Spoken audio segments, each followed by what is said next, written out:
into a thing that asks me if I want to pay to sign up. Like, I'm going to ask you a question. Here's a question for you, right? If, for whatever reason, Clubhouse chose to be able to reverse the decision to make Anonymous unbootable, would you continue to, I don't know, block individuals who are recording rooms without your consent?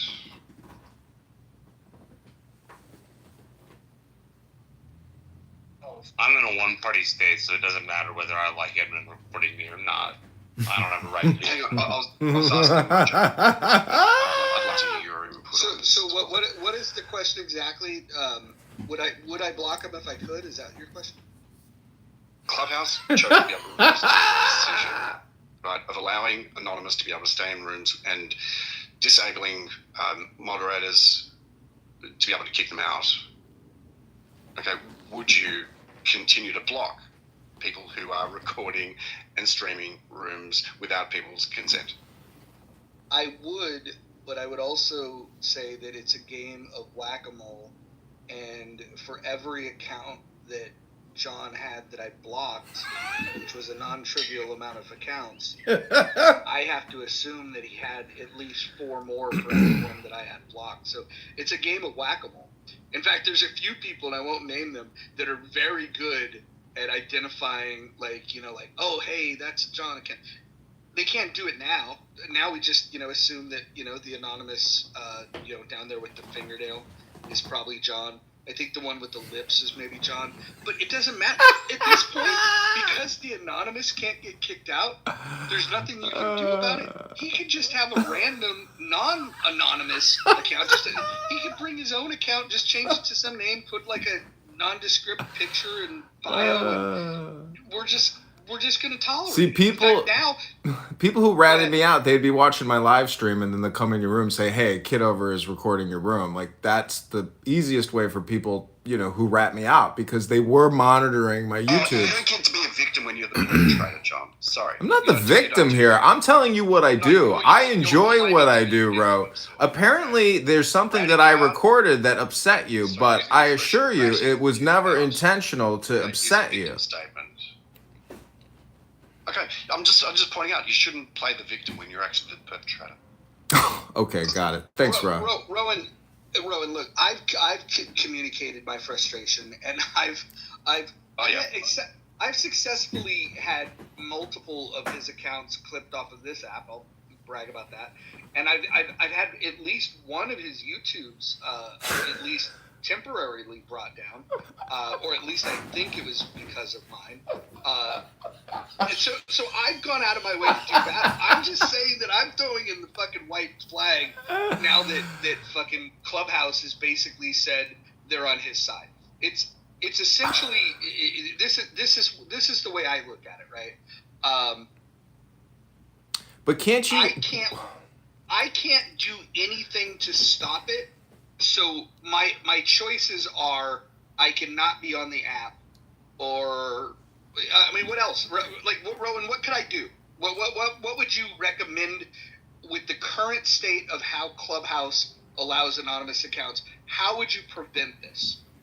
There's actually nothing you can do to prevent it, and that's technically that's the reality. But to be able to to be able to, I guess now, switch the coins and be able to say, well, Clubhouse is responsible for this, and John has no responsibility on that. There's nothing innocent about recording a person. Is it a personal thing, or is it just the recordings? And then trying to commercialize it to its own extent. But like I said earlier, it is just fucking bizarre that a person would choose to be able to, be elected or try to get elected as a congressman. Whereas one of the main thing that a person needs is to be able to have trust. People need to be able to have trust in a person. Well, what's more important, courage or trust, Rohan? It's a low-down act. And how do you establish trust? How do you establish credibility? And commercialize the recordings without consent. I think it's a low-life thing to do. Got it. I'll be sure to tell every constituent you don't like my recordings. You're actually fucking up with other people's enjoyment, and you don't give a shit about that. And that's okay. You do you, man. That's all. Did you ever think maybe it's a you problem? Oh, yeah, I did think about that. That lasted about half a second. which is about the same amount of time I'd give you face to face. Who hurt you? Who hurt you? Mummy.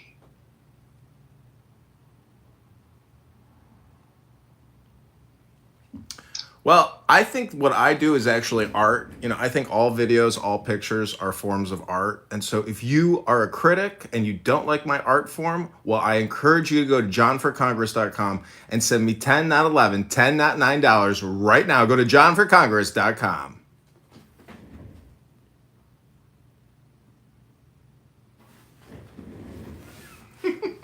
Listen, John, is it true? They said one night, we were all in Pepe's room, they said you were live streaming Pepe's room while dancing naked on Instagram. Is that true, or were they just... You can't dance naked on Instagram, NY, sorry. Semi-naked, partially naked?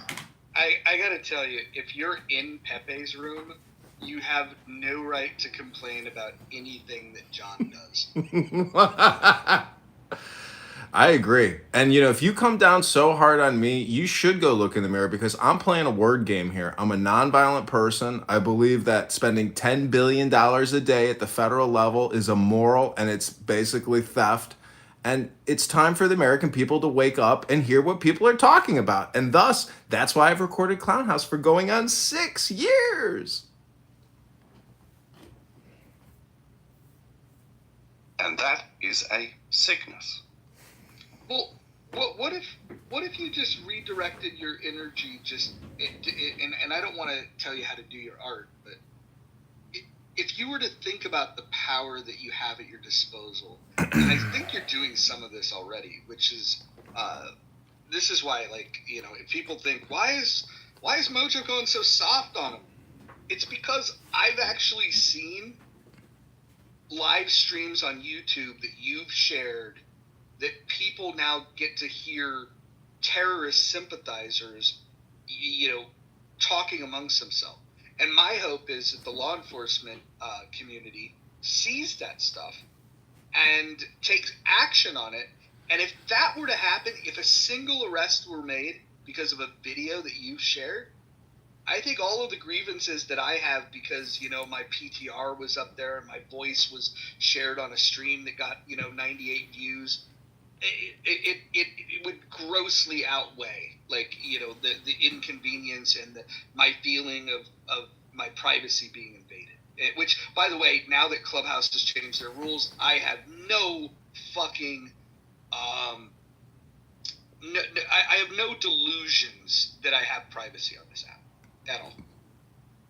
I mean, privacy is an illusion from the beginning, even with the anonymous, because there are a lot of innocuous accounts that just float around and you don't kick them. And if you kick one because you think it's me, it's only because somebody's looking at my YouTube live.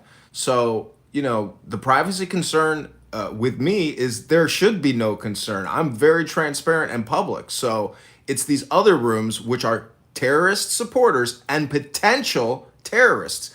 And, I have no problem having the FBI look me over 10 times. I've been in the military and I've never committed a crime. So, come at me and I'll give you everything I have. That's why I don't mind drawing attention to myself because I am an honest and good person. I have no beefs with anybody in my life. So, I'm a happy and a consistent person who comes on here and records the dumbest conversations about people talking about nothing. So, if you got a problem with me, maybe there's something inside of you that's not fully self-actualized. I don't know. Maybe it's a you problem. If anybody wants to get a lesson in gaslighting, please go and see John. I can't believe you're being serious, but okay. Well, wait a minute, John. If everybody is talking about absolutely nothing, what makes it interesting enough for you to report them and stream it? Haven't you watched Seinfeld, NY? That's a show about nothing. It's George, Elaine, and Jerry talking in their apartment. They go on dates. It's a show about nothing. It's called Zen. It's essentially a word game. And welcome, everyone, to the secondary Clown House world game of John Kitover, who has recorded 6 years of this stupid app, and all of you in this room. So here's something to consider. Hold on. Here's something to consider, right? And I think I have no idea what the actual motivations are of John. Only he knows. What I can say is that he's well aware that the average video gets very little views. He knows that, right? But if he enjoys doing it, and there's this potential. This is the thing that people forget. If he's got a volume of content, this long tail of a bunch of little videos that nobody's watching, all that has to happen is one magnificent thing be streamed. Somebody fucking opens their mic and blows their fucking brains out on the stage. Not giving anybody any ideas. But just something crazy happens, and it gets recorded, and it was streamed by him, and it's on YouTube. Yeah, it'll get taken down, but there'll be copies of it elsewhere. And then all of a sudden, they'll go and look for other accounts, and all of the other videos, people will stay. All that has to, and it doesn't have to be something that crazy. All that has to happen is one magnificent moment that captures people's attention and gets shared. And if somebody with a major account starts sharing this and say, I was listening to this, check this fucking thing. This is happening on an app called Clubhouse. This guy's got a whole fucking channel. He's got a library of fucking thousands of hours of this shit. He may end up being a fucking genius if all he needs is one video to go crazy viral. Just one. And he will get paid a lot of money for the video going live. I don't think that's his motivation because he's invested a lot of time to put a lot of strikeouts. You got to realize my primary target was Adrian Dittman, who is Elon Musk. I have so many Adrian Dittman recordings of him prior to Trump winning, as well as everything leading up to his termination. I have more Elon Musk recordings than anything, fucking 1,000. And those to me are really interesting because he's a nitwit and an idiot, and he sounds like every idiot. There's nothing special about the guy. He cooks butter steak and makes terrible jokes, and people don't really like him that much. But again, that's still just a show about nothing. So, I mean... but Adrian Dittman is not Elon. It is Elon Musk. It is. No, it's not. Is David here still? We were in a room with Adrian Dittman, Elon Musk, and Elon's mom. And I don't know if you've ever heard this. It was on a Twitter space. So they were in the room together, and they were talking at the I get it. He has burners and multiple cell phones. Trust me. I will bet anybody in this room $10,000 that I can prove to you that Adrian Dittman is 100% Elon Musk because I have enough recordings to prove it. I have so many recordings it would blow your fucking mind.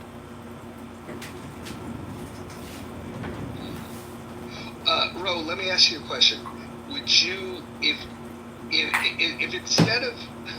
instead of John having YouTube channel after YouTube channel dedicated to me and Dr. Jordan, if he had YouTube channels that were dedicated to guys like Amir and Mikhail and some of the terrorists that were on here, don't you think that could be a potential good?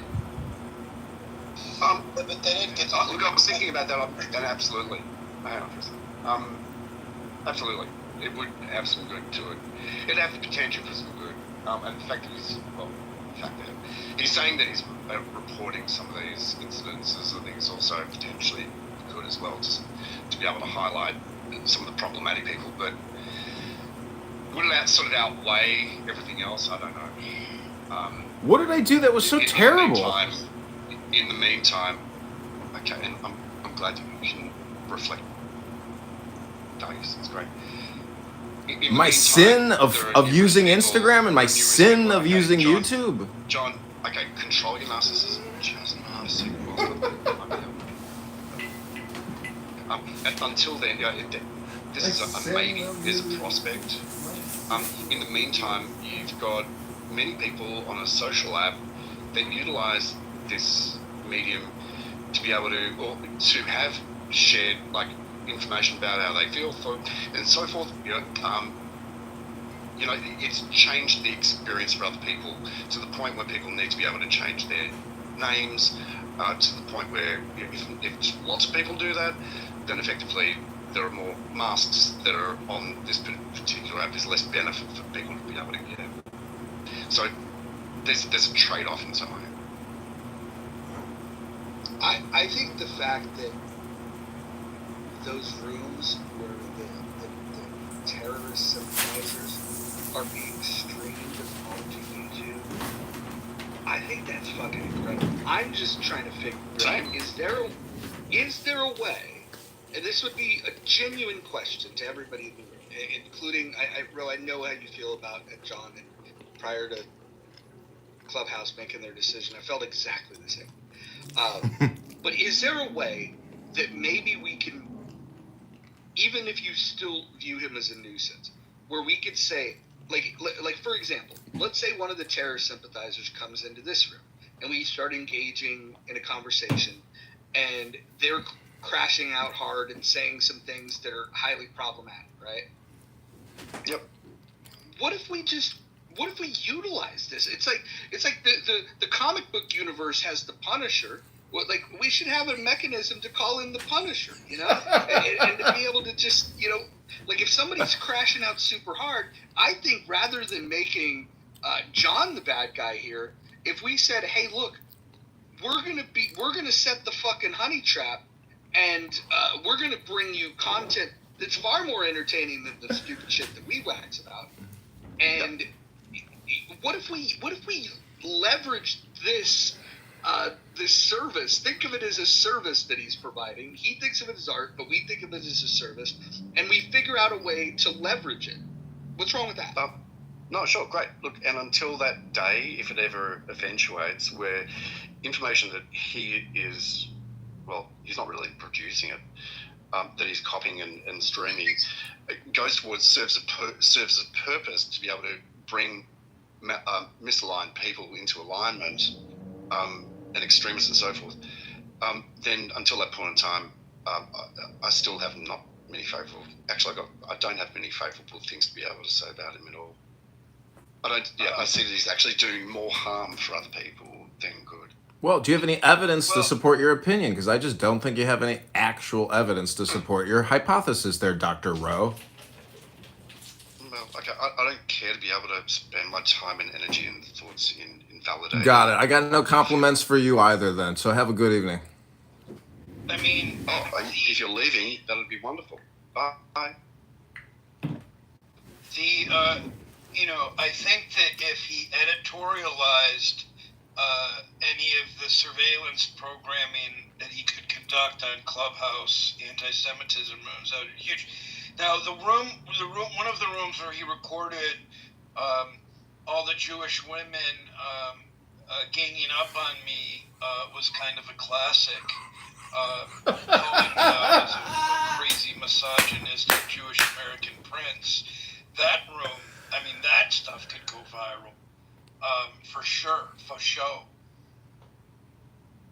See, I do agree that I think my recordings, though extremely amateur and low quality, cell phone to cell phone on little mini tripods, it's very pathetic. But I am also a comedian. I am trying to essentially capture crash outs in a way, because really the high emotional stuff, to me, I have to process it. And, you know, I do a lot of listening. And to me, really, the one great thing about this app is you do realize there are people who are road raging all the time. And, you know, anger management and how you respond to your environment versus having useless conversations about nothing, wasting all your time here because you can't find something better to do with your time.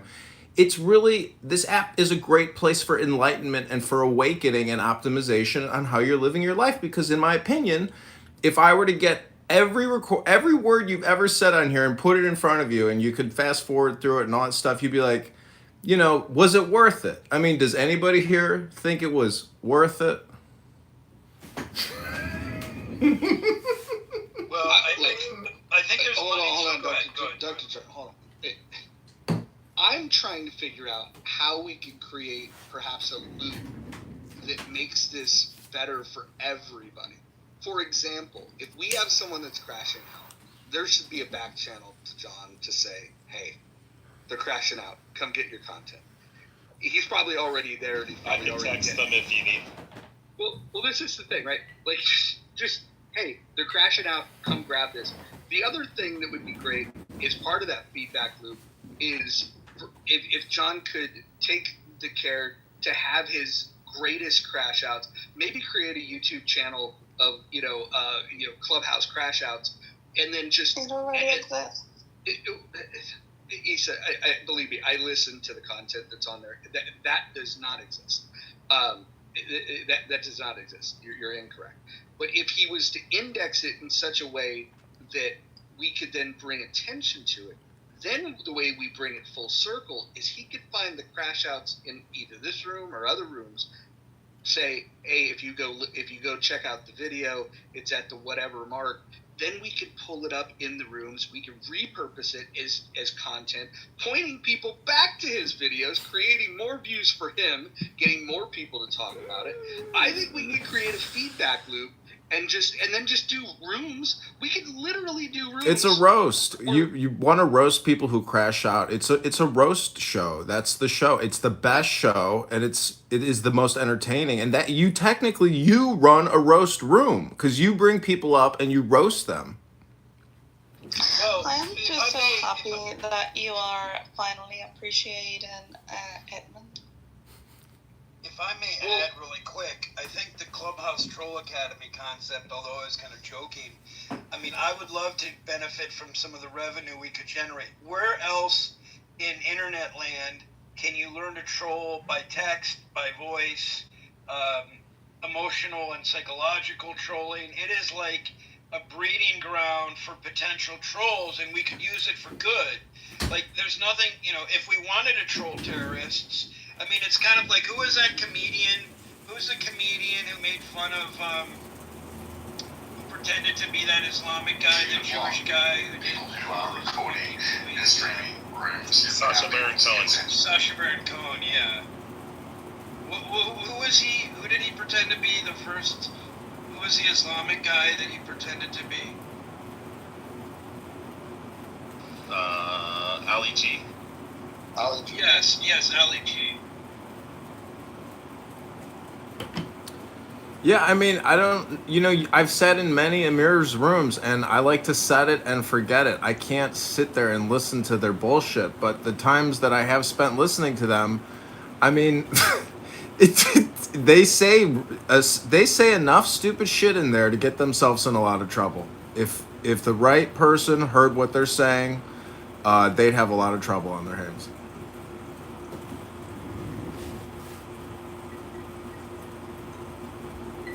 Could you at least dedicate one particular channel to his room, so then I would come through that to go find the content, to just play it, rip into it, allow the people that are so inclined to turn it over to the proper authorities, maybe do some voice matching, things like that. Why don't you just get a Mojo 2 account and live stream their fucking room with an anonymous into this fucking room, and then we can all roast them together.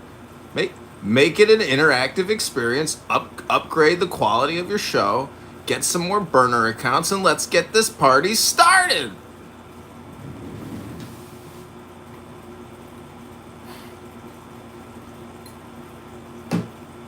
I actually have to tell you, I will not pay for an anonymous account, but for those of you that have them, I'm happy to partner with you in a way that we could create good content. Are you talking about Ben Mandelson?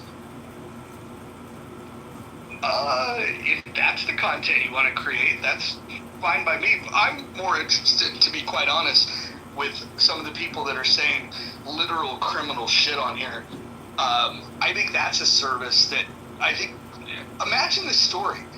Clubhouse troll leads to investigation and arrest of a terrorist cell in the United States. That'd be fucking amazing. Dude, he'd get elected. He'd go to Congress. It'd be amazing. He's running for Congress, right? Wait, can you repeat that soundbite? Can you repeat that soundbite, Mojo, one more time, please? Thank you. Yeah, and he already has all that content. He just hasn't filtered it. Maybe AI can help him.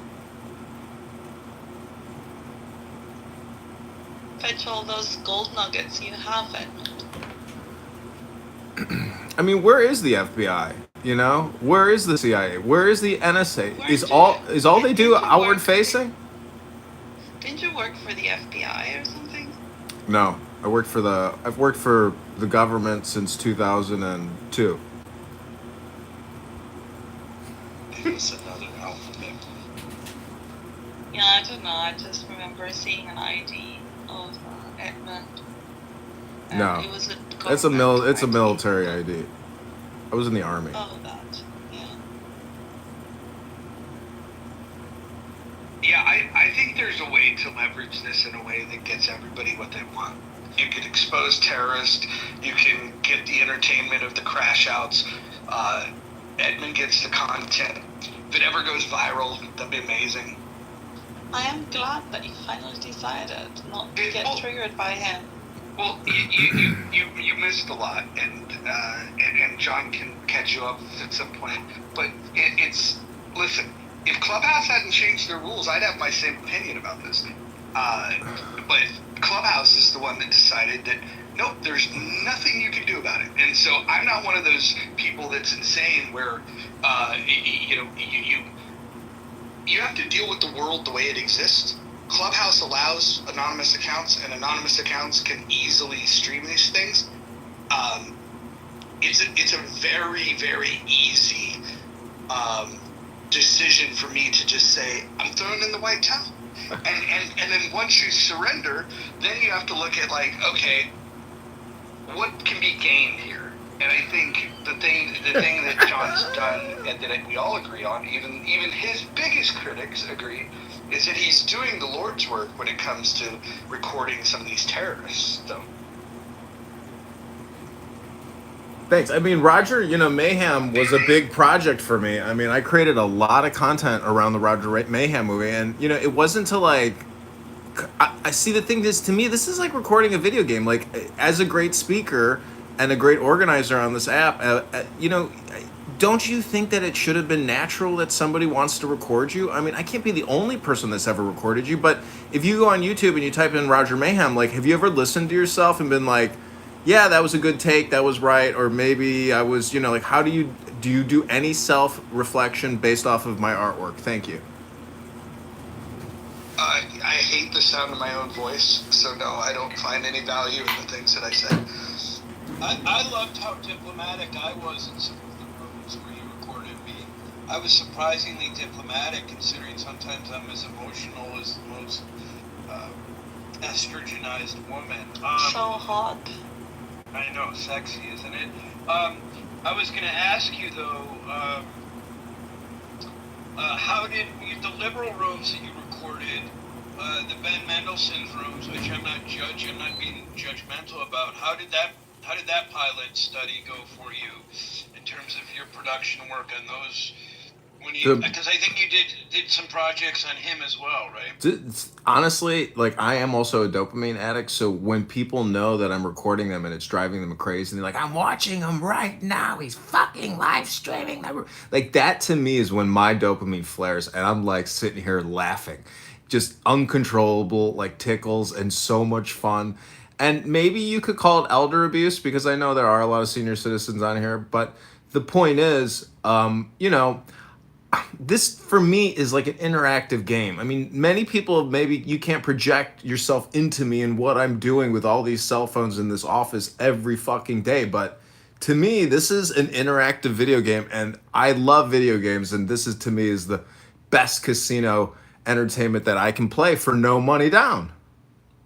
Well, It's really amazing when you can have like so much fun at other people's expense, isn't it? What does it say about a person, John?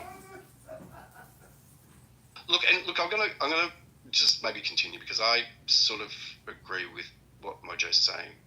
Maybe it will come to a point of time where you can just say, you know what?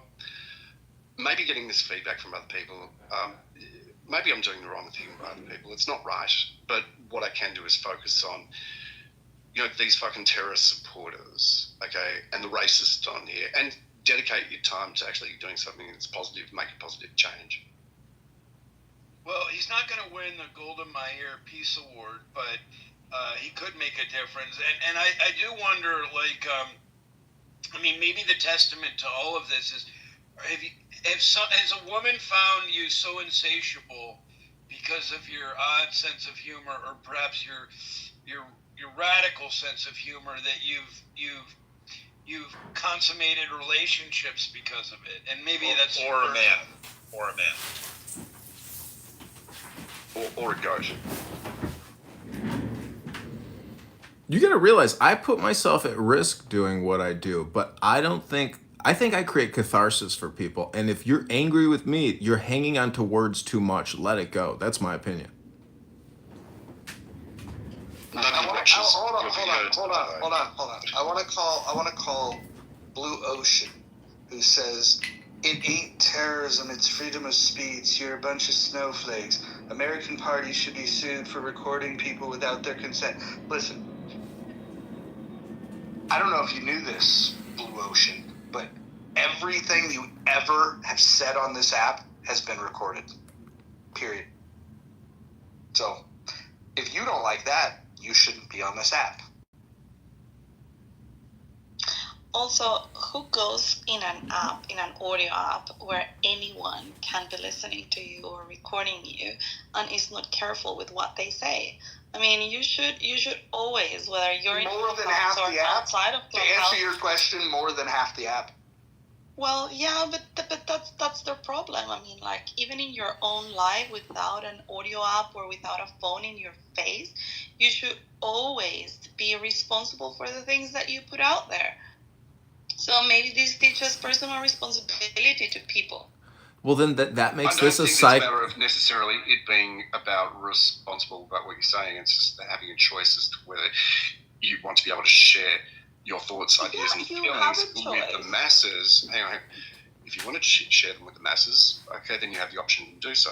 For example, if a room has been set to replays only, you have the choice of whether you go up there and you want to be able to have your voice recorded, right, for everybody to be able to replay. Okay, it's as simple as that. Yeah, you have a choice. Don't come to Clubhouse and talk about your intimate stuff. If you want to have intimate conversations, go into waves. Whether you go into those rooms or you don't go into those rooms, or you go up on the stage, or whether you don't go up on the stage. And that is a person's choice. It's not a matter of whether they go on the fucking app or not, for Christ's sake. Okay, but what the point which you're making here is that regardless of whether you make the choice to be able to go up on stage in a recorded room with people like John, okay, who choose to be able to record and stream other people's thoughts, ideas, and feelings, right, without consent, and then to have it commercialized, that is the issue. It's not commercialized. I'm not making a fucking penny off of this, mate. I'm sitting here in my underpants in my mom's basement, drinking a Miller High Life, smoking a joint, bro. You're such a critic, mate. What a critic. If anything, he's losing money with this. Have you seen the amount of phones he's got in it? He's got like 30 fucking phones. I know, it's crazy. Congressman Kitover, have you captured me gesturing in any way to Issa, like any flirtatious things I've said to her in past rooms, or overtly hitting on her or anything like that? Just curious.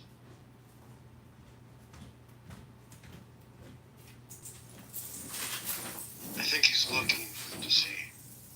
No, I would really love it if people were like, yeah, let's like actually record this and put it in the room title and create content together instead of barking at each other like wild dogs every single day. I mean, can we work together? This is why communication should be revolutionary in the sense that people can organize outside of the traditional communication network. But there's no organizing on this app. There's just road raging, people getting their dopamine for their, afternoon lunch desire. Like, there's nothing intelligent happening here. It's a fucking roast show. It's comedy. Can everybody stop taking it so seriously?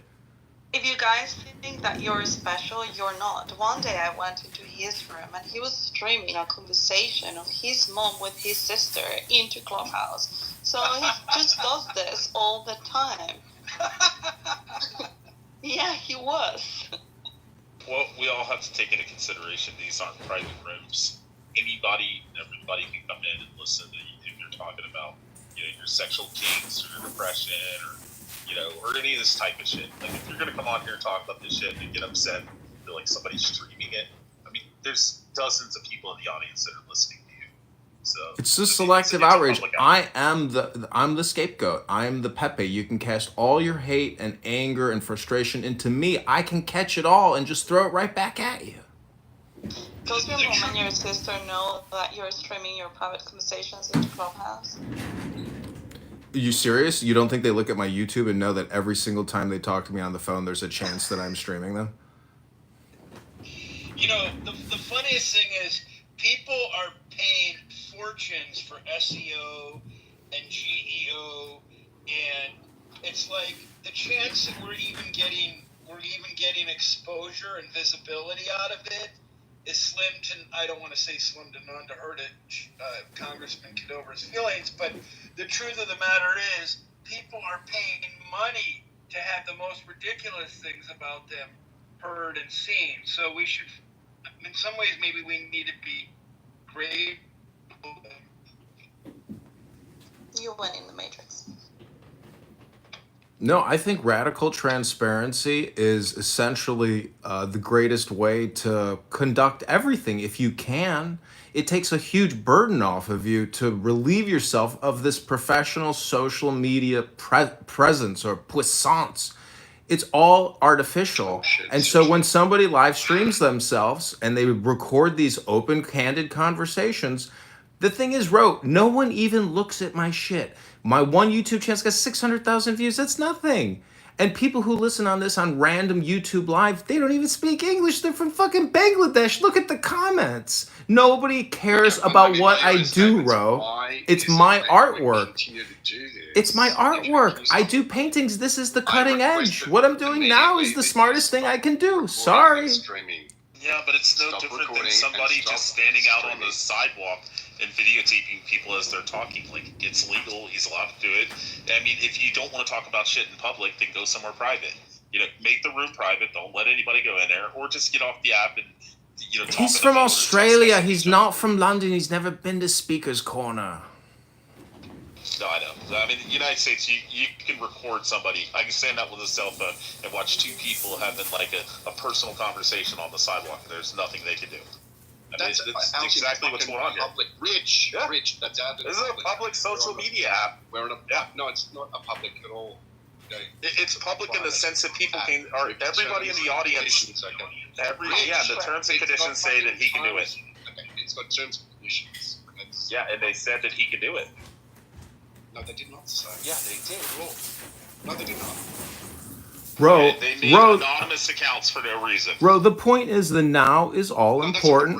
I'm going to say it again. The now is all important. And who am I causing harm to right now? Anyone? Anyone here being harmed by my YouTube live right now? Does anybody feel any harm? Yeah, I don't want you recording it. I don't want you streaming it. I don't want my voice recorded. And I know there are a bunch of other people who feel exactly the same. I'm sure of it. Okay, anybody else in the room, speak up, because one person's opinion versus my opinion neutralize it. Anybody else here not want to be recorded by me on my YouTube live? I'll tell you what, is there anybody else in the room who feels differently to what I've just said? Does anybody else give consent to being recorded and streamed? Go ahead, put a 1 in the chat if you want to be on my YouTube live. Put a 2 in the chat if you do not want to be in my YouTube live. Again, number 1 for you want to be in my awesome YouTube live because it's so awesome and so much fun. Or number 2, you do not want to be in my YouTube live because you hate my fucking guts. Put a number 2 in the chat if you hate me and you want to see my YouTube live ended and canceled and it's a wasted time. Or put a 1 in the chat if you love it and you love it. Thank you very little. There we go. There we go.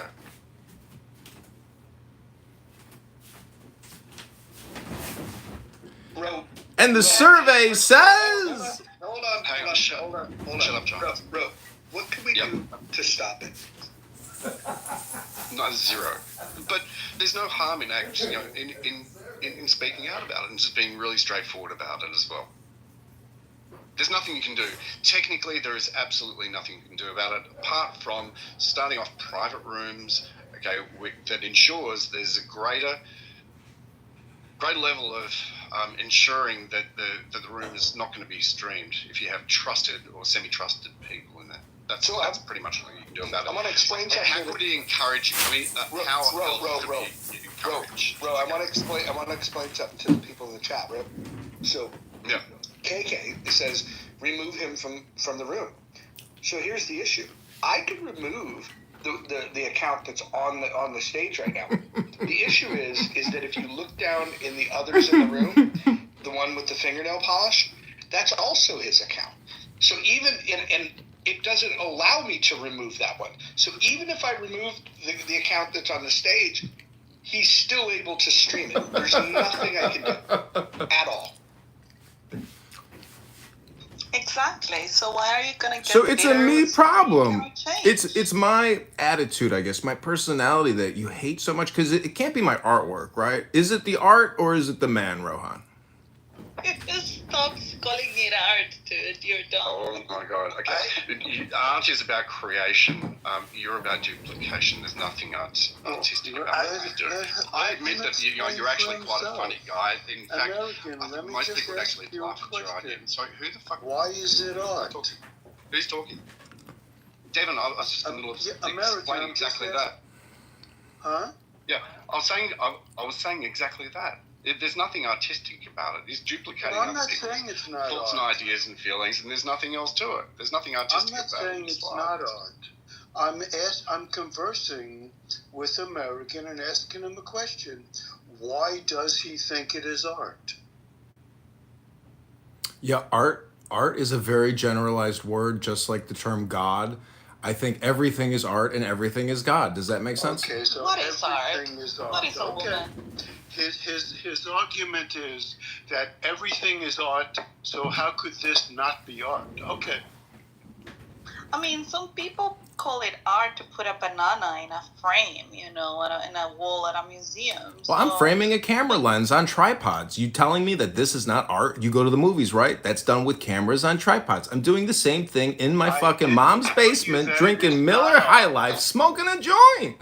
And I'm running for Congress. Go to johnforcongress.com right now and give 10, not 11, 10, not $9 to the campaign to elect John Kitover. That it is not art. I did not say that it is not art. I only ask you to defend your claim that it is art, and your explanation is that everything is art. Okay, that's your explanation. Well, as a professional artist, sorry, I'd like to chime in. I'm a big fan of his work.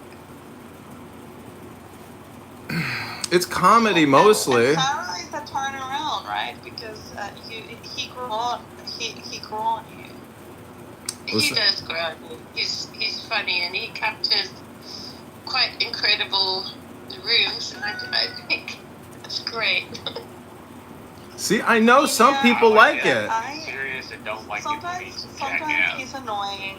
I kick him out of the rooms, and I know he's gonna come back, and it's fine. Like you just need to learn. You need to listen to what Mojo said. I'm providing a service. This is a service. I am recording more than you can even take in, but I give you highlights and edits, and people rely on me for catching up. I'm literally a production company over here, and I get no appreciation, and people want to do all kinds of fucked up shit to me, and I think what I do is a great service. No, because recording people doesn't take much effort. It just means having like 8 different cell phones. Not that much. I'm gonna tell you something, Marshall. Marshall's got 50.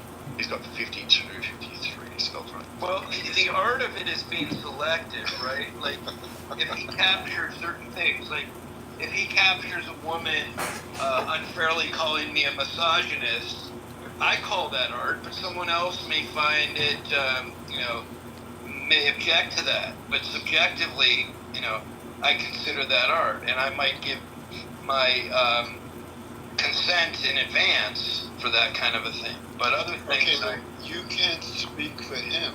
He's the artist, or he claims to be the artist. Right, but I'm just saying that... What his creation is getting people out of their own control and emotionally triggered, and he shows everyone that nobody's in control of their own emotions. This has nothing to do. First of all, Ethan, you don't even understand what he's doing. What he's doing has nothing to do with that. Exactly. What he's doing has nothing to do with what you just said. First of all, he's entertaining himself. That's first and foremost. Secondly, if he captures something that's good content and goes viral, out of all of the hours that he's recording, he just needs one thing. You got these little fucking snot-nosed kids in the Midwest doing stupid-ass dances, and they fucking go viral? He's got, like, people crashing out talking about killing people. Eventually, one of them is going to go viral. One of them is going to go viral. And when it does, we're all going to look back and we're going to say, he's a genius. And I hate to admit it, because back when Clubhouse actually gave me the tools to remove people that were recording content, I was not thinking of the value that it could provide. I was just thinking about the fact that he's encroaching on my right to organize a room where we don't record content. And so definitely his will and my will were conflicting. The app has taken all of that away and said, we don't give a fuck. If the app doesn't give a fuck, I now have a choice. My choice is I could be a little bit more respectful on the app. I could have boring conversations, or I can continue fucking cussing people out and having fun the way I like on the app, or I could not be on the app at all. The app has presented those choices to me. They presented other choices for him. The thing that I think everybody's missing, the people that support what John's doing, the people that think that what John's doing is ridiculous, is the fact that because he's done this service of taking this content and putting it in a repository that exists on the web, he's done the work for you. All you have to do is go and source that content now, repurpose it any way you choose, and I would imagine that you will find a way, a more useful way than he has, to be able to, if you want to monetize it, if you want to expose people, whatever you want to do with it, the world is your oyster. John has actually provided a fucking service, and I can't believe I'm saying this, because if I had the tools, I'd remove him, but because I don't, I have to live with it, and now that I've accepted that I cannot change it, now I'm looking at how can my life be benefited by the work that this guy's putting in. And there's a lot of fucking ways. There is a lot of fucking ways. In fact, I'm hoping that just one arrest, put some fucking Palinazi in a fucking prison cell. That, to me, would justify all of the fucking times that he's thrown my name in a YouTube channel, created fake accounts on this app with my name, put the avatar, everywhere on the internet, whether it's on Twitter. I mean, he's done a lot of. John, am I wrong? You've trolled me more than anybody on this app. Is that correct? I think so. I think in terms of like wanting to recreate you and publish you across the interwebs, like you were my brand for many months, like until Adrian Dittman took over, but then you also left. But you created a lot of content, and I mirrored you as much as I could. And this was prior to Anonymous, so I had to keep creating burners, but buying so many burner phones and creating more YouTubes and more Instagram, it's like a self-fulfilling prophecy. And in my work life, I have created marketing automation, ad tech tools that made a lot of money spamming Google. But this is a manual labor operation here. But having all these accounts and all these phones, it all synergistically worked to create this massive Clubhouse database of really a lot of edits, because a lot of my work is in the short section, and you can go to my YouTube account now. It'll take you forever to go through all the content. There's fucking 20,000 videos now, and I just sit here all day long, and I'm just like, do I go to X? I'm constantly sourcing and going to rooms and trying to listen, and it's a lot of fucking work. So I hope you enjoy this incredible service that I have provided all of you, who now have a much larger language model to go back and say, you know what? This app was a waste of time. Yeah, I'm not a big fan of the staunch, definition of what art is. I mean, I watched a guy that took like fucking 10 buckets and filled them up with water and then pushed them over, and they all slammed on the ground, and everybody started clapping. I'm like, this is fucking art. So if that's fucking art, then what John is doing is definitely fucking art. But it's comedy too, and it's political. I'm trying to be social, and if you're social, you're political, and I'm hyper social. Go to John Kitover on Instagram. Go to Instagram.com/John Kitover. Add me right now as John, your new how friend. you know it's art is people actually follow you. If you have religious fucking followers like MacDool and fucking Beaver and fucking Doc. Wait, hold on. Listen, bragging about Beaver following you is not a fucking brag. I'm just saying.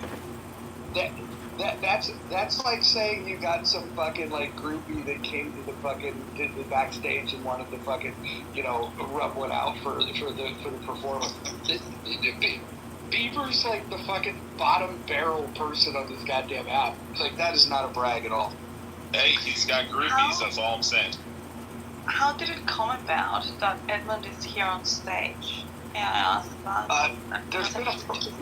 I'll tell you, there's been a process of it. First of all, it's the app itself that opened the door for this. When the app created these anonymous accounts that you guys pay for, which is hilarious. I don't.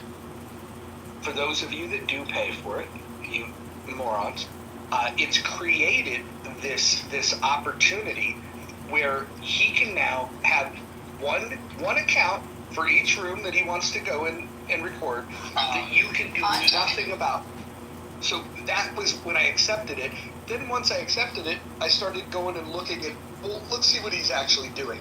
And then I saw some of the things that he was streaming that I thought, wow, that's actually a really good idea. When he's streaming the people that are talking lovingly about terrorists and their desires to see Jews harmed, I think that streaming that content and making sure that that law enforcement communities can have access to that to me trumps any sense of privacy that I used to care about. Because again, if I had my choice, if Clubhouse gave me the tool, I would remove the anonymous accounts. I would totally do that. Mainly because my preference would be that we don't have replays on and we don't have people recording it. Although somebody could do a screen record, and so that would take a little bit of extra work. But here's how he got to the stage is, I've been talking about this for a while, about how like my mindset around him has changed. And then I think Rich was the one that said, hey, can you unblock him? And then I had to go and search my block list to find which blocked account he was referring to. And I unblocked him, and he came up, and we had a conversation, and it was a normal conversation. It doesn't mean that, look, I totally get why people are frustrated with the whole I don't consent. Like, I don't know what you're going to do about it. I think what we have to do is we have to take this, learn to live with it, and then figure out ways that you can benefit from it.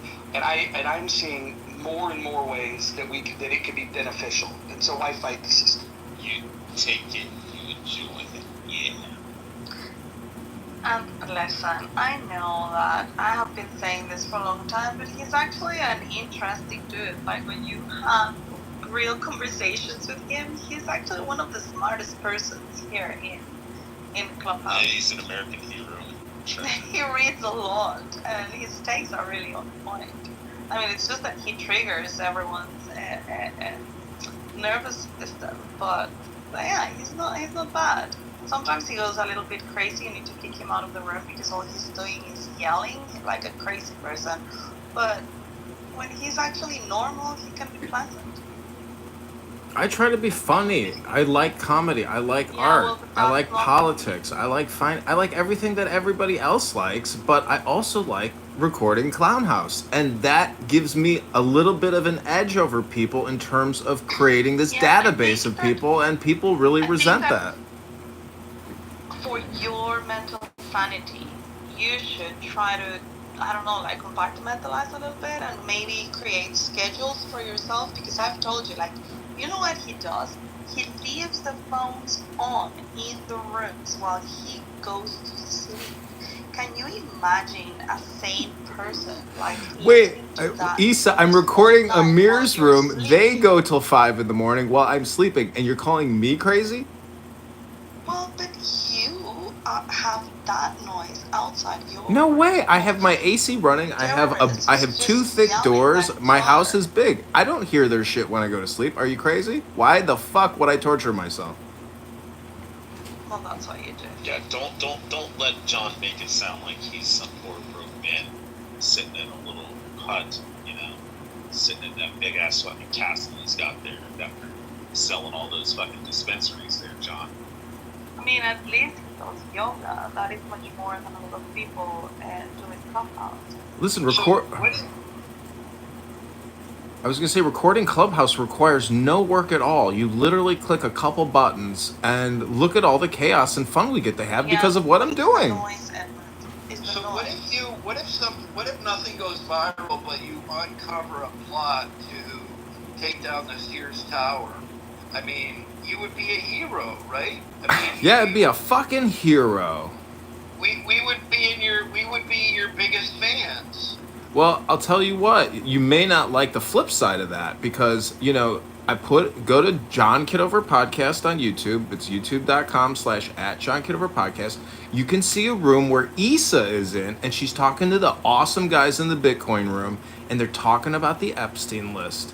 And so if you listen to that conversation from the Bitcoin room, it's got 800 views now. You might learn something, or you might learn nothing.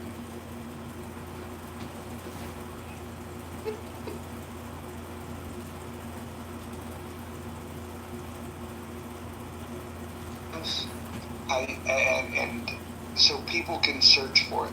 So now that people have been talking about this, if somebody wanted to find, okay, I want to find the lefties, where is that shit at? It's too hard to search through all this shit. And I know you don't want a lot of work on this, but maybe you could find somebody that would be interested in helping you do that stuff, because if people could search for it, I can tell you this, I would go to your channel if I could easily just sort by show me the lefty shit, so then I could just grab the content that I laugh at, and then I would just rebroadcast it in these rooms. Also, you've inspired me. My YouTube, I had Brandy Roderick, Playmate of the Year, Baywatch model. That was the last person I interviewed on my podcast. Without you introducing me to the potential for YouTube, I would have created my own programming. See, I'm providing a valuable service to the users of Clownhouse. Everything that you've never seen, you can just type in John Kitover on YouTube, and you can come across 30 YouTube accounts of you talking. Literally, people in this room talking and talking and talking and talking. Over 20,000 videos of people talking. Are they talking about something? Or are they talking about nothing? What would you say, John? I mean, another person that records every single room is Monica, but she uses the in-house system, which is the replays. And so you tell me, when you compare the contents of both, when you compare the contents of both, tell me which one makes it for more interesting content. Is it Monica's rooms that are recorded with consent and people, I don't know, behaving like they're in a classroom, or Edmund's? Oh, also, Monica, anytime that you've ever told me to check the Discord, I've never done it. Not one time. See, this is the most fun you can have for free. How many replays do Monica get of her rooms, and how many replays do Edmund get of his rooms? Monica gets more plays of her replays than you do of yours. Of who? You. I don't do replays, honey. Well, this is the point. Monica likes replays, just like Edmund likes to record rooms. Well, why the shade on Monica? I'm not throwing any shade. What I am saying is that is another form of recording rooms, but it's less exciting. She's I'm just pretty much dangerous the same exact thing. No. What you're missing here is that Monica does give people the knowledge that she's recording. Now, what you're saying is that secret recordings are more fun. The secret aspect of it is the part that I used to. I'm talking about comparing the services. Hold on. The secret aspect was the part that I was challenging because he was doing it without the consent. But now that you can't kick the anonymous accounts out, then everybody just has to accept that everything's being streamed. Once upon a time, we didn't have to accept that. Once upon a time, this app gave you the tools to make a decision. Hey, if I find somebody that's recording it, can I take an action against them that would prevent that? I actually like having those tools at my disposal. Maybe it's because I'm a control freak. Maybe it's because I think that that informed consent matters. That being said, the app itself has their own rules and their own tools that they provide. And so if I'm going to stay on here and run rooms and have conversations, then I have to assume at all fucking times that it's being recorded. And to assume anything else is just crazy. That wasn't always the case. You didn't accept it before. Some of us have accepted it 5 years ago since we realized that it was unbeatable. Some of you didn't appreciate freedom quite as much as I do. Some of you don't mind people recording without your consent because freedom's not something you're used to. And I can understand. Allowing others to do what they want and not trying to be authoritarian on them. And also freedom is having personal responsibility on speaking the things that you want to be heard, and the ones that don't, just keep them to yourself. That is also freedom. Freedom comes with responsibility. If I live stream a room, is that not me exercising the freedom of my speech Exactly. in a way which freedom may not be, traditional, but you got to push the boundaries of freedom. And if you really want to be free, I think I'm doing it. Listen, it does not shock me that Issa, living in Europe, comes with these ideas that you should not assume that you have these freedoms. I get it. She pretends that she's this freedom lover, but she's kind of surrendered this idea of freedom. And so when people say that they would prefer to be in a room that is not recorded, they would like both the freedom of association, to not associate with the people that want to record or stream the rooms, and they would want to be able to have to be able to speak freely, knowing that everybody has consented to the conversation being maintained here in this place and not being shared, because that's the agreement and the understanding that people had. That was the contract that people were agreeing to. And so I think that the issue I have with what Issa's saying is that Issa just doesn't understand what freedom is. Exactly. I am the one not understanding what freedom is. You think that just because you want something, people have to comply to it. You disguise your authoritarianism with freedom, and that is not what freedom is. You have the freedom to come to this app and associate with whomever you want. You have the freedom to do a private room if you don't want people to come in. But if you're doing a public room and you want to restrict what other people's agency is inside of that room, you're the one with the problem. Well, actually, on any other platform, the law would be on my side, not just the app. The law would be on now my you're side. talking about the legality of something, because I can make communism legal. I can make a lot of things legal that you disagree with. The legality is not the morality, and I think that freedom is not about legality; it's about morality. Well, I don't think you have a firm grasp on either, to be quite honest, respectfully.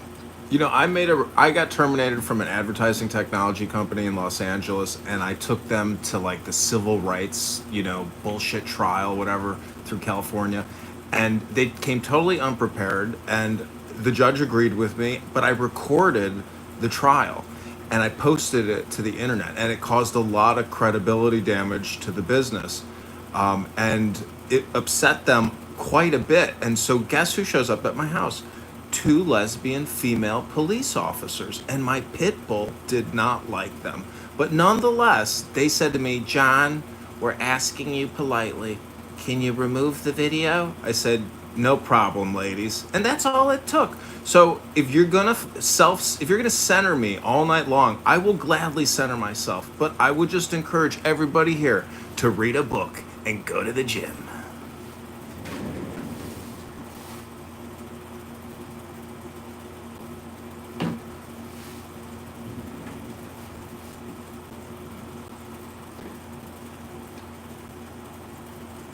So I just have to take issue with one thing you said earlier, which was that Seinfeld is just people talking. The show Friends is just people talking. Seinfeld is artfully Jewish, and I love it. It's hilarious. It took a while for me to get into it, but I feel that it's culturally my own, and it makes me feel at home when I'm on the treadmill at the gym watching reruns of it. No, I agree, but what I'm talking about is this word game that we play and the emotional response to words, meaning that most people can't realize that this is like a comedy show, that this app and these rooms are roast rooms. And sometimes if you're self-deprecating, you're self-roasting or you're roasting other people. Many people don't like my recordings because maybe it put them in a bad light and not as intelligent as they thought they were. There's so many ways to analyze why people hate me and hate my recordings, but I say just let it go and embrace the flow. Maybe you should do a Kundalini rising exercise for everybody. Okay, this is your midnight deep breathing meditation with candidate Congressman John Kitover. Take the deepest breath of the day. Hold it for 10 seconds. 10, not 11. 10, not 9.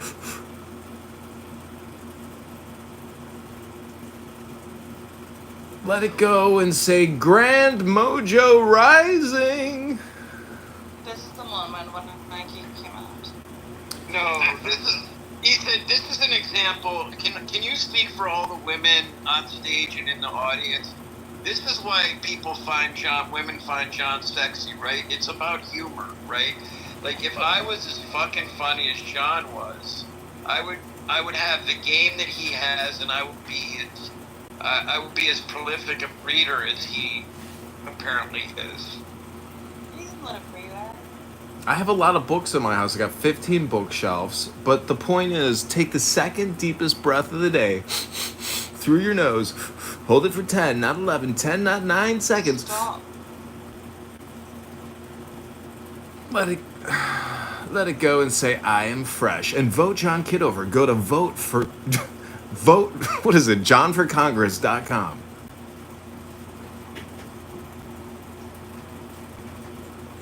How many YouTube accounts have you had banned? On Clubhouse, I would say I probably had maybe like upper 20s. On YouTube, because people have followed you into YouTube and Instagram and reported you there as well. Yeah. You've lost your account. Yep, I have Andrew Meyer. Also, we forgot to get Andrew Meyer's doppelganger today, but Andrew Meyer got me kicked from YouTube because he was drunk on Purim and he was saying all kinds of crazy shit, and that really upset him, and so he got that YouTube account deleted somehow. You know, the other genius that rivals you on Clubhouse is David B. David B. functions in ways that most people can't when they're sober, and he is so intoxicated and he's making fortunes doing it, and it's like I'm kind of envious. I'm almost resentful. Do not be envious of David Bobadilla, sir. Do not be envious of that man. He does not know how to handle his vodka.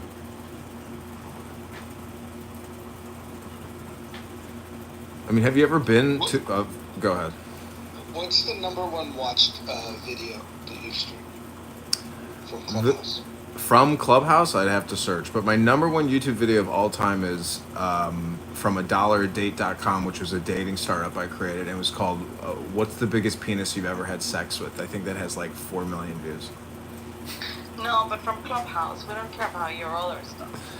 I'd have to look. I'd have to sort by most views. So, but again, some of these accounts have 2,000 plus videos in there.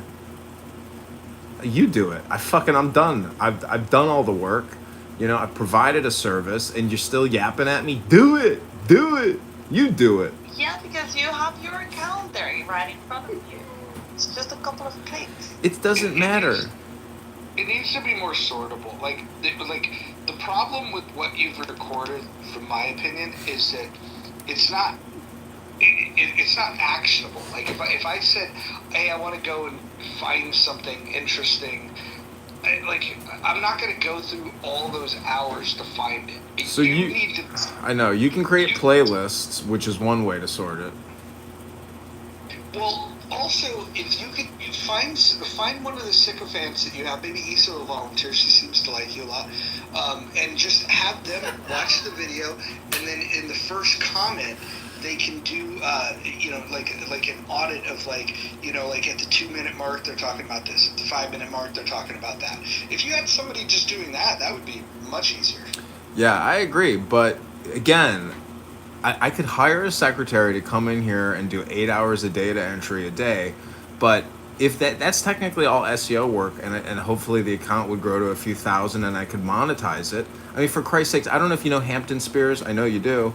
That little F word has like 50,000 subscribers on YouTube, and he's making like 10K a month because they are friendly to people like him. People like me, I get shadow banned. People report me on this app. My work is not valued until today. So I thank you, Dr. Mojo, for finally giving me a little bit of credibility on this piece of shit app. Thank you very much. Just remember, Rowan values everything you do. I know. Rohan is my #1 fan. I think you're really funny, John. I think you're really smart. But I don't like the fact that you've live streamed me talking endlessly about nothing. Edmund, do you have a donation link for your campaign? No, not yet. The woman at the bank is giving me fucking never-ending emails. She does not want to open the account for me. Just a real quick news break. What do you guys think of this notion? I think it's ludicrous that I've seen in some of my Jewish community groups that people are making the assumption that the guy who went to Park Avenue and shot people up was going after Jewish people just because sadly two Jewish women were killed. I think, as tragic as it is, I think that's crazy. Does anyone have any comment on this topic? You think that's a crazy conspiracy theory? Wake the fuck up, Dr. Jordan.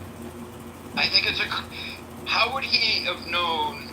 Like, did you think he just like stepped out? Yeah, it was planned, coordinated, researched. It was a fucking strike. I mean, you think it was some random guy got off the train because he's fucking having a bad day? No, it's fucking sophisticated attack. I don't know. I'm shocked. I mean, I'm very much combating anti-Semitism, but I have trouble believing this guy from Hawaii, originally played football in Nevada or wherever, travels across the country, goes up to the 33rd floor or whatever, and happens to get these two people in his line of fire.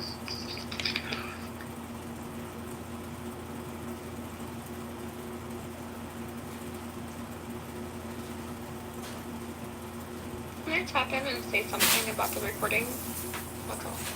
Sure. Okay, so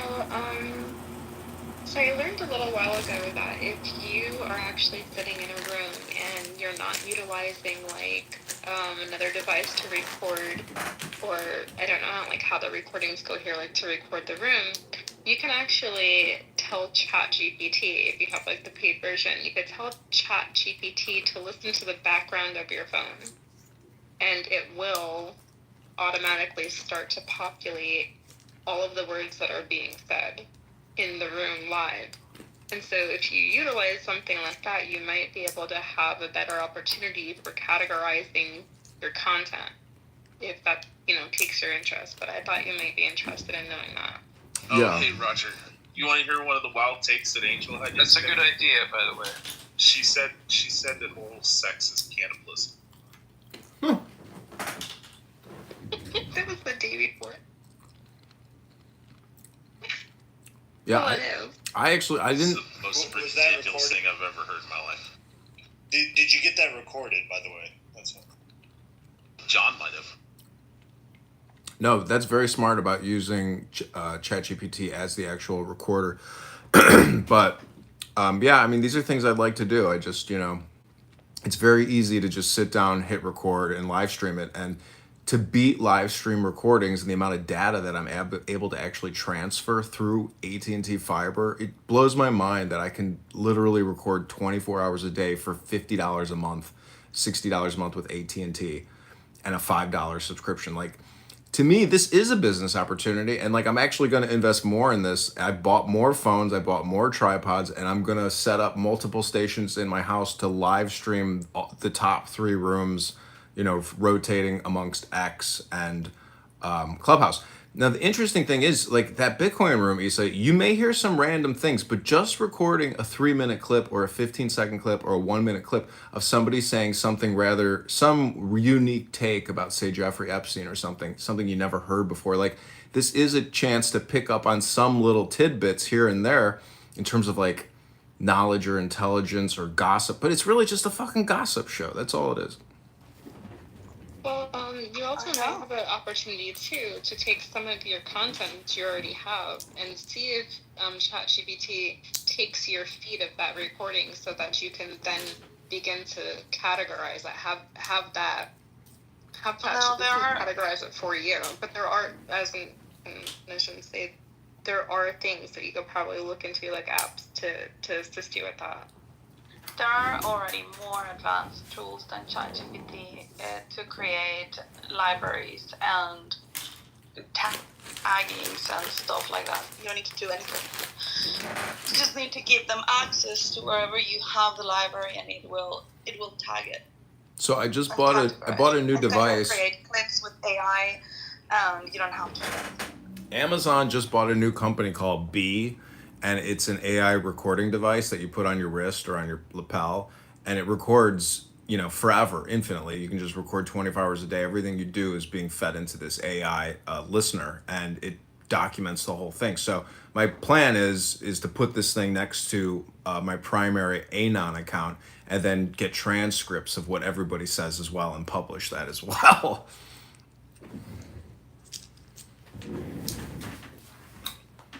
To answer somebody's question in the chat, how do you do that with ChatGPT? So if you were to go to ChatGPT like right now and just tell it to listen to your background, then you could tap in and continue to talk and do what you're doing. But then you'll also see in your ChatGPT, it will then start to populate the words that are being said in the space. And then you can take that and, that whole byte or however long, you have it going for, and then tell it to, okay, what you've received, please begin to categorize it. You can give it, cues to categorize on, like, I think Roger was saying, like, give me all the lefty shit. Like, I want to, talk about all the leftism shit. Like, so whatever, like, start from there. But it's easy to do because all you're really doing is just giving a prompt. But I don't know too far much into the technical other applications that are out there. So I got a question. Is Blue in the audience? Is that Mikhail? Potential terrorist supporter Mikhail? Because I can recognize my nipple anywhere in Blue's PTR. Blue, is that you, Mikhail? Oh, he's been hypnotized, I think. He's worried now about all the terrorist shit he's said on this app. So now he's like, I'm not even going to say one more word unless they get one more voice recognition on my dopey, stupid accent.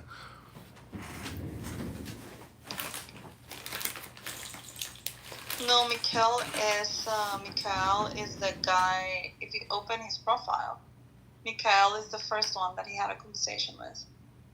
Well, Mikhail took a screenshot of my titty. He likes to play it here for everybody. Yeah, but if you see the screenshot of the screenshot. You see, what you fail to understand is that by having a picture of my titty on your cell phone doesn't make you cooler. It makes you the beta cuck.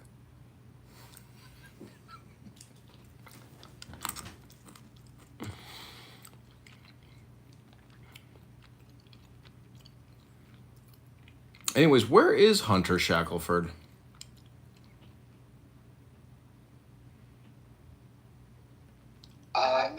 She retreated after she got caught up in some scam that she got caught for. Who? Hunter Shackelford. Oh, but that was years ago. I haven't seen her around for like 3 years. You didn't happen to hear the Isaac Hayes room today where everything in this white man's world is a scam except for Isaac Hayes? Was that on Fanbase or was that on here? It was on here, and there was an African-American gentleman in the stage who was calling him out saying, "This motherfucker, he just runs investment scams, taking your fucking money, losers." It was he got called out so bad, it was fucking awesome.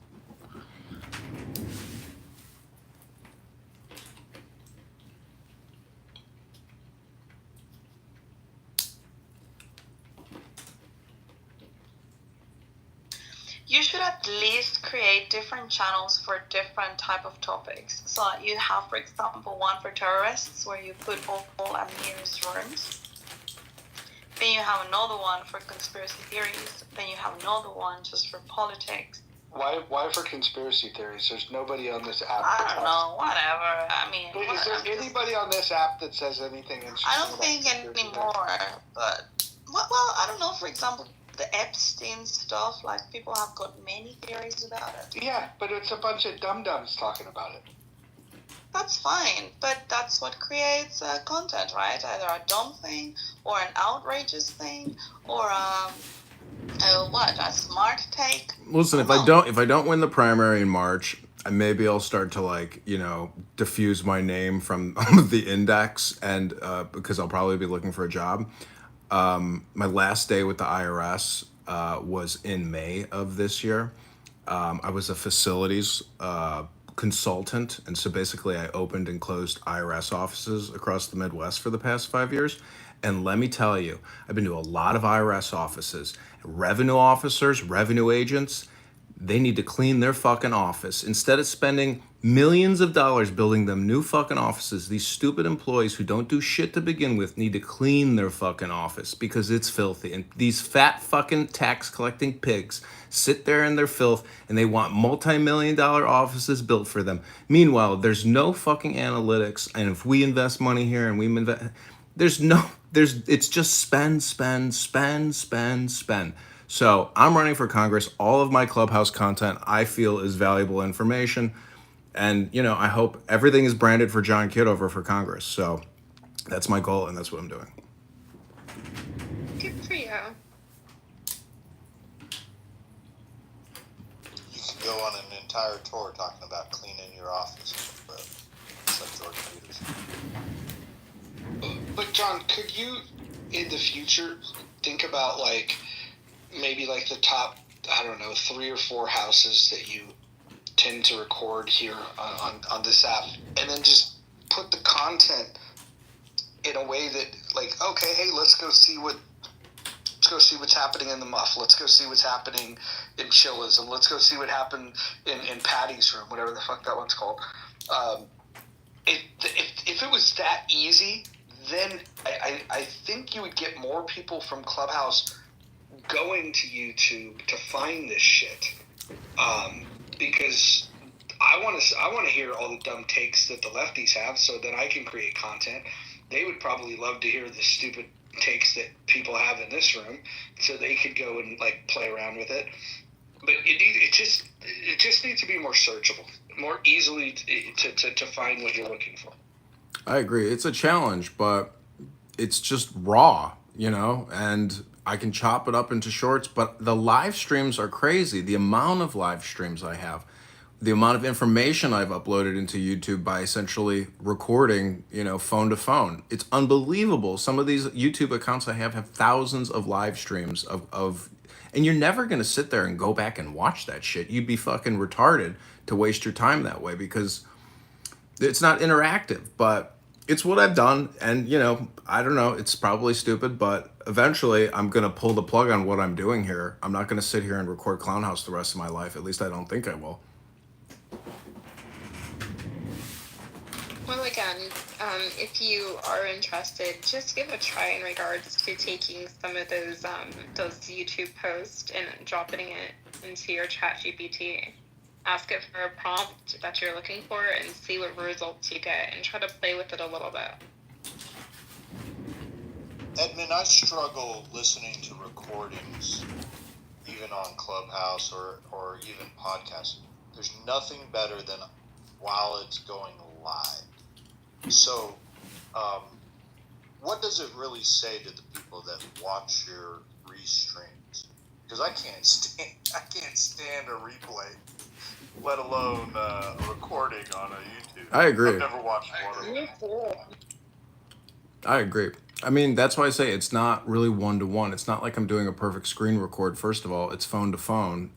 Zena Mini on here does do screen recordings through Club Deck, I think. And his are kind of interesting. But to me, like, this is a closed community. There's no new users. Is there any party hats in this fucking room? No. So this is a closed community that does not grow. And even the passerbys on my live streams on YouTube, they don't know what they're listening to. And I think sometimes people are just like shocked to see all these phones and saying, a lot of people are like, what the fuck is this guy doing?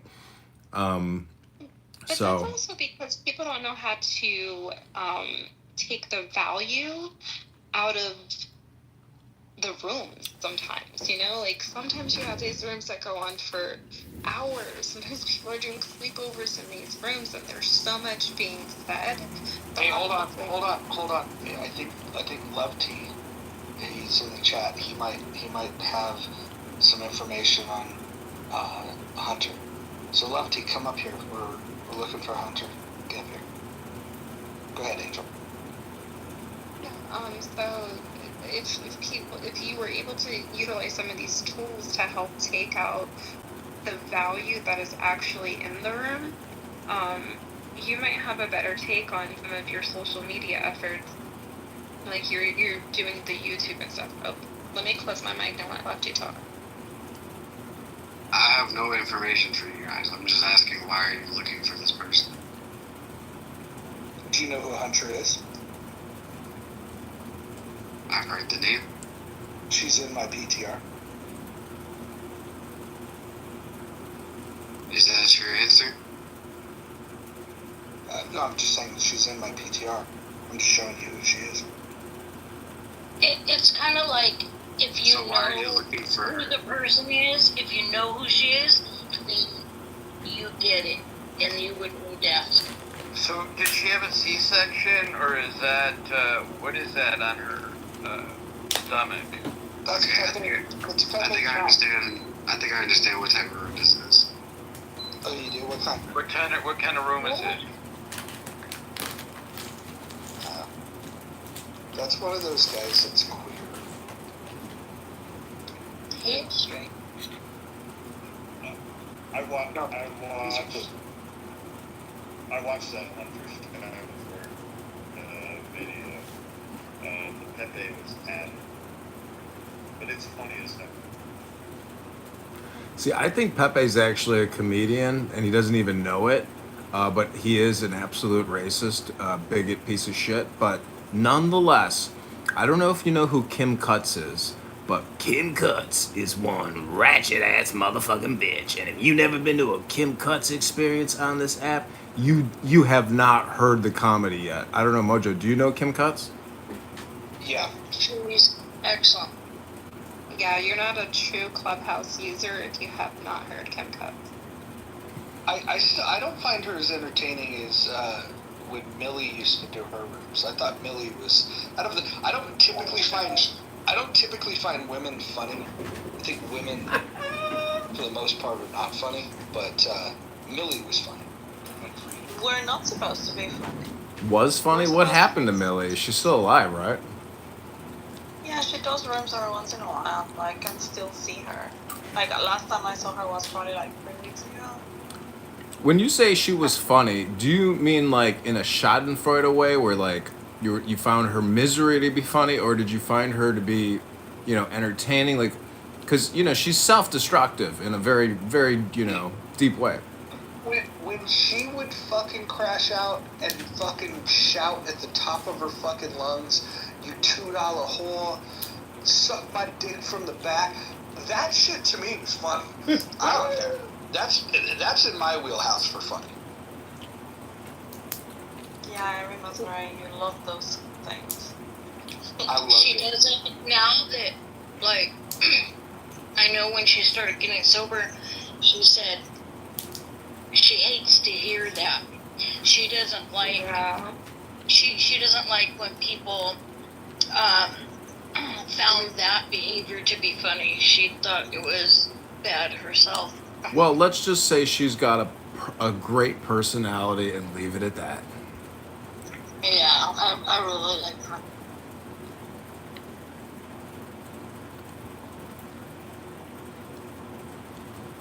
So, ladies and gentlemen, what is it that we have learned most about our fellow Americans on this app? Anybody? Many of no. Oh. Nothing is surprising anymore. I wasn't gonna say it, but I am gonna say it. Many of them are socially suicidal. That's what I think. Dawn likes tacos. I do. I do. I like tacos too. Oh my God! Well, let's come over. Everybody, come over to my house. We'll cook this weekend. You're invited. Okay. Do you think this app had any role whatsoever in helping Donald Trump get elected? No. Yeah. No. Who said yes? Angel. Yeah. This app doesn't have, even at its peak, didn't have enough people that could move the needle in any state.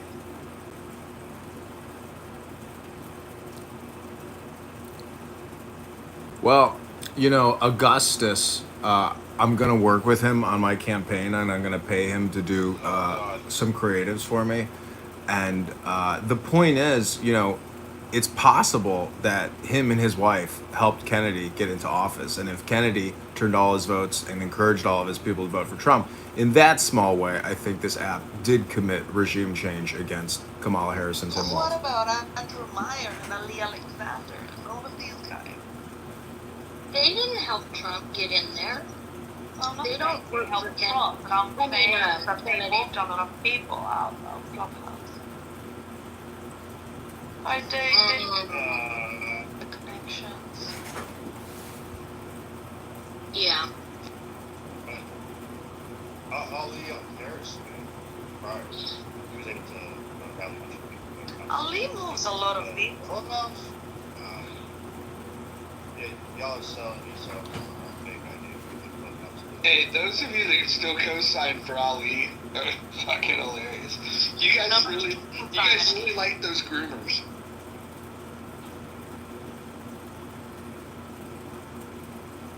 I don't speak with Ali since that thing that happened.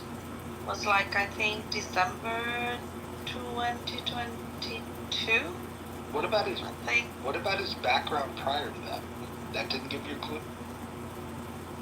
Well, I didn't even know who Ali was. We became friends when we were here, but I didn't know anything about him, just like I didn't know anything about a lot of other people that ended up being very popular and having a lot of influence. I had no clue. And then after being in Clubhouse is when I started learning who was who. But I didn't know. Are we talking about Ali the abuse? No, Ali Alexander, the gay pedophile that helped to organize Stop the Steal, who was a convicted felon prior to that, and people that hang out in quote-unquote conservative Clubhouse used to be under his spell because they couldn't tell fraud when they saw one. This is my first time actually ever hearing about this person. I didn't even know that they were on this platform. What yes you did, Angel? Oh, if you guys like disgusting human beings, Roy, this What did I leave? Why doesn't this person's name ring a bell to me? I've been here since season 1. Because his name wasn't You had to go into the rooms with like less than 20 people that where the conservatives would do a little circle jerk, and guys like Andrew Meyer and Ali Alexander would sit there and preach to the people, and they would bow down and lick their balls. That was what was happening. It was you know how you have Trump sycophants? These were sycophants for Trump supporters. It was hilarious.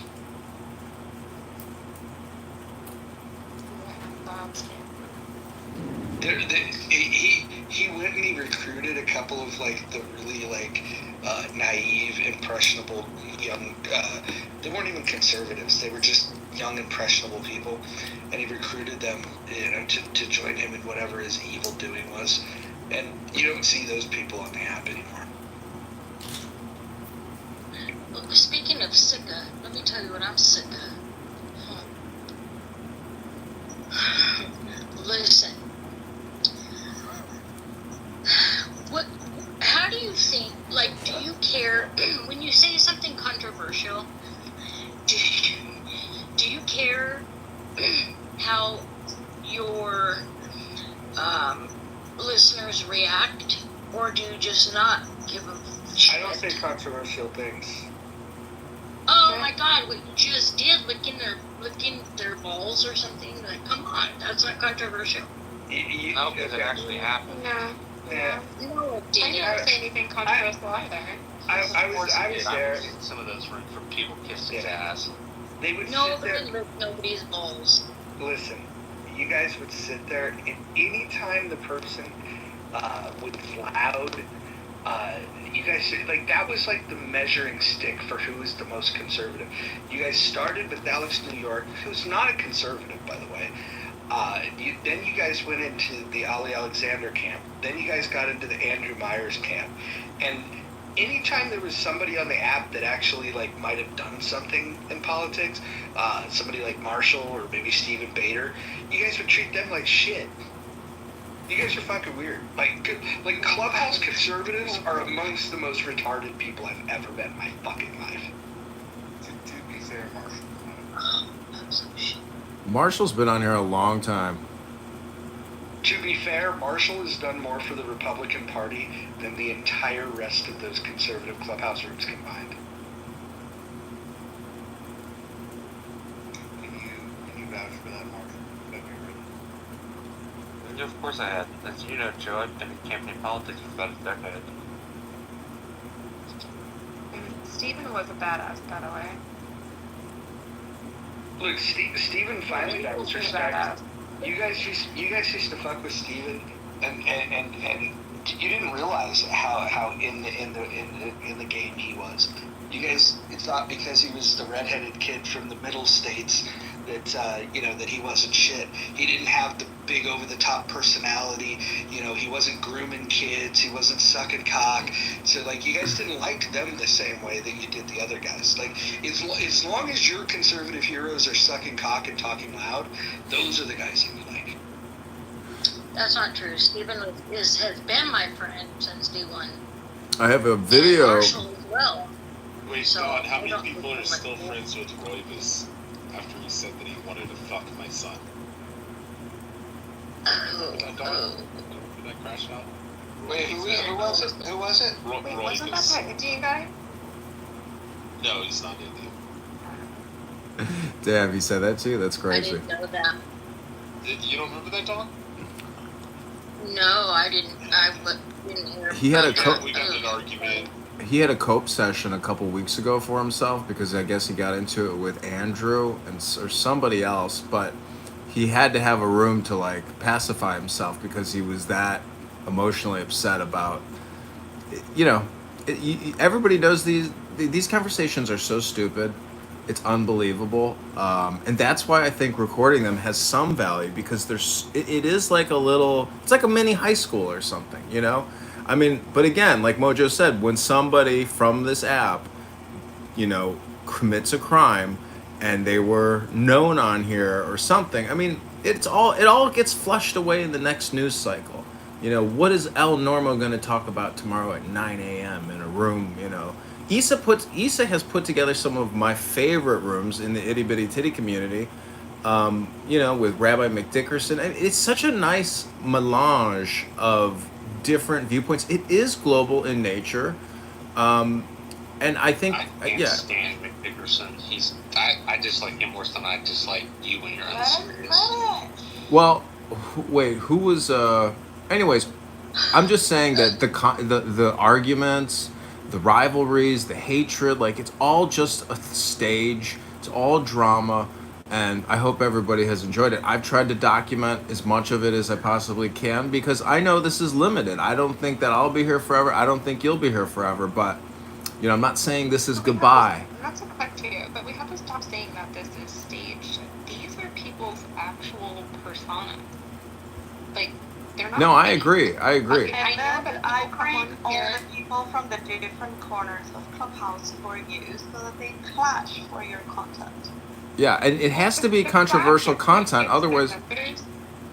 The clash is what gets the numbers and what gets the attention. Let me just say, the clash is what gets the attention. But if you've been here long enough, and if you've really tapped into the various spaces, even in some of just the other side, whatever, I'll sum it up as that. You begin to really. You're referring to the blacks? Yeah, those rooms are. I'll just say the other side. You get to hear these fucking personas loud and clear. You can kind of call a shot, ahead of time if you really pay close attention. People actually,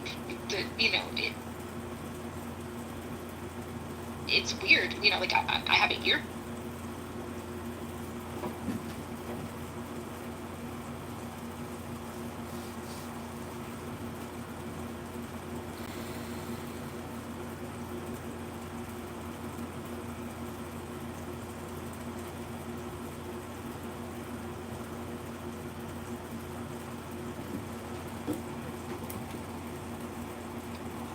A lot of the shit that's being said on here isn't something that somebody would say to you bold dead to your face. I mean, that's just a fact. So when you're, taking some of these spaces, and I think, you're trying to this is to the person who is recording them.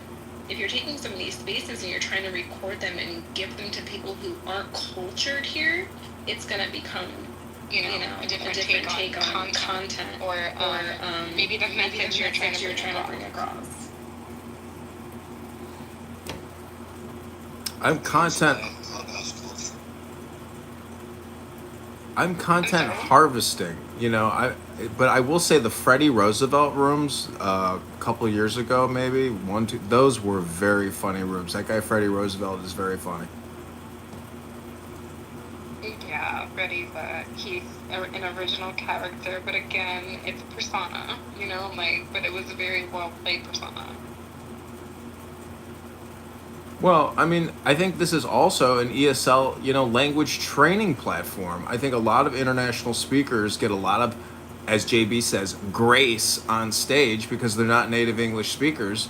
And they come here to interact with people who speak English proficiently. So, that's a big part of this app as well. And it's a huge fucking waste of time.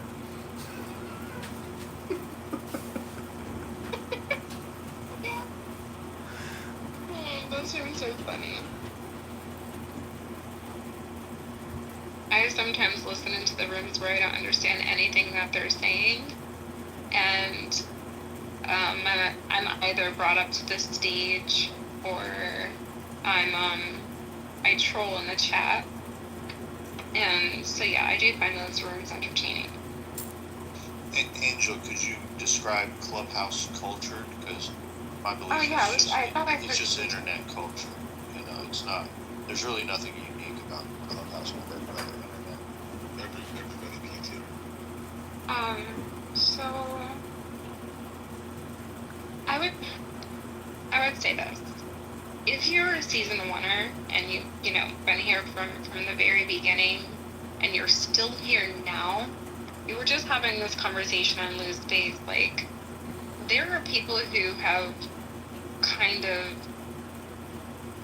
made a certain, made a certain phrases or certain things or stuff that you've taken like from this application and you've like maybe done in real life, like or said in real life, or like I'll give you a phrase like the Matrix.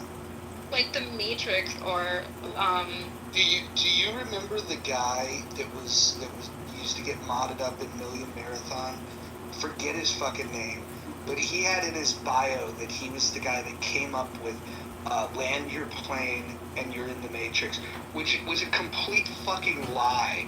I forget his fucking name. It's a girl. Hold on. No, it was a dude that had it in his thing. I'm trying to think of his fucking name. If you give me a second, I'll think of it. He was like a big black dude. He had no fucking personality, and for whatever reason, they'd mod him up, and he had no claim to fame. He couldn't fucking string together words to put a sentence together. So he puts in his bio that he came up with these things, and like only once did somebody call him out on it.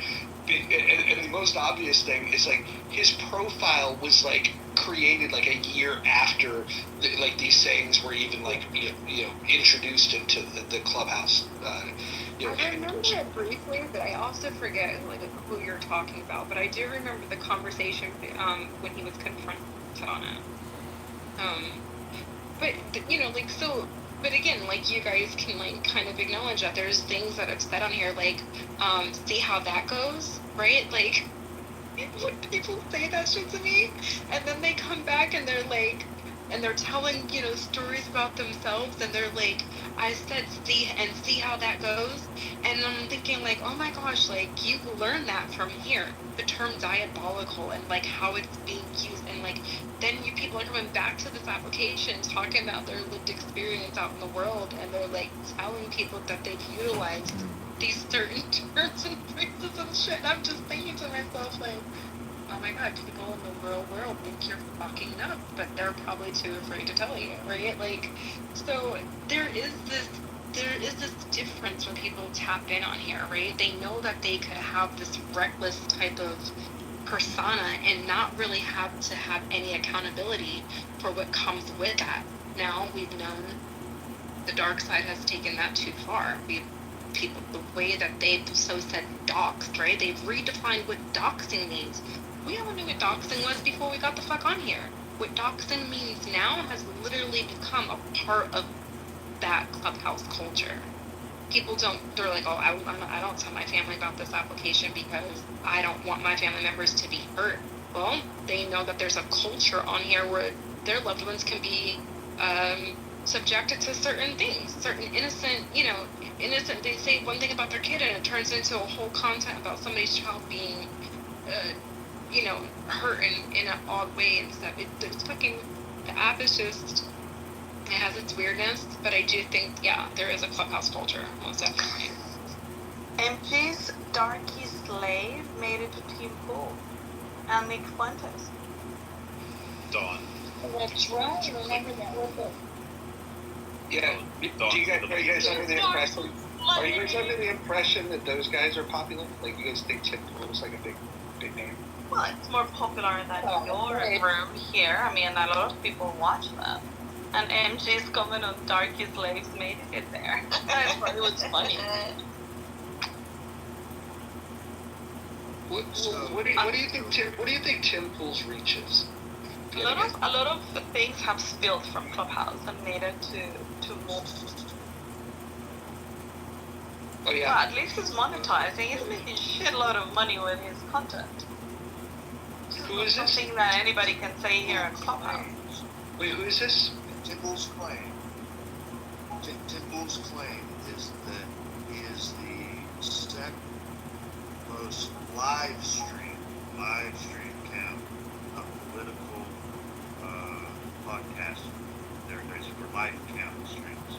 Yeah, I don't think so, but he's pretty big. Well, yeah. You're in the Matrix, Joe. What do you guys? It's 3.5 million between his 3 channels. Do you guys listen to Tim Pool? My dad does.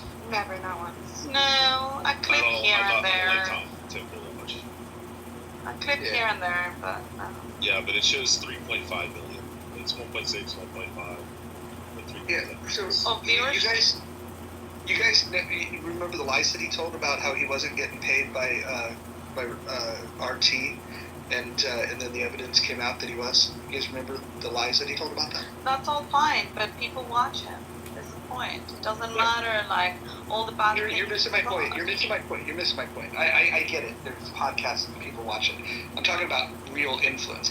This guy, like, and the people he would have influence over, this guy told people that he did not get money from RT, and then it came out that he does get money from RT.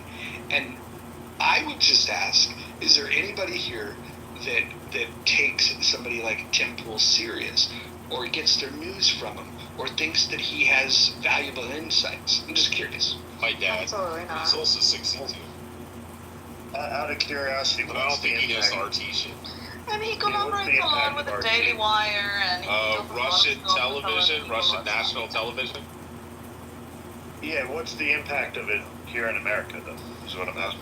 I mean, seeing how if He's quite literally getting paid by Russian propagandists. Yeah. And Americans are like, oh man, let me eat that shit up.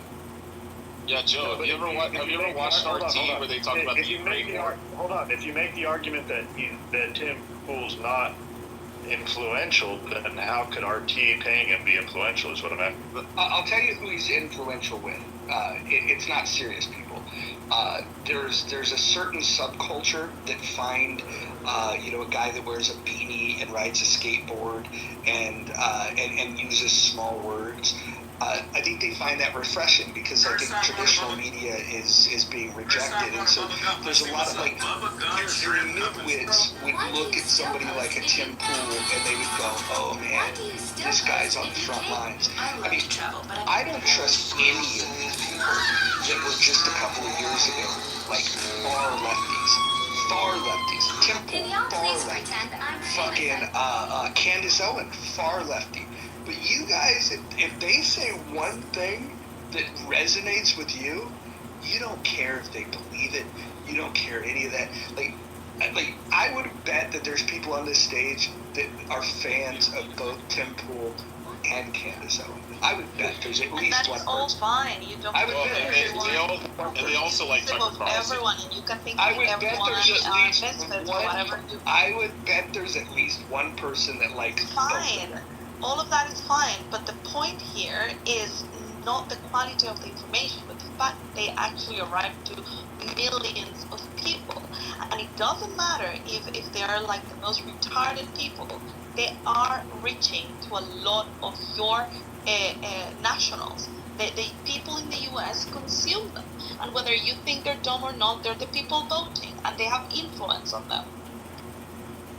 I only like Candace Owens for two things. One, because her skin routine. No. I think she is. No, I'll leave that comment to myself. But I like her for two reasons. One, because I love her her little thing that she did with kind of the exposure on the organization Black Lives Matters, and I like her also because she did something with Kanye, and I love the fact that she wore the White Lives Matters T-shirt. Those were the only two reasons. Wait, you like Kanye? She and Kanye hate Jews. That's the only thing they have in common. I grew up listening to Kanye. You like his new song, Bigger Hair? I don't listen to his new. You don't like the new song, Bigger Hair? I've never heard it. The High song is amazing. It's the How I grew up with Kanye, so if you can just imagine just having a little bit of respect for him because of his touch on, on the culture of the music, and so, it's, that's why I like him. But so do you overlook the fact that he hates Jews? I don't overlook the fact that he hates Jews, but I don't believe his hate for Jews is actually genuine.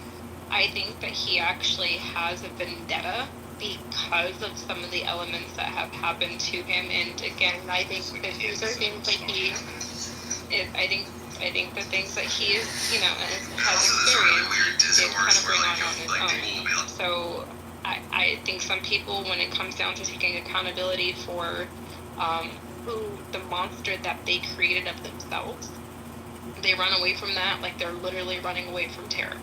And some people don't, especially when we see these celebrities. Sometimes they don't have someone there along their journey of their celebratory status to kind of nurture them, like how we've all been nurtured by, loved ones in our family. So when you become this new person and you're responsible for nurturing that, I think there's a lot of neglect that happens, and we do see tragedy with a lot of celebrities. I think Kanye is one of them. Hence his psychic episodes with, fucking mental health breakdowns and stuff like that. Psychotic. He's got fucked up.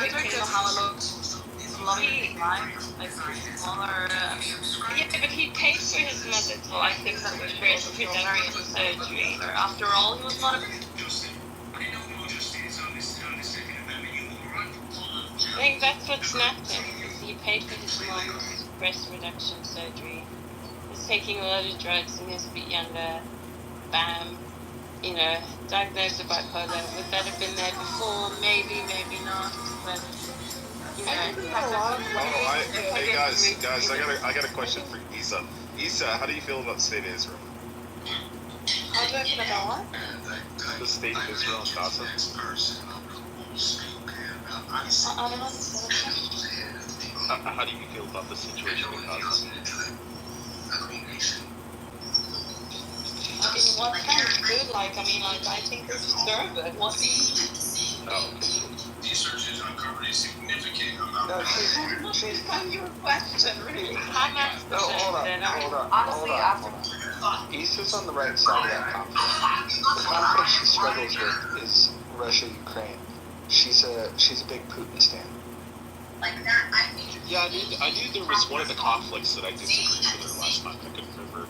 So I was trying to flesh it out, and I was like, wait, is Israel Palestine? Which one is it?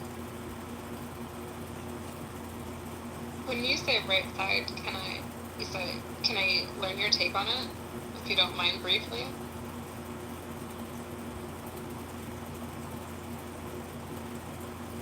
Sorry, can you repeat it? I'm just cleaning the toilet right now. I don't know.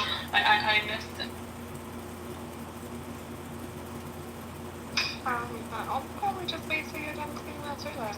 What'd you ask, Angel? Oh, she asked, what do you mean by them being on the right side?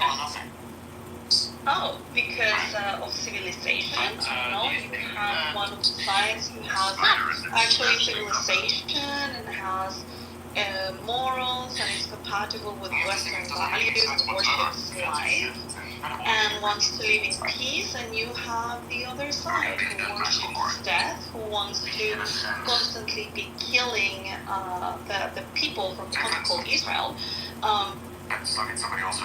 They are trying to fulfill prophecy, and they are not used to living in peace. I don't know. They're can never have. They're terrible. So again, she gets this conflict right, but if you ask her about Russia and Ukraine, all of a sudden she doesn't apply the same logic. I think in Russia and Ukraine, both of them are thugs. And you cannot, I don't stand for the values Ukraine stands for, because their president is a thug. And it's also one of the most corrupt countries in the world. And in a way, I'm sorry that they're going through what they're going through, but it's not like they get a pass just because that little bitch they have as president goes whining everywhere. That doesn't make him a virtuous man. He is very far from being a virtuous man. I'm not defending either Putin, but I don't think that Ukraine is completely blameless. I think that they both got what they wanted to get into, and that's it. I mean, and you think, or because you believe that Russia is worse, then that makes Ukraine good, and I don't believe that. Ukraine doesn't have to be good to be the victim of tyranny. And I think the interesting thing is that you can see clearly the terrorists attacking Israel, but when a tyrannical leader in Russia invades Ukraine, you have a million reasons why you think they're justified. It's fascinating. And in fact, every word that you just spoke in defense of them was exactly Russian talking points. This is their exact propaganda. And you probably heard it from Tucker Carlson because he sucks their dick. Yeah, I was getting into. I have to agree with Roger on that one. I was going to ask you if you have dived, into, getting an understanding of this on your own. Delved. Excuse me. It's not a fucking English class. If you have delved into learning more about this on your own, because I don't, your response didn't seem too much of you. It sounded like you're friendly to somebody. I love fish. Bark at your dog. If you want a burger, that you thought about last week. If you want a burger,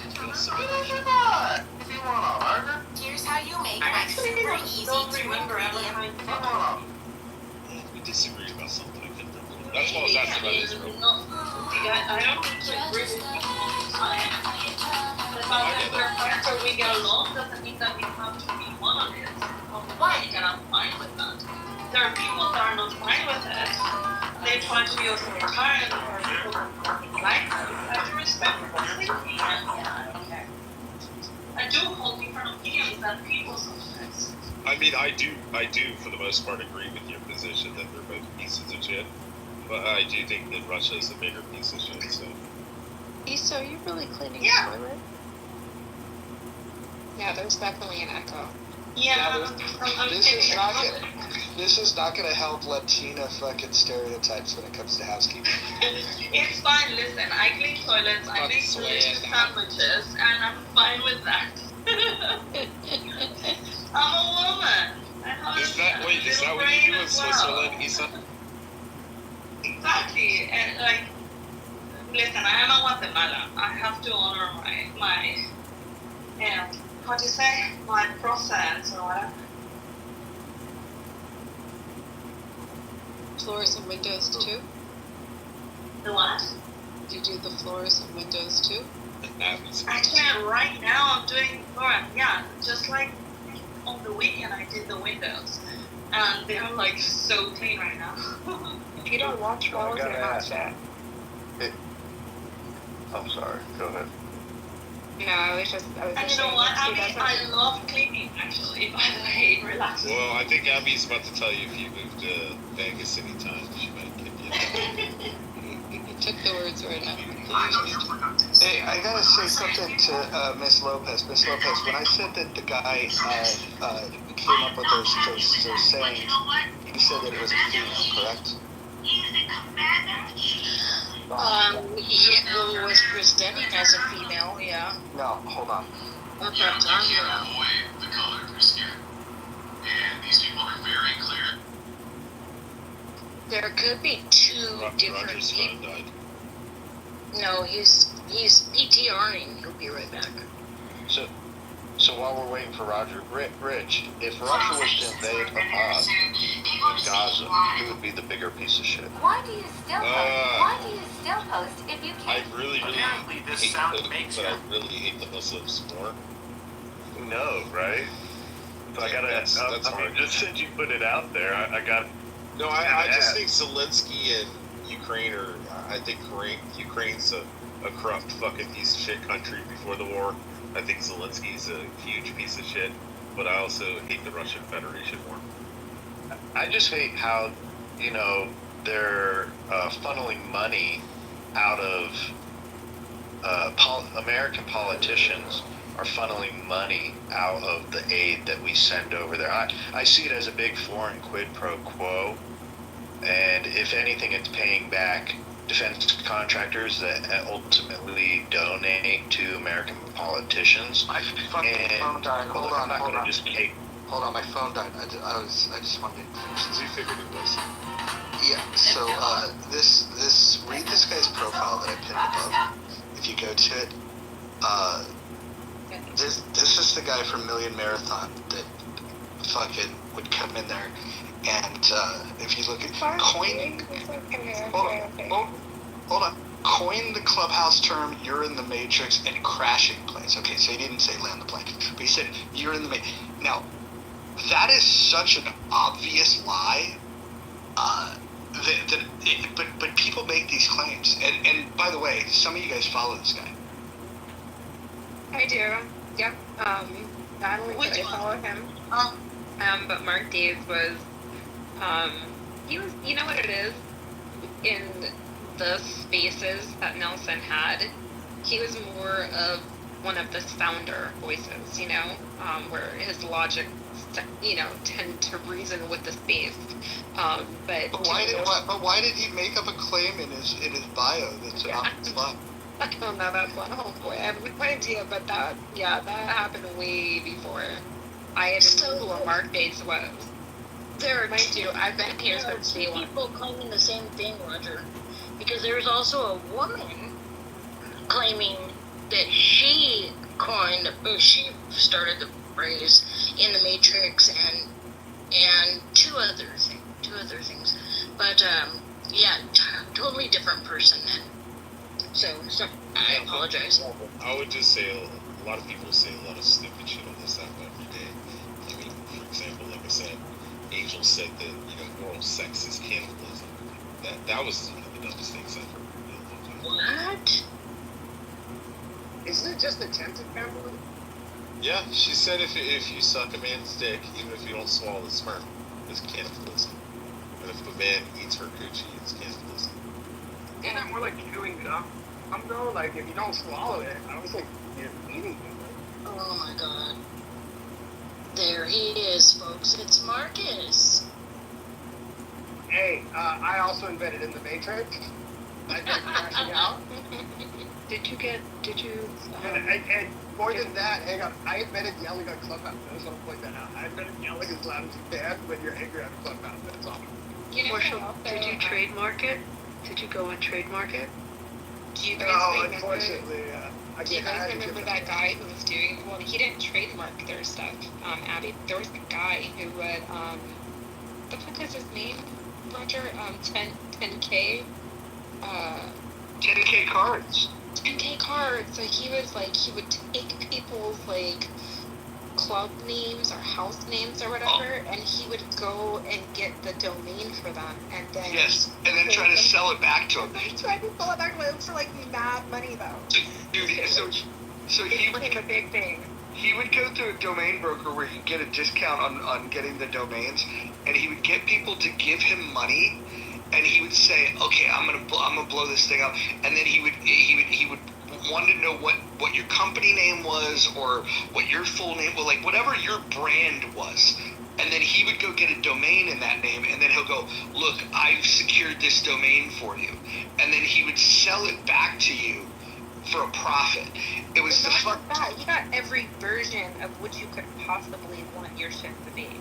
.net.com, all the shit, bro. And motherfuckers just gobbled his cock. It was fucking so crazy. That was a good time. That's a really good time. That one was fucking good.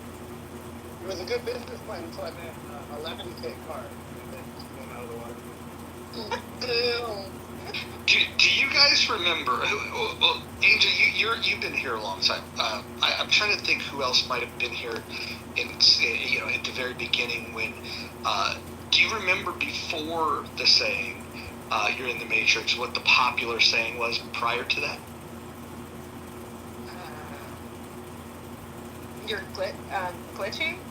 Nope. In Black Clubhouse, which I spent most of my early days in. First time I came in to do like some of the the whole business rooms. Then I discovered Black Clubhouse, and all they used to say was, "You're in the pipes." That was the saying. Oh my God, Roger, that's so fucking day one. You're in the pipes. You're in the fucking pipes. Or something in the water, or I forgot the other ones, but yeah, the fishbowl, yeah, that took me way back. I forgot that one. or you're underwater. You know when we first came on here, everybody used to have like those like rooms where they were like high energy and like manifestation and things like that. So I came into one of the spaces and it was like I have this wonderful idea. I think this is going to be, something that can go really big. And it was like I wanted to come and get your guys' advice. I tapped into your space because remember you like kind of like how to promote yourself before people actually listen to you, right? So I was like pumping myself up, and I was hoping that I can share this idea with you guys here. And the lady was like, well, let's learn a little bit more about you. Like, tell us your name, tell us where you're from. And I was like, did the whole rundown. And then this other lady taps in and she's like, well, before we let you go, there's some new people on the stage. And this guy was like, no, I want to hear what she has to say. And I'm like, okay, thank you, sir. I was like, and I immediately started talking. I was like, I have this idea, and I want to title, my house that I'm thinking about creating as Manifestation Masturbation. And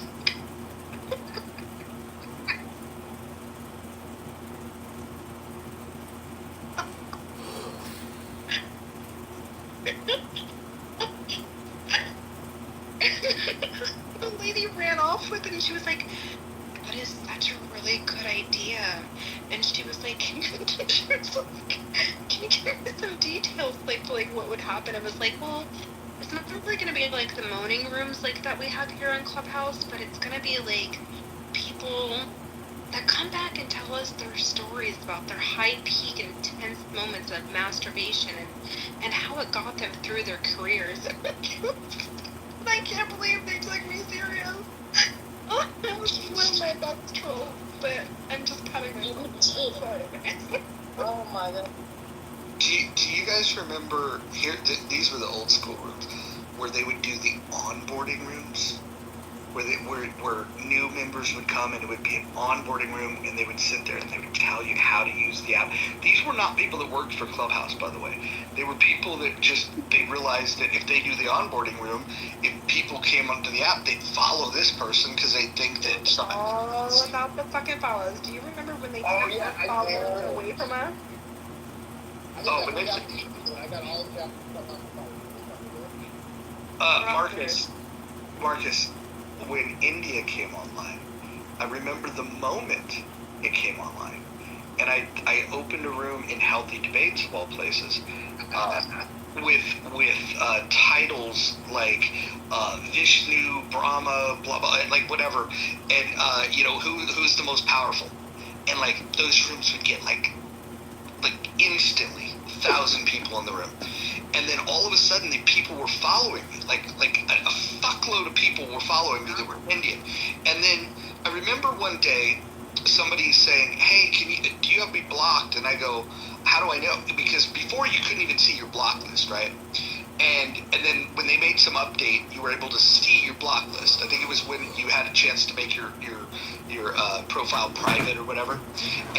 And so somebody goes, "Oh, you got to go here, whatever." And then when I looked at the block list, I was like, "Fuck, I got a ton of people blocked." And I looked, and all of the people on the block list were all the Indian names. I never blocked those people. Clubhouse, on my behalf, went in and instituted a block because they didn't want me cavorting with them. I think what they saw was there was like 2 days in a row where I had these rooms that were the biggest Indian rooms on Clubhouse were led by me asking questions about Indian food and their gods and all this kind of crazy shit. And it was that was not what Clubhouse wanted. They wanted the Indians to have their own little thing. Oh, you're I never knew that they did that. This may go down as the one success Clubhouse I think they set back India 100 years at least. You could be living in the Taj Mahal right now. That's what I'm saying. That's boss. I never knew that. I'm just learning that. I didn't hear you ever say that before. Imagine that's horrible. That's a fucking lawsuit, man. 50,000 followers waiting for you at the airport. Is that a lawsuit, Marcus? Is that just a lawsuit waiting to happen? It's not a real lawsuit. Clubhouse don't owe you shit. They can release you tomorrow. It's the lawsuit. There's something you relied upon. Like what? They blocked people from. Yeah, but they let you. They blocked Grant let them follow you in the first place. I mean, it's not like they stopped you from doing anything. It's just they. But it's like racist. You do it in the first place. Well, they blocked. It was interesting when I learned that Grant Cardone was actually like blocked. Like Clubhouse had blocked him from coming on the application, but it was right in and around the time where he was having that fallout with John Legere. Thought that was interesting. You guys remember JT Fox? Oh yeah. I got a JT Fox story for you from Chicago because he was running his bullshit consulting, seminars here, and a girl that I was dating, her sister's husband was involved in his, real estate success secret course bullshit. So he called me. I talked to him on the phone. And at the time, I had owned a bunch of websites that were making a decent amount of money, and he was yelling at me on the phone and talking down to me on the phone. And so when I saw my girlfriend's sister, I said, hey, I talked to that guy, JT Fox, on the phone. He's a fucking prick and a douchebag. Like, he was talking to me, like I'm his asshole. And she started laughing. You're like, yeah, he's a prick and all this, but that guy has been pulling that same shtick and his same, real estate success secrets or business success secrets. It's the oldest trick in the book. You know what his deal was? So, like I said, when I first got on the app, when I very first got here, I was in like these business rooms and the success gurus and whatnot. And because a friend of mine that invited me said, hey, you should check this out. So I go into these rooms, and when I first got exposed to JT Fox, I was working on a project, and they were saying, like, they were pretending that they were going to give money and invest in these companies. I didn't know what this app was, and I was just like, I'll throw my fucking little idea out there and see if somebody wants to throw me some money, right? And so you did your pitch? So I did the whole pitch thing, and then JT Fox and another guy basically like shat all over it, right? But then they said, you know what? I've got something I want to send you. And then they reached out to me in the back channels. This woman asked me for my phone number. This is back when I had my real name on here. I gave my phone number out. This woman calls me and says, "Hey, can I set up some time for you to speak with JT?" And I was like, "Yeah, sure." And I didn't know he was a scam artist. I had no idea. Found out all started doing the Google search of that all later. But what he does is he goes, "Hey, look, you were mentioning, your idea," and he goes, "It's not investable, but I can help you get there. If what you need is you need to do a few things, and I can help you do that. I can sell you a block of consulting hours," and he was going to help me get to the point where he could then help me get the investment dollars. And I was just like as soon as he went into that pitch, I realized exactly what those rooms were about. It wasn't about investing in anything. It was about selling consulting hours. Dude, the funniest shit that I've ever seen in Clubhouse was they would bring up these people who were like the fucking cousin or the brother or sister of a 1980s or 1990s fucking famous actor or actress. They'd bring them up on stage and put them up there for 4 hours and let them fucking talk. And they'd be the only person on stage, just putting them up on a fucking pedestal. And I'm like, what are we fucking doing? This person's the second cousin of some 1980s fucking has-been actor. Fucking Clubhouse is stupid. Dude, look, they've had A-list actors on here that I don't give two shits about, but I think one of the raddest things, and he was in here earlier, is Timok being in these rooms. I don't know how old. Well, I'll explain who he is. When I was a kid, there was only one fucking action film a kung fu movie that fucking had a black lead in it. And in the neighborhood that I grew up in, that was a big deal for the people I grew up around. They had their own little black superhero. And so I don't know if you've ever heard of the movie Last Dragon, but it was extremely popular. And Time Out comes here all the time. I think that's one of the raddest things. I've been in rooms with fucking MC Hammer. I don't give a fuck about him. I think his music is shit. I think he peaked when he was the bat boy for the Oakland A's. But Timok, he's got he's got that one thing under his belt that's huge. But it endures till today. You know that I think that this fall, maybe in the wintertime, they're going to re-release the film for its anniversary across the country in select theaters. You don't do that 40 years later unless it was culturally relevant. It's pretty fucking rad that guy shows up. That's cool. That is cool. What'd you say, honey? I was gonna say, what do you guys think about Denon's arrest? Why'd they arrest him? I think it was a charge of battery, but I think this happened some time ago. So wasn't he the guy that said he got fucking herpes from Sarah Fox? Yeah. Yeah. Yeah, was Denot that African American guy, or he was in the army, or who was that guy? Denot, I know that name. Denot, he's a sea actor, but he does all those rooms where he busts people out on their shit, and then he brings the receipts, right? But he twists it. He has this great capability that few people have to twist it and touch, reach in and grab that part of you that says, hey, you want to kill this guy, or that's horrible, right? Not a lot of people can conjure up that type of emotion within their listeners.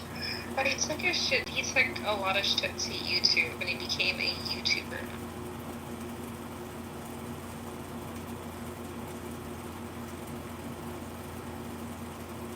He's just a great smooth talker too. Well, Hampton Spears is the most successful F-word, N-word that I know on this app.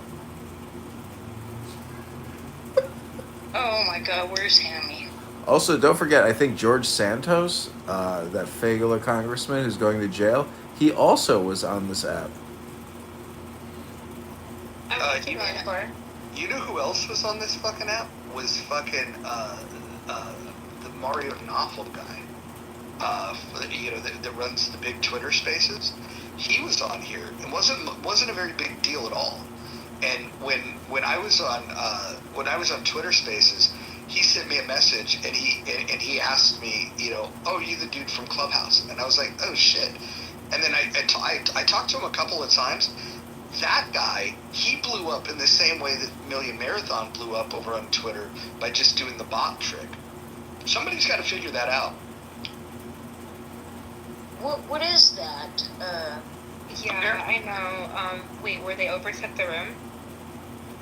No, do you remember when Jeremy Green exposed the fact that on Twitter he was creating bots to make those rooms look more relevant than they were, which drew more traffic to the rooms? Do you remember that? Oh yeah, there was a big topic about that.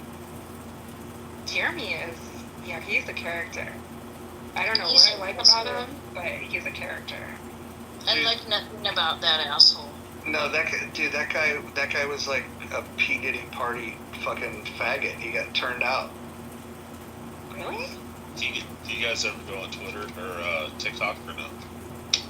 Wait, he's on TikTok? No, message. You guys go on TikTok.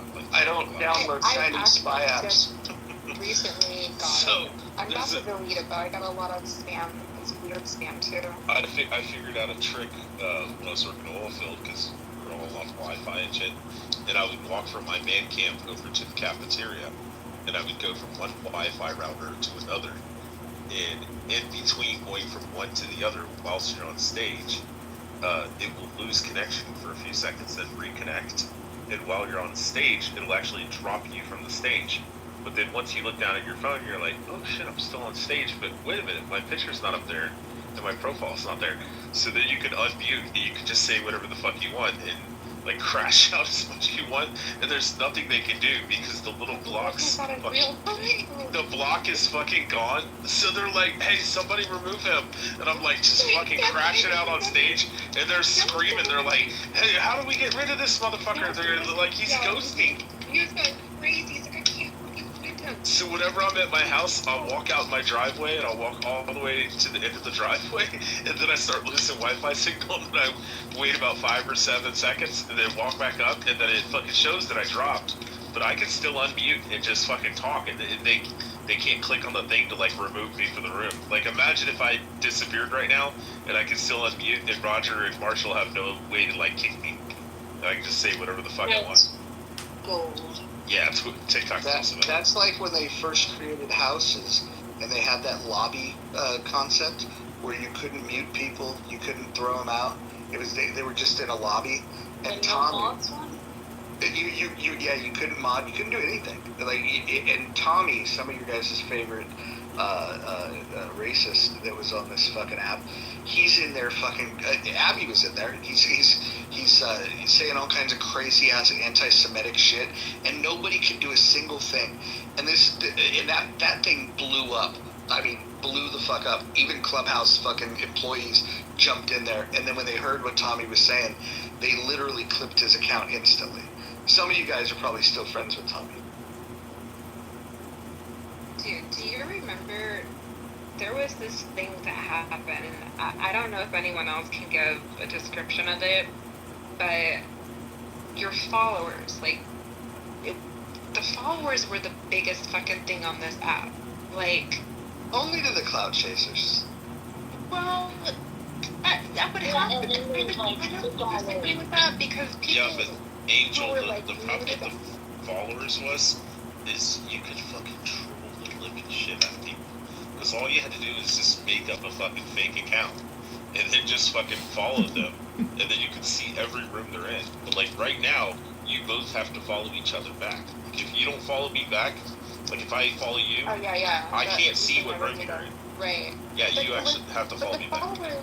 What I was trying to say about the followers is that it was the numbers, like the amount of people that you had following you. And I remember specifically one day, Nelson was in his room, and he was like, there was this comment that he made, and he was like, about his followers. He's like, I got XX on like 24,000 odd followers, and this and that. And he but he said it like with his chest or whatever, right? And it was like a big thing.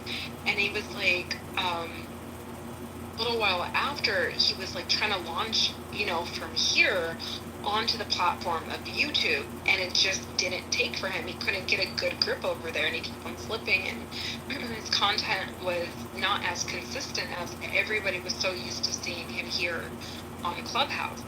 And then one day, motherfuckers clicked into the app, and followers were gone. Here's why that was gold, though. Wait, I want to say this. Let me finish this. But something happened. Like, I can't define it, but you can hear it in the tone of people's voice. Like those ticket people, those name branders, those like the big name people. Like something happened to the tone of their content, and I will never forget that day. Well, here's what was great about it. The worst people on this app were the people that fucking had like the followers, but they never followed other people back. They'd follow like maybe 3 people, 4 people, 5 people, 10 people max or some shit like that. And those fucking people are the ones that fucking were the most crushed when they lost their followers. Because if you were mutually following people, then it wasn't that big of a deal. I mean, yes, you lost followers, but you'd still like when that day happened, like I still had 5,000 mutuals, because I wasn't one of these fucking prima donnas that thought they were too good to follow other people. And so anybody that lost a bunch of people, I think that was fucking hilarious. Yeah, because if you're mutually following someone, if you're mutual, then they become friends, right? They're friends. Correct. You have to understand what went behind these numbers. People would be like, as if they were like billionaires, like social billionaires. Yeah, like YouTube famous, like real, like as if Clubhouse was paying them, and people actually believed that Clubhouse was paying them because in and around this time there was a lot of shit going on about people making money from the application and coming back onto the application and talking about that they knew people from the other side. They had secret private rooms with the content creators of the app, and they just like really buffed themselves up. But the day that they took the followers away, the tone to these people was just like a lost soul. You guys think that was the closest that Andrew R's ever considered suicide on that? No, that guy was never anything on this app. Oh god. You talk about the religious guy? Yeah, he had like 20,000 or 10,000 followers and shit. Yeah, but nobody ever gave a shit about that guy. Dude, I used to go in and harangue him. I know, that's my point. Nobody cared. I had like 2,800 friends, and I was like, Andrew, you only have like 100. I'm like, I'm more popular than you right now. Fucking hated it. It was a glorious day when all that happened. It was amazing. All the fake asses left that day. So when we got these yellow plus signs for the subscription, I remember I was the girl from the other side. She was like, I don't know what the fuck she was doing, but she was saying something about me having so many kids, and then she was like screaming on like the stage about how big my vagina would possibly or is, and and I'm just like, it was fucking weird, right? So a few days went by or whatever, and then we got these plus accounts or whatever, and I remember I was like, me and my Uncle Rohan it's like, me and my Uncle Rohan got you. I was like, don't touch my fucking PTR, especially if you're a bitch who doesn't like me. Now I can see who touches my PTR, and like people were like running around talking about how you can see this. But the funny thing is that people didn't realize that with this plus came some of their altered photos, right? Like if you cropped your photo, yeah, you were able to see the whole shit, and that right there, that was the funniest fucking part, because you were seeing people like botch themselves up through like the AI filters. Hilarious. And then you could see their screenshots of their screenshot of their screenshot, and it was like, oh bitch, wow, you might not want to do that one. So it was that was another highlight of this app. Sorry.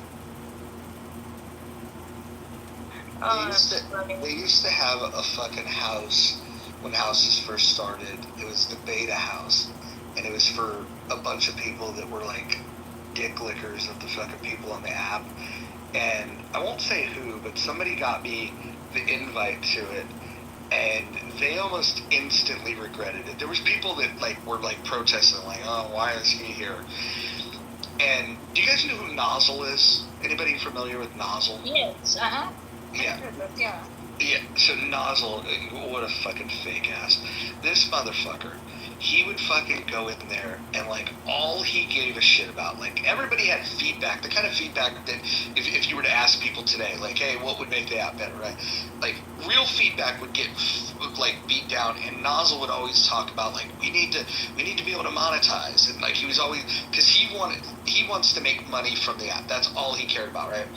And so when they were talking about monetizing houses, like that was him, that he was like the engine behind that. And then when they killed that, he tried to figure out a way to like monetize anyways without the app's help. And then he had done so much like essentially free consulting for them on a bunch of topics.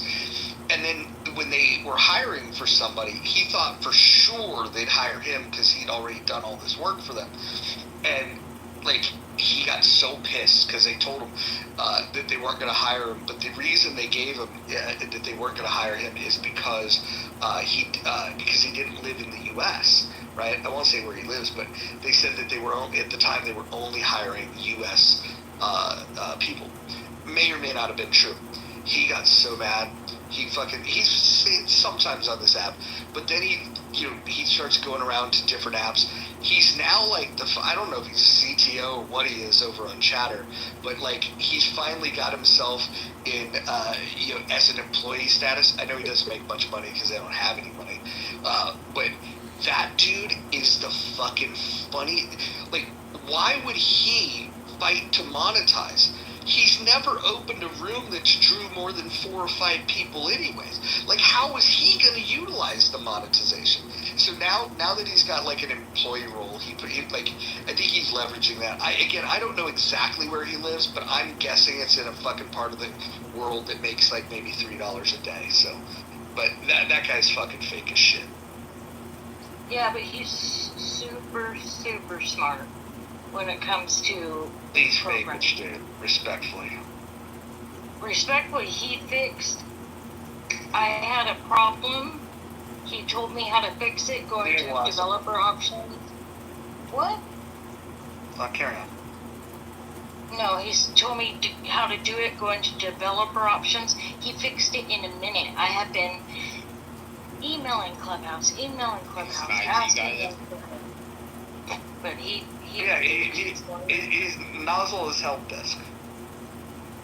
Yeah, he's like Geek Squad. You know what I did find very distasteful, however? So over in the Million Marathon, we had this room where this woman was about to confront these people on the app who scammed her for thousands of dollars. Like it was an extraordinary amount. And are you talking about Lindsay the horse? Yes. I didn't know I was gonna say that. Dude, I know where all the bodies are for Lindsay.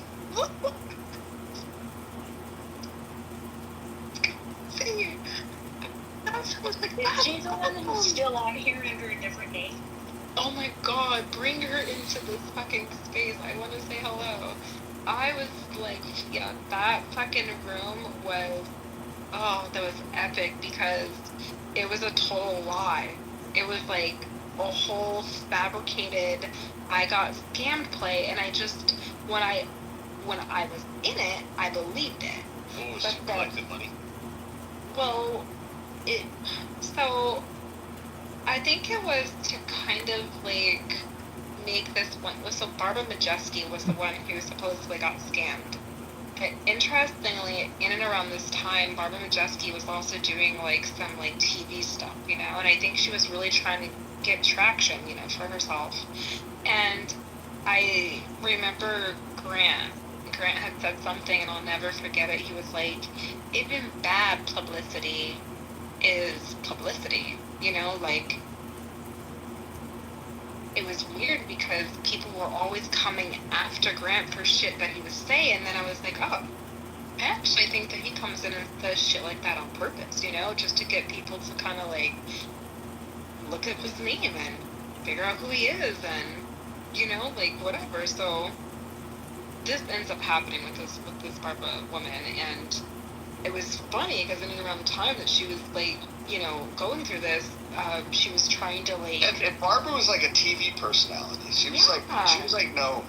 Promotion. And it was so crazy because I felt like she was doing fine by herself, but I felt like it felt like she maybe thought that she was like obligated to kind of like bring people in with her, into some of her successful moments. Like I remember there was one where Jonathan Bean's daughters came onto one of her morning shows or whatever, and it was a big thing, and he was like, thank you so much. Angel, can you acknowledge that Jonathan Bing is the stupidest person on all of Clubhouse? and a complete, absolute fraud. And if anybody wants to ping him in here, I'll tell him myself. I actually had to pull myself away from Jonathan. Great, I want to just say this. I met Jonathan from the very beginning of this application. He has my personal phone number. I have his personal phone number. We were Clubhouse, whatever. I don't want to say friends, but we were Clubhousey. And we did a lot of back chatting and, setting up plays and things like that and shit. But a lot of the stuff that, he was putting down on this platform was just, don't fall for it. That's all I can say. And if you're, he's like the woman, just, he's just the definition of a midwit. I don't even want to get into it. He's talking about rape accusations. What is shit But that Daphne saves What do you him. mean by that? Wait, so let's just say, we had a controversial topic, which we titled it clickbait topics. I'd be modded in space or whatever. Many of us would get a rundown or back chat each other on what we were gonna kind of talk about next and segue. But there was just shit like that, or let so and so up and block so and so, or remove so and so, or boot the room, or just shit like that. So it really had to do with more of how the space was operated and stuff. But you get to learn people. You get to learn sometimes the true person when, how do I say this? When people are too preoccupied with being the green bean, sometimes they lose that, that alter persona that they came on here with, and they show their true colors. That's all. Angel, who was the white guy that got grilled when Barbara got duped out of the money and Lindsay, was under heat, but they had. He wasn't white. He was supposed to be this Mexican dude, Eric. Yeah. He certainly didn't look Mexican. He looked like white. He didn't, but he always talked about it. He got really offended when he did, No. But anyways, that guy sat on a fucking stage for a fucking hour, letting people just grill him, and he was just like, "Look, I'm here. I'm answering questions. I'm not running away." Yeah. He was there. That room was so pathetic because he's all, come on guys, don't do me like that. Look, I'm here, I'm standing in front of you. He was like, I'm throwing myself at the mercy of y'all. It was just so. They did him dirty though, because they really did him dirty. So he was always the one who was when you're in those spaces, the back channel became,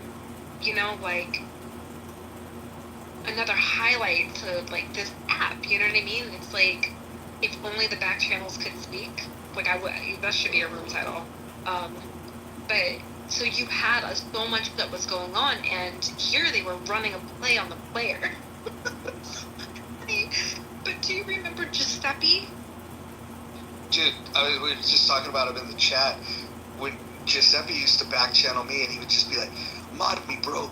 All my followers will come. Mod me, bro." And I'm like, "Fuck you. Fucking, I don't." Giuseppe was one of those motherfuckers. And I think I swear to God, when they took away the followers, Giuseppe was gone. You never saw him again.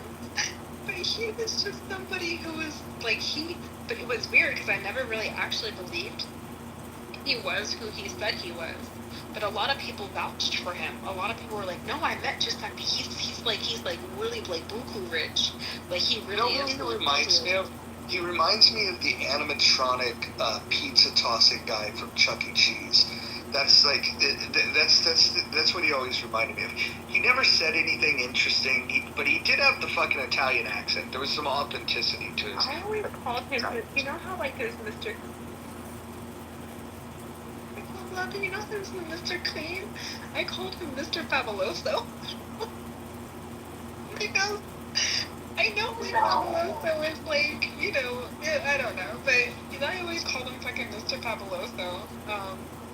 Just because he had like a really shiny head, he reminded me of Mr. Clean, but he had like this accent, and he acted really famous. And his shoes, he was always about his shoes and shit. Do you remember in season 1 of Clubhouse when if race came up, you get up and you participate in the conversation, and there'd always be a black woman to tell you that you don't have the scholarship. You don't have the scholarship for this conversation. I never can't speak on that. Remember, I don't know if you were listening when I they were decided telling to me, invest in a Nelson real estate development. I kept getting called by Moishe. You can't participate in these type of conversations. And the whole delineation campaign that they went on from those rooms became, I guess, my segue into calling a woman a hard ER bitch. Yeah, then all hell broke loose from there. And I made a t-shirt.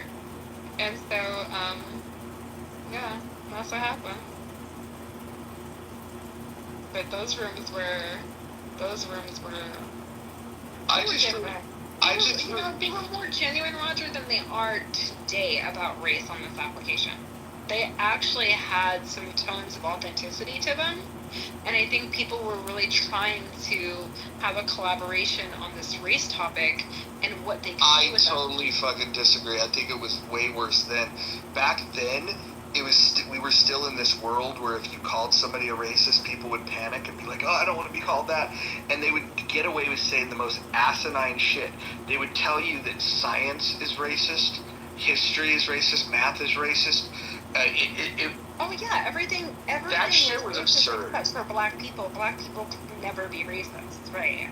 So well, it went beyond that. It was like, this is back when they would do rooms where they would say math is racist, and then they would do this weird like Terrence Howard thing where they would even tell you that like 2 + 2 doesn't equal 4. Like it was that dumb. I remember, and it'd be some country ass black dude with this ebonics tone, like like the way he spoke. It was. I remember these times, but I do have to disagree a little bit, because I think at those times, remember, we all kind of came here as we were, like we had our real names, we talked about our families, we gave real life experiences to this application. And I think, again, the authenticity was there.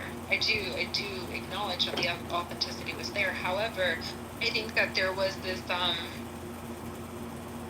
trauma bonding kind of culture-ish type thing that was taking place, and people were really trying to have this application be defined as a black app. Well, it kind of was. Well, I mean, okay. Let's just. I think all of social audio starts that way. Really? Yeah, it's like, I mean, Fanbase is like not even like a worldwide app or even a national app. It's more like a Atlanta metro app. But when this app was created, one of the strategies, if you talk to guys like Ed Nussbaum, like when they were looking at who they wanted as influencers in the beginning, they were very intentional about getting black influencers to drive traffic to the app, and that's why. What's funny about that, Roger, if you remember, we used to have a Clubhouse icon, and it took a long time for them to bring a black face. And when they did bring a black face, they brought the black face of 3 black men. Do you remember when Piotr was the shortest-lived Clubhouse icon, and he complained to them and said that he tried to argue that he should be the lifelong icon because of sit rep room that they did, and Yes. and how he brought so much attention to the app, and basically he thought that the app owed him something. It was fucking hilarious. And we killed it because they never did kill that. They were like, fuck it. It just became the wave, the hand, and that was the fuck it, and that's what it's been. But I remember specifically that they would have these, these icons come and they would speak and they would generate a space, but these spaces that they were generating never they never made the numbers. You're right. Edmund should have been the face of the app. Nobody has ever so much as he has. Wait a minute. If you're going to get a lifetime achievement award for the app and name an app icon, I would say it has to be Norm. Norm is the icon of the app. No. I mean, like Edmund is everywhere. Edmund even platforms Norm. Norm uses Edmund. Edmund himself will say that Norm should be the icon. If you had to give a description of Clubhouse icon today, who would it look like? John Kitover. It would look like Roger's old PTR, man. I'll never. He's also very well known in every corner of Clubhouse. I'll never forget. I'm live streaming a room. I'm live streaming a room, and then I'm also live streaming myself, like laying on my bed, listening to the room. And El Normo is watching me on my live stream, listen to him talking, and I just couldn't stop laughing. I was like, "This is so funny that it's just so stupid, but it's entertaining." I think if they had to name an icon now, they'd have to pick somebody from India. I mean, that's where they're like, there's like 10 times the amount of users in India than they have on this side of the app. How do you know? Because we can't. We gotta scroll. We gotta keep them scrolling. It's not the entire world. It's not the entire Clubhouse world what we see, right? And that I didn't know that. I used to get good information until when I stopped getting information about Clubhouse was when they didn't even care when I said, I'm going to Fanbase, fuck you guys. They didn't care about that. They were just like, he'll be back. But when I fucking went to Chatter, that was like radio silence. I never fucking got. And you said that you were never gonna come back to Clubhouse, and here you are. That's okay. That's okay. Look, it's promotion. You wouldn't understand it. Roger, give me your feedback on that launch. On Chatter? Yeah, but like from knowing Nelson from here, what is your overall heartfelt honest take on that? Yeah, I terrible product manager. Yeah, I'll say this. I have nothing bad to say about Nelson, other than, and this is just an honest critique that I think he would accept. He promises things, timelines, features, things like that, and it's never on time.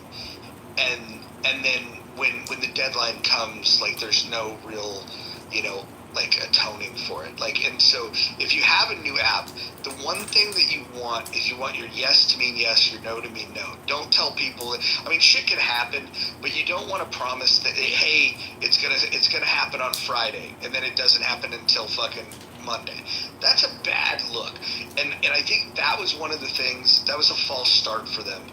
And then I think the other thing that was a big mistake, in my opinion, was when they first started, they could have done any type of algorithm that they wanted to, and instead what they did was they chose to promote and highlight certain things.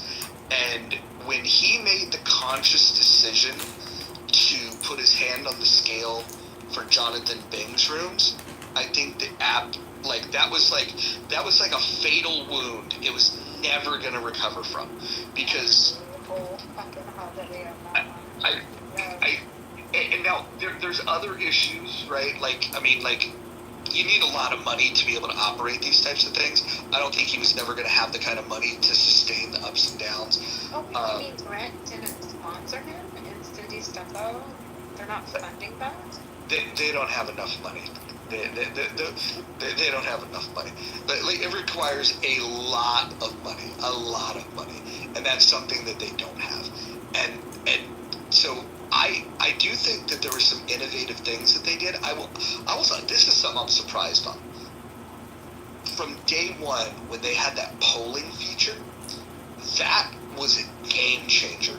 I don't think the video was all that exciting because the only people that wanted to be on video were like a couple of like dolled up makeup whores, like that, you know, or I won't even say the person's name, but there was one person that would always, you know, like make like duck lips and fucking pour wine and walk around her house, and it was like nobody else wanted to fucking be on a goddamn camera because most of us are sitting fucking on the couch playing with our dog. Nobody cares about that shit. Was he named after a car? What's that? Was the person who you're talking about named after a car? Yes. Yes. So yeah. But so some of the features that they thought were going to be a big deal, I think nobody gave a shit about. But that polling feature was fire. If that polling feature was here, people, I think that was a game changer. I thought, big game changer. Roger, I think you're like maybe not understanding the full concept of that video feature, and because I mean I'm almost never on Chatter, by the way, but you got me signed up, and the reason I don't even go back anymore, by the way, is simply because he's had so many problems. I constantly have to reset my passwords, and I just. Which part do you think I don't understand about the video? Let me explain the video part. You don't, okay? Yeah. No, I'm curious. I'm curious what you think I don't understand. No. You don't. You're saying like nobody gives a shit about it, and that's wrong. I'll tell you what they do. So you're not in this room, but I am in this room. That's why I know about it. So there's a woman named Dawn Fields who runs a couple of rooms. I know the movie rooms. I know Dawn. I know Dawn. Okay. So I know Dawn, and I know that you could do certain things, like you could play a trailer if you want to. Exactly. Yeah. Again, nobody cares. Those rooms. Yeah. I get it. 20 people care. Okay. 20 people care. But I okay. Look, you know what? And look at my VTR. I don't even go to the trailer rooms on Sun because I don't go on Chatter anymore. But for what she wants to do, and that's the reason she runs most of her rooms on Clubhouse, but runs the Sunday trailer room on Chatter because it does have that feature. And you're making light of it, but depending on what you want to do with it, and by the way, for certain people, like he doesn't. I don't think he's on Charter, but like someone like Piotr who does all this like global diplomacy, whatever. I mean, that video feature could be useful to him to go run like interviews. Like not his interviews, but like to get news clips and pull them, and show them to people. I mean, it depends what you want to do. It may not be what you want to do, but other people may want to do other things. Yes. And so, as somebody that spent some time on Chatter, probably more than the rest of the people in this room combined, I can tell you that nobody cared. Are there use cases where somebody could find it useful? Sure. But there was nobody on the app to fucking do that. And here's the bigger problem, Ken. Here's the fucking real big problem with it, is that if it did catch on, do you have any idea the expense in terms of content delivery if you're streaming the video on your application and you get a bunch of people fucking doing that? If everybody's turning on their camera, for fuck's sake, or if you're just streaming a video that everybody's consuming, the amount that it would cost, if you think audio is expensive to deliver, which it is, video is the most. It's the most media-rich file that you can deliver on the internet, right? It's not an image, it's not text, it's a fucking biggest fucking thing that you can deliver. It's massive. And audio's smaller than video, but video's magnitude's bigger. But audio's expensive too. If they would have hit the scale of Clubhouse, they would have went out of business just trying to deliver video. They would have had to turn the feature off or start charging people $10 a month. That's probably true, by the way. That is probably true, yes. Okay. I'm just saying, the only thing that got me a little upset with you is that I think you're just a little they're derisive of, like, other people have other desires, like Dawn. And I think I like Dawn, and I like Dawn, and I think that her use case is legitimate. But you're talking about a use case that would accommodate 20 people.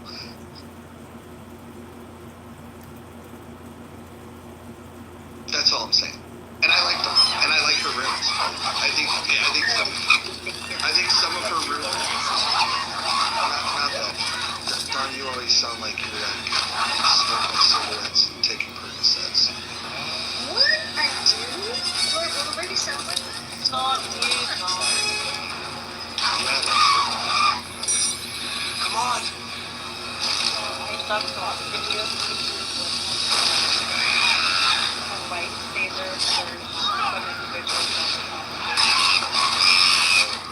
I wonder if anyone would have told this to Roger before he made a big fuss about Chatter.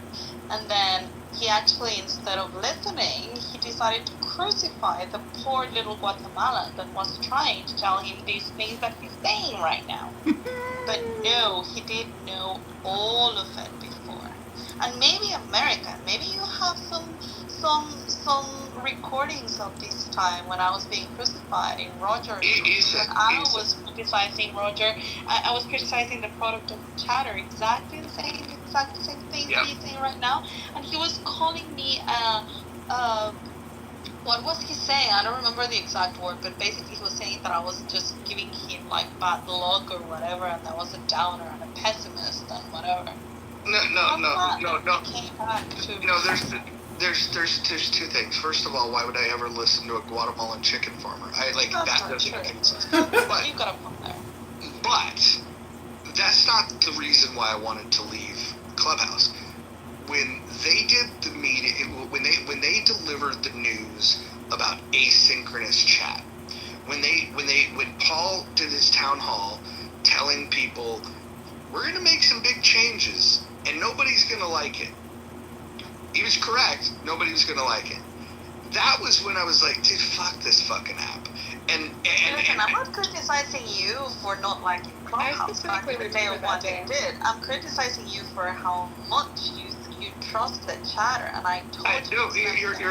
You're wrong, and your interpretation of what happened there is just fucking incorrect, and I'll explain it to you. And anybody that knows me knows that this is true. I was pissed at fucking Clubhouse.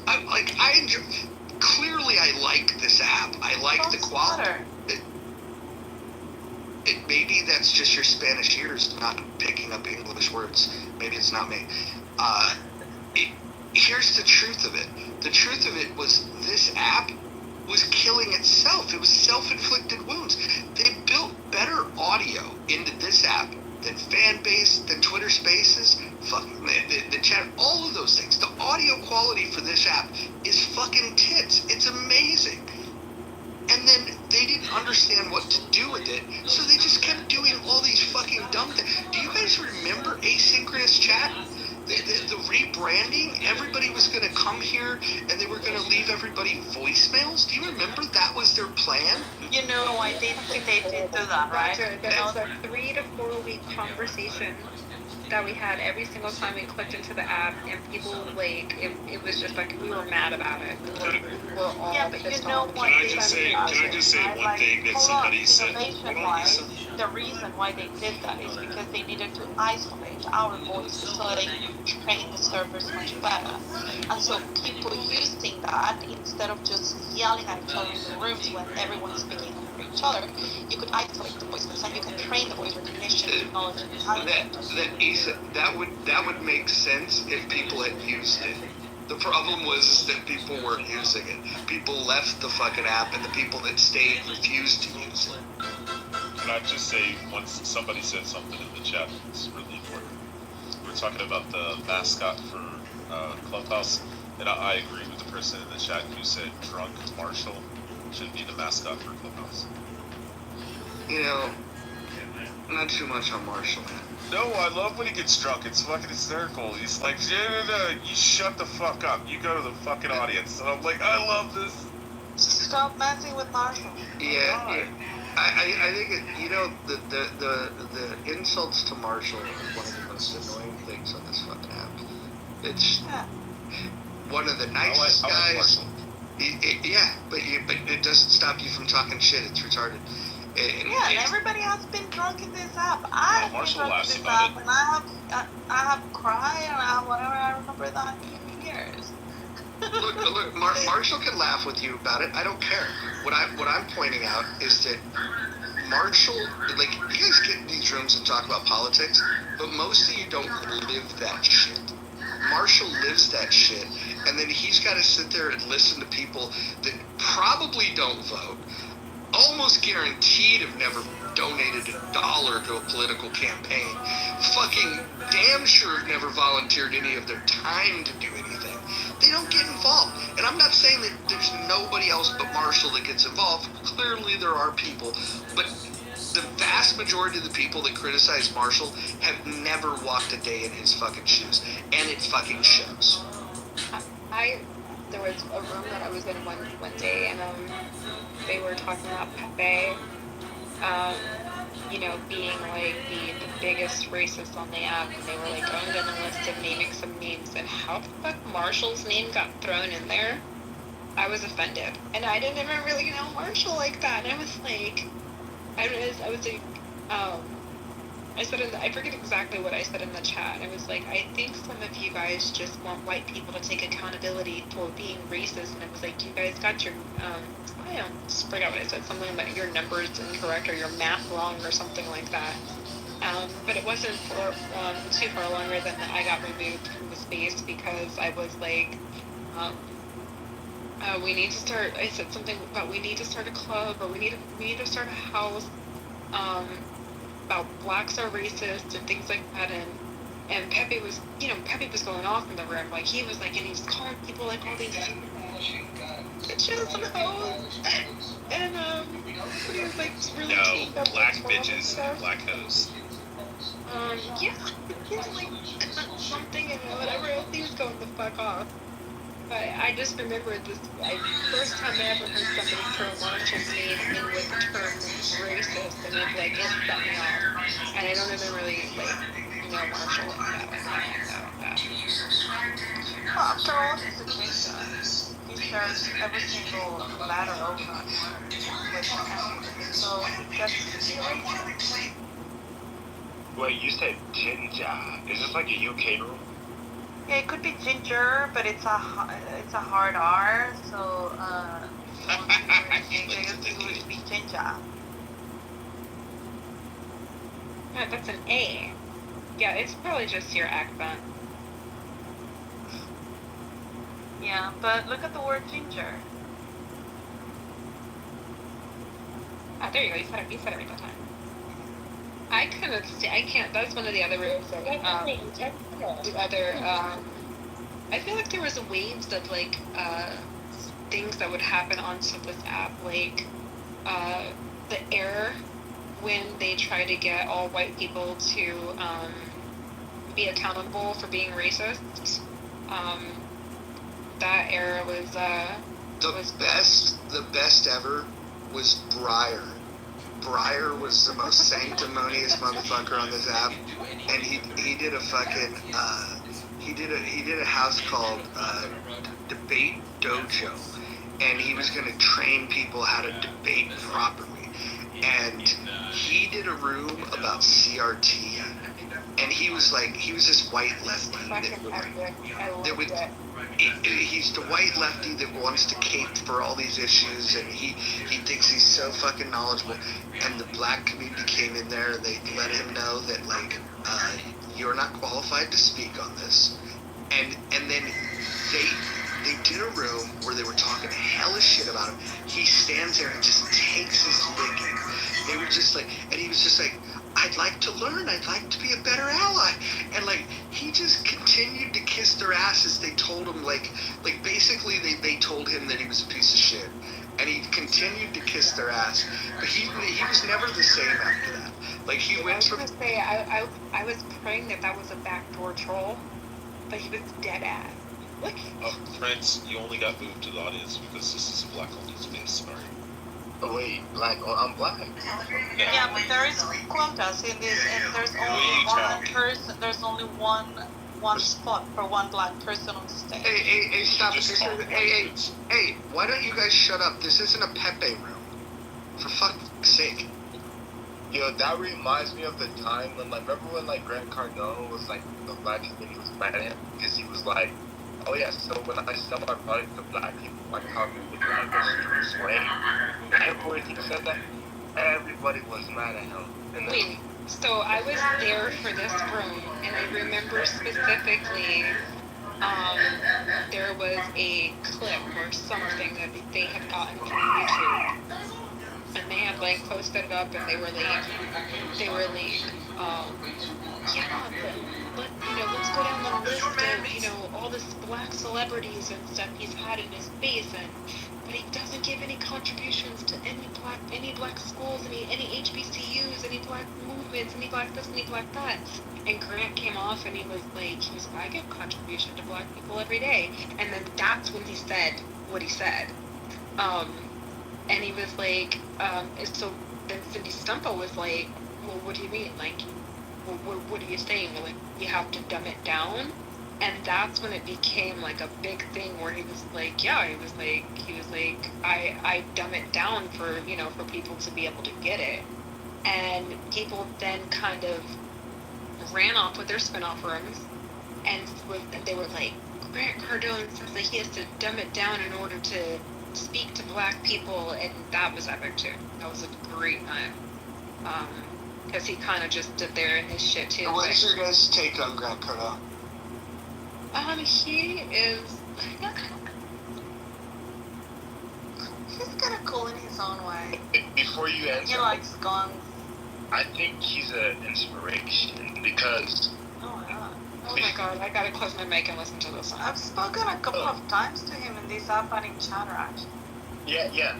So, I think Grant is a great inspiration because, like, my first experience of Grant Cardone before all that was I seen an interview that he had with Vlad TV, and he was talking about how he got into making the money that he's making.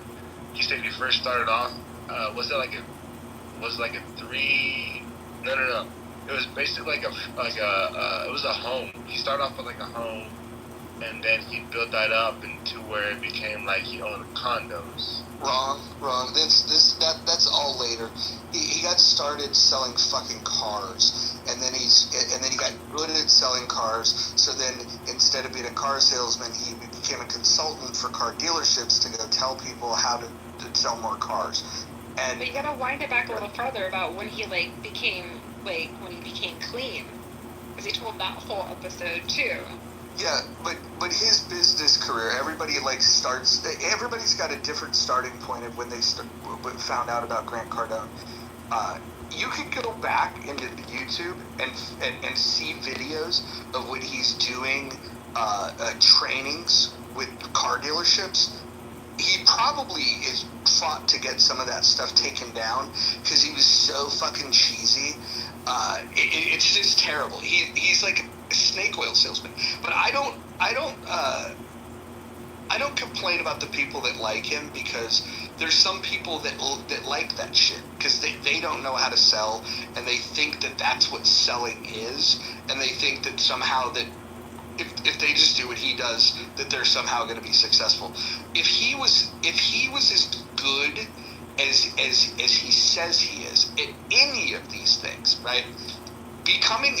Selling cars, if he could sell a lot of them consistently, he would have continued to do it. He would have started a dealership. He would have started multiple dealerships. What he wanted to do, when you get into consulting, it's a hit and run. You get paid for your consulting, and you're no longer accountable for the success. It's not because in a business like that, there's so many car dealerships. You just go from one to the next, to the next, to the next, to the next, to the next, to the next. He's like running from his problems.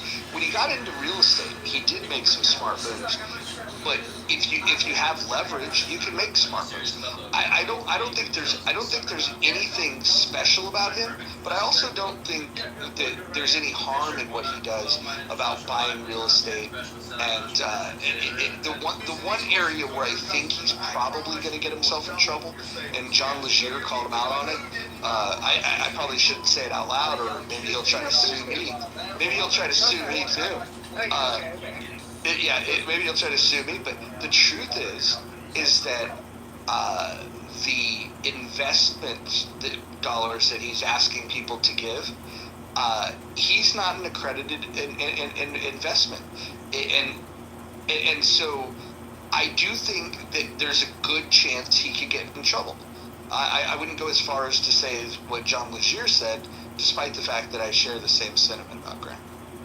So. Well, yeah, but let me say, not to defend him, but I mean, I'm going to tell you, listening to his more recent commercials, as I give him on, like, Sirius XM and everything, he is basically, I don't know what the follow-up doing this, but he is basically trying to pre-qualify people now, because he's basically telling them you have to call up or fill out a form to see whether you're even qualified to, be an investor.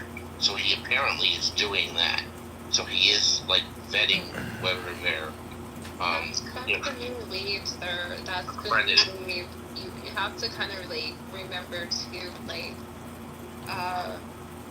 he goes off of what he, knows is a trending thing. Well, it's not funny. I was in the business, so I know a lot about accredited investment. We've done a lot of deals. Okay? So I don't know. Okay, but so he is doing that. I don't follow. I haven't bought any of the stuff, so I don't go through after that to find out like what he's asking them, what he's doing. But it tells me that he's at least going through a process trying to vet out the ones that aren't. But let me finish.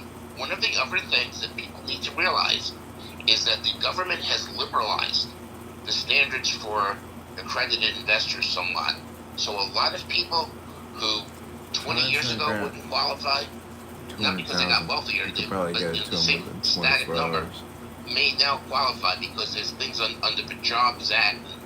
There's other ways of, depending on what you're raising and how much you're raising, of getting people who wouldn't necessarily be qualified as accredited investors 20 years ago can now go into these things. It's a very complicated situation. Yeah. So here's his process. Okay, he will go for he will see who's qualified as an accredited investor, which and you're correct about the looser definitions, but essentially. The traditional definition, you have to have an income of over $250,000 a year, or you have to have $1 million liquidity to be an accredited investor. If you're on Clubhouse, you clearly know, I think anybody with fucking common sense knows, that this is not the most fertile hunting ground. Despite how everybody claims to be rich on this app, this is not the most fertile hunting ground to find accredited investors. And so here's the part that you might be missing, Ken, is that if you don't qualify, guess who he tells you to go and talk to? Nelson. Any idea? No? His partner. Has a partner that has a different fund that doesn't take accredited investors and that will allow anybody with small contributions to join a fund. And so he starts this funnel. It's all about a funnel. And it's a hot mess, but when you start unpacking it, the guy's a fucking crook. The guy really is a crook. Sounds like a shady car salesman. You're getting your money either way, right? Wait, but the reason why I don't think call him a crook is because he literally had a lawsuit where he was being sued for that same exact terminology or like criticism, and he beat the case. Like he proved that he wasn't a crook in that lawsuit. No. So you might think that when somebody beats a case that it isn't always in their favor because there are some Prince, how much money have you invested with Grant Cardone? I want to say that because First of all, Chris don't have no money to invest. That's the. No, I'm just saying like a couple $100 in one of his courses or something. I'm gonna be honest, like he's always been like a good guy to me, and We went to the seminar and you bought his book. I honestly I haven't invested a dollar with Grant, but why you look at his nuts? And how has he been a good guy to you? The advice that he gives, you know, He doesn't give it specifically to you. It does. So basically, he helped me. You know who will give you better advice for free? Graham Stephan. Just go to YouTube and look up Graham Stephan. With Graham Stephan, but the thing is, I can communicate with Graham. I can have a conversation. I can things that I'm skeptical about. I can ask him. But that's not solely to you. So I appreciate that. And the thing is, I've seen him be accused of many things that haven't been proven in a court. This guy's in thousands of dollars. Okay, but so let me finish saying this. Yeah, no, hold on. This guy probably fucking pushes the broom at fucking Cardone Enterprise. Well, let me just say this. Just because you see somebody wins a case doesn't mean that the other side of that, the other party, yeah, look lost. at OJ.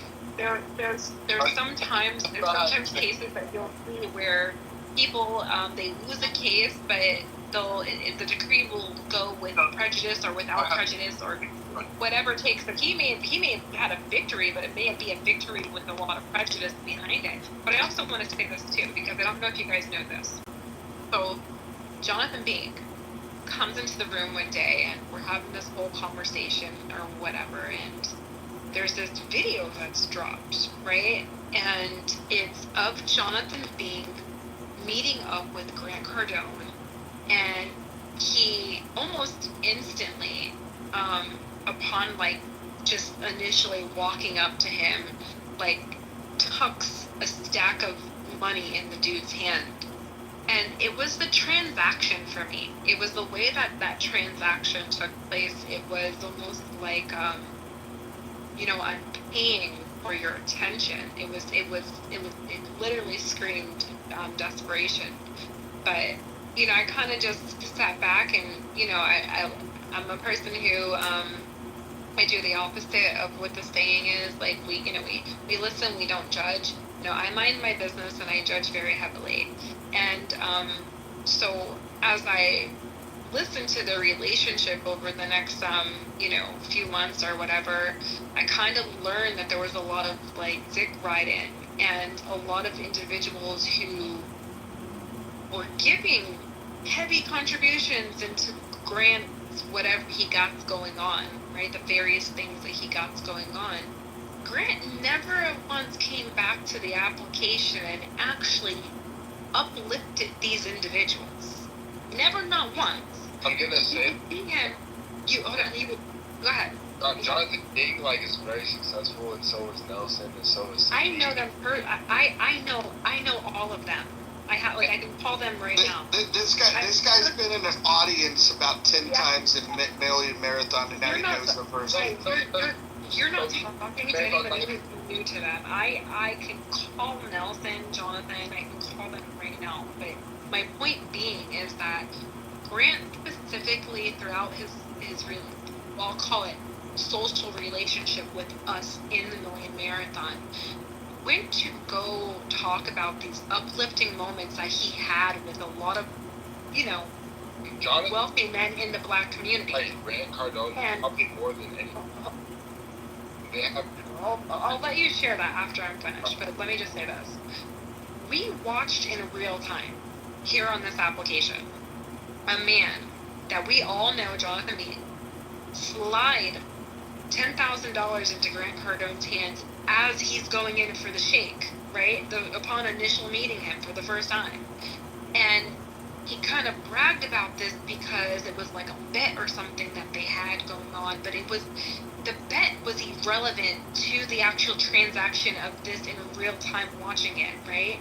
The bet really had nothing to do with it in as you're watching this video. You wouldn't know that this was about a bet unless you knew Jonathan, unless you knew the situation that took place before this. But it was this video and this transaction that kind of led its own segue into this exposure, social exposure of Grant Cardone. Here was a real person in real time that was giving him $10,000 on the spot. He could have utilized this application and utilize a wealthy man like Jonathan to actually give a real live example of what it is to lift this person up into what he says he could do for everybody else.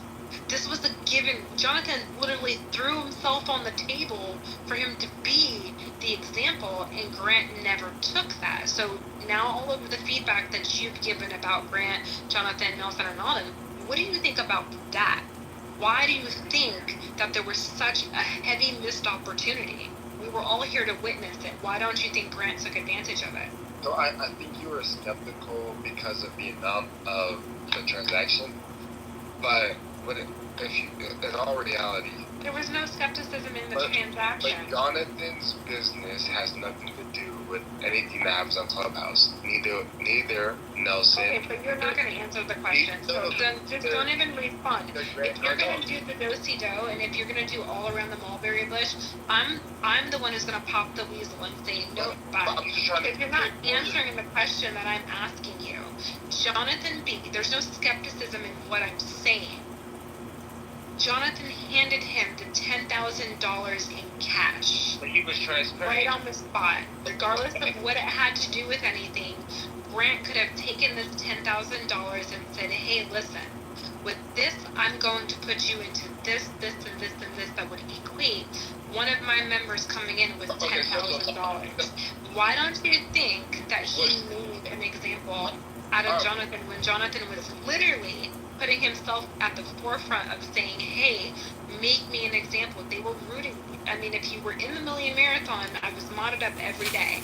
You heard it.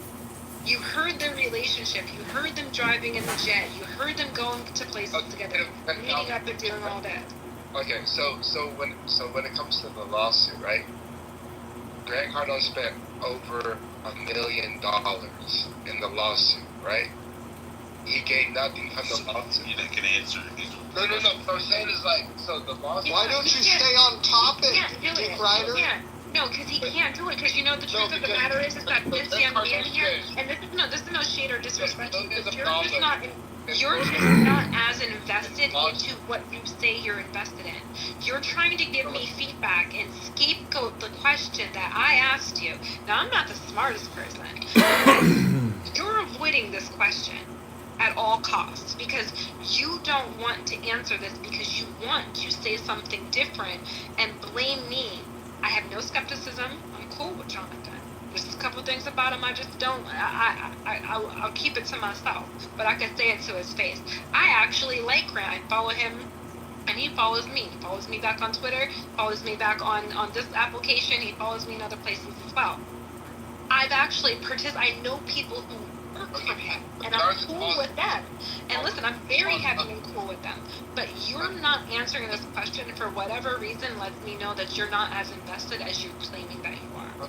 I'm saying, okay, so with the lawsuit, Grant spent millions of dollars in lawyer fees. The lawsuit didn't have any. Hold on.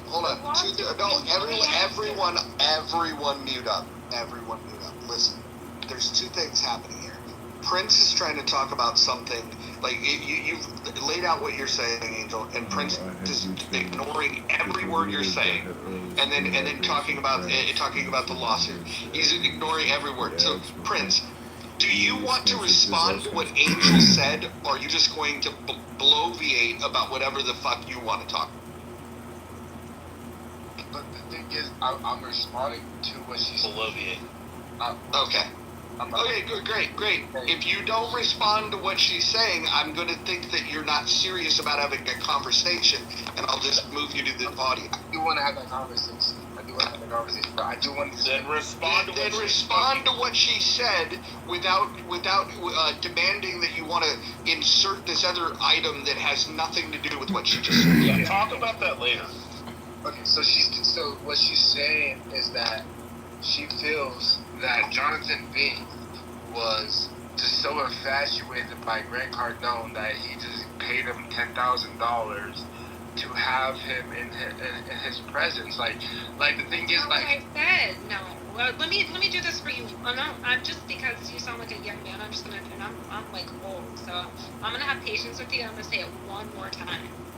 We all knew why Jonathan was giving Grant this money.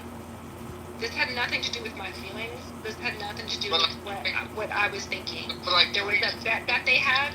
The amount is $10,000. Jonathan was going to meet Grant in person, and the first thing that he did was, upon the initiation of that first engagement of meeting Grant Cardone in person, he gave the money as he went in for the initial handshake. What was the amount? $10,000 in cash, right there on the spot. It was literally Jonathan recorded it and shared this video with us. Is $10,000 a lot of money? Sir, it doesn't matter whether it's a lot of money. Grant Cardone has him. He tells you verbatim, I have something that you could buy for $1. I have something that you could buy for $100. I got something you could buy for $200, $300, and so. Okay? He says this verbatim. My point being is, if Grant Cardone is on a social platform like this, and the dual platform Hold on. I want to clarify. No, I want you to shut the fuck up. That's what I want you to do. Matter of fact, I'm just gonna move you down. You're a fucking retard. The idea that you think that all of these people that you just named are multi-millionaires, you're wrong. Their net worth is a lot less than you think, and you don't know them. You know of them because of the interwebs. Don't be such a fool. Let's carry on with a different conversation. That guy's fucking retarded. Thanks for your patience with that one. I'm sorry. Well, you were fine. He's just fucking a retard. He doesn't know what the fuck he's talking about. He's a fanboy from fucking Clubhouse, and now he wants to dick ride everybody and pretend that he's counted their money. Yeah, he got me with the he did so much for me statement. I should have stopped there, but I wanted to kind of like, because he said it. That's what probed me to ask him this question. You know what I mean? This man could have given this entire application a real live personal example of, and these people, you know what it was, Roger. People throwing them fucking selves around. That's true. He could have. I mean, he had plenty of fucking opportunity, but the fact is that. Well, Angel. Well, honestly, what it sounded like with him is it sounded like an infatuation. Like, I'm guessing Grant Cardone was on here. The way I understand, he can come on and like talk to people on stage and shit. It sounds like this guy came up and probably asked one fucking question, and Grant Cardone gave him some advice, and now it's like when somebody meets like a famous fucking female actress. She's in love with me. And they like become obsessed with these people. It becomes like this Carrie Fisher fucking shit, you know? It's so funny that we're talking about, like, we're kind of like intertwining this conversation about season 1, because that's exactly what there used to be this fucking woman on this application called Forbes Riley, and she was one of those people who took people like this young man like this, and she would buff them up. You know, like, you don't know who, you don't know me, but I've been next to Grant Cardone, and she drops her YouTube video talking to Grant Cardone. I've made $1 billion with my little toy. Wait, hold on. So, the Prince, what's his name here? Prince of the City, the fanboy from Million Marathon that doesn't know any of these people, says that he can get them all in here right now. He said, I can get them here right now. Who should I bring? How about this? Bring any of them right now. I'm calling your little $5 ass bluff. You don't fucking know them. You know nothing about them, and you can't get them here right now. Matter of fact, here's a little wager. If you can get them here within the next 30 minutes, it's 1:30 a.m. where I'm at. If you can get them here by 2 a.m., I'll put $500 in your Cash App. Let's see if you can do it. That's what's funny. Like the delusion that he has. It's like he spoke to him one time. Matthew, Roger. But now he's like pretending like he's like friends with him. Like I can call Grant Cardone up any minute. You know, like it's fucking delusional. Yeah. So at 1:30 a.m. Pacific time, he's gonna call Grant Cardone, a guy that he's never talked to in his life other than being on a social audio app and talking to him in a room. Something that all of us have done, but nobody fucking brags about except for the guy that's got nothing going on in his life. Roger, what are you gonna do when Grant Cardone comes on here and he's like, "Hey, what's going on?" Well, first of all, if Grant Cardone comes in, he's gonna find out quickly that Grant Cardone knows most of the people at this stage more than he fucking knows that retard. No, but I'm just saying you have to pay. Look what these guys do. Listen, I would gladly give this guy fucking $500. We'll call it reparations. You come to find out he's like the nephew, like third nephew removed or some shit like that. He's like, he's like my mom's fucking, boyfriend or something, like whatever. But he's like all the crazy right now. We'll make a room about him, and we'll do like the old days, and we'll introduce them to everybody. This is Grant Cardone. Yeah, Angel, it's like the ones I was talking. They're talking about like some 1980s fucking C-grade actor. They're like, this is the cousin of this person. Have you ever seen Grant live stream himself in his office in Miami or wherever the hell it's at? And he does his dry erase board, and it goes on for hours and hours. And he's yelling at people. He's basically instructing people in the studio. And the point is, most people don't realize that it's an EDU scam or a BizOp scam, and it's just a recurring subscription to get access to his university. So, you could call it a scam, but it's like me charging people to go to my YouTube accounts. It's the same stupid, back end where it's a digital library of his fucking conversations, and it's like, oh, that's the university, huh? Wow. Actually, you know what I would do if I was this guy? I would message one of these people you're talking about, and I'd message it like, send, if he's happens to be on Clubhouse, like fucking send him a message and be like, hey, these two people are betting $500 each. It's $1,000. No, Rich. What he should do is he should just say, hey, Grant, I'll pay you $250 if you get on Clubhouse right now. That's what I'm saying. Like, if he wins the bet, if Angel said she'll match it, it's $500, you get $1,000. I'd be messaging these guys. I'd be like, listen, I'll give you $1,000 or $500. I'll split it. But keep in mind, here's a guy that's never fucking talked to Grant Cardone. So even if he sends a message to him on this app or on Twitter, right? Grant's not fucking taking that call at 1:30 in the fucking morning. Roger, I think the delusion comes out that he may have talked to him, like when Grant was on stage and there was like they were bringing people up to ask like questions, and he was like, Mr. Cardone, can I ask you about this investment thing? And Grant was like, yeah, young man, let me tell you about this. And he's like, now he's so fucking infatuated. Wait a second, don't forget this guy. I swear to God to you, I can see this guy right now being one of the ones who would be in our space where Grant Cardone is on stage. We let this guy up.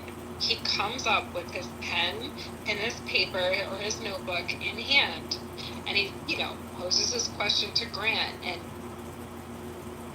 with every breath he has, he's like noting every word that comes out of this man's mouth. Because there were people like that. Like, we watched it in real time. Like, I just, I don't want to say feel sorry for the kids, but I kind of do. I think he's a little off upstairs. But hey, Prince, if it makes you feel any better, I got to speak to Donald Trump for like 30 seconds in St. Augustine, Florida, at his rally when he was shaking everybody's hand. It was kind of cool. But I'm not like, come on in, dumb. Well, don't forget, Grant Cardone did have a sit-down with President Trump and conducted like a 1 to 3 hour interview with him. Hey, I got to talk to him for like 30 seconds.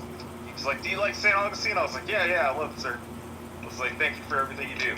He's like, okay, cool. And he just went on. I don't know if you know who Ty Lopez is, but I had a YouTube account. God. Yeah. I had a YouTube account where I was recording all of their advertisements. And Ty Lopez was putting out that he could get you 15% monthly yield if you were to join him in buying depressed brands that were completely undervalued and ready to be turned around in the internet age. It was like Shoe Barn and all this other bullshit. But basically, it's a Ponzi scheme, ladies and gentlemen. And so Isaac Hayes, Nelson Apega, you're paying for their lifestyle. Yeah, that was definitely the Forbes Riley.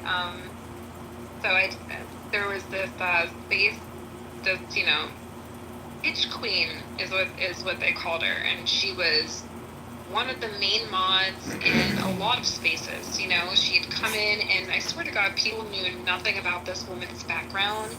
But when she got an opportunity to speak, she spoke with this really high-pitched voice, and she would tell you that she can help you create the way that you were going to say your sales pitch. And she has this platform that's off the application, and you can zoom in, and it's $2,500 for you to have access. But today, and today only, this space and this space only, she's going to give you a link, and you're going to be able to, kind of click in on that, and you'll be joined in, and you'll have like a free consultation and everything. And during that consultation, you'll be given a discount. And hold on, time out. Prince of the City says, I'm actually a popular individual, but y'all are funny, LOL. You're also not going to collect on your bet. You've got 25 more minutes. And so she had this Zoom platform where you'd be able to, get entry to, and it was a whole bunch of people on Zoom who also were in Costa Rica with her. They paid not only to get access to this everyday Zoom, but they also got an opportunity to pay for themselves to get all the way down to Costa Rica and share this house with her and her model buff builder 20-some years younger boyfriend, who is also her husband, and she lives with her daughter. And so she's going on, one day in this room, and she's talking to this girl, and this girl calls me. She's like, we have somebody in the room right now who has this wonderful story. And she was like, Angel, if you can come on stage. And she was like, this girl has shared her story with us here on this platform, and it's a really impactful story. It's really powerful. And she was like, I think that you'd like to hear this story. And she said, Angel, do you mind sharing? And I was like, actually, I'm not in the space to share, but I can tell you a little bit about my experience in a couple sentences. So I said the entire time I've ever spoken about my lived experience, I said the fewest words I could. And she pumped me up like I was this celebrity. And she was like, well, you don't know what you just done for yourself. You've gotten yourself free access, consistent free access into our space, and we're currently in Costa Rica, and we're going to invite you down, and I can't believe this is happening in real time. I've never done this for anybody, and da-da-da-da. So I joined into this Zoom space or whatever, and she has me introduce myself and talk to these people about a little bit about myself, and it's probably about an hour, I'm in this Zoom, and she invites me to come back the next day, and she's like, you are not going to believe we have a special guest in. Everybody is going to be so thrilled to meet her. And she talked about her nonprofit. She's like, Angel, and you're going to be most excited because she's also from Pennsylvania. She's from Philadelphia. And she was like, I cannot wait for you to meet her. So I was excited to actually, I can't lie. I was actually really excited to come back the next day. It was kind of boring, that 1 hour that I was with them, but I was like, I wonder who this is, it was a pretty cool experience for me. I get in the next day, in and around the same time, and there's this black woman that's there, and she's the host of the room, and we're all now waiting for Forbes to get in this room, and apparently she had some technical issues or whatever, and she finally gets in, and she does her loud introduction and has everybody do these like weird fucking exercises of breathing and this and getting ready to get all their notes and stuff together, and then she's like, introduce this woman. And you guys, I'm not gonna say anything about this woman's story, but as she was telling this story, and as horrific as it was, she talked about the experience of child abuse that she experienced from the hands of her mother and members in her family and community. And she had already gone through so much before she was even at the age of 9. I mean, I'm talking about like gut-wrenching, heartbreaking, like makes you want to just, bring down the flames yourself, if you could. Story. There were grown men crying, in tears. Like, these men were putting in the chat, like, I can't do this, I can't. And you're like, obviously everybody's on Zoom, so you're watching these people in real time have this reaction to this woman. And the guy was like, I can't, I'm sorry. He's like, I can't, I gotta log off. He's like, I know I paid to be here. He's like, but I can't. And then she's finally done with what she has to say, and Forbes immediately gets back on her microphone, and she hold on. So Prince of the City said, I can't tonight, but I can tomorrow. Are you having a room tomorrow? We will have a room tomorrow, but you only have 20 minutes left to collect your $500, which I knew that you wouldn't collect. But I'll tell you this, I'll give you $250 if you can get Grant Cardone to show up tomorrow. But he has to agree to stay and let me ask him a few questions. Just a few questions. He has to show up before what time, Roger? He has 20 minutes to show up. He has 20 minutes to get $500 from me. But if he gets Grant Cardone to show up to a room, let's say tomorrow night at 8 p.m. Pacific time, if you can get him to show for that, I'll pay this kid $250. I'll cash out. I'm serious. I will match Roger if you can get him in the next 20 minutes. But if you don't, if it's not the next 20 minutes, you've lost your match for this. Yes, and here's the thing. But if you can get him tomorrow, he's got to get on stage and be willing to answer at least 3 questions. That's very generous. That is very generous of you, Roger. He says tomorrow guaranteed. Great. I can't wait. It'll be worth $250 to ask these 3 questions. Hopefully, American Party will be streamed. Said he can do an hour. Even better. Okay, it's on for an hour. And 3 questions. Hopefully, American Party will be streaming. We will make it a big event. I'm going to guess that this clown doesn't log in tomorrow. Don't ghost us. Let me ask you this. We've all spent countless hours in fucking Million Marathon, right? Have you guys ever seen this guy? Ever? Let me go look at him one more time.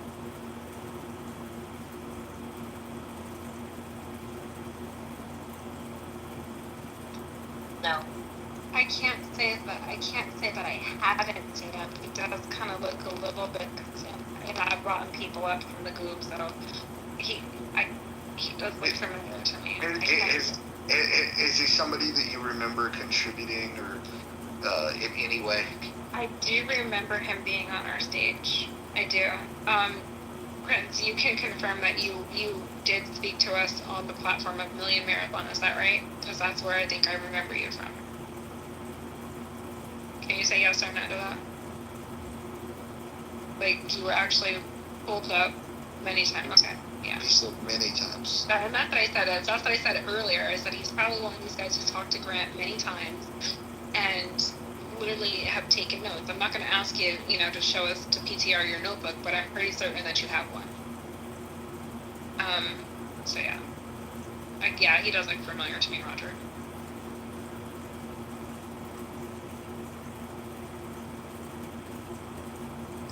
Big Ed, do you know anything about the whereabouts of Hunter Shackelford? Is that like Biden's friend or something? Who's Hunter Shackelford? She's in my PTR. Getting to the real topic now, the real guts of it, right? All white people are racist. PayPal me.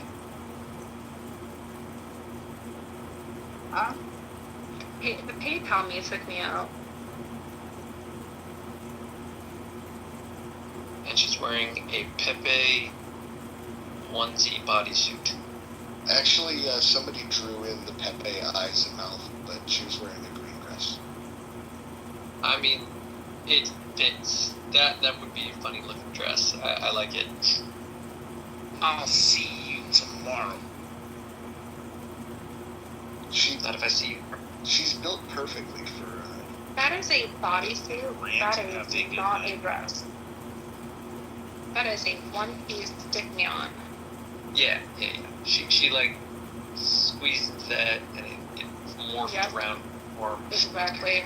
It has done its best to tuck, and that is a stick-me-on. Wait, Angel, is this some kind of saying or something? Oh, the stick-me-on? No, he said, I'll see you tomorrow morning. And then he said, the Grant, have a good night. Grant Cardone said, Why would he say it's tomorrow morning? I said tomorrow 8 p.m. Hopefully he's It might not be his first language. Even better.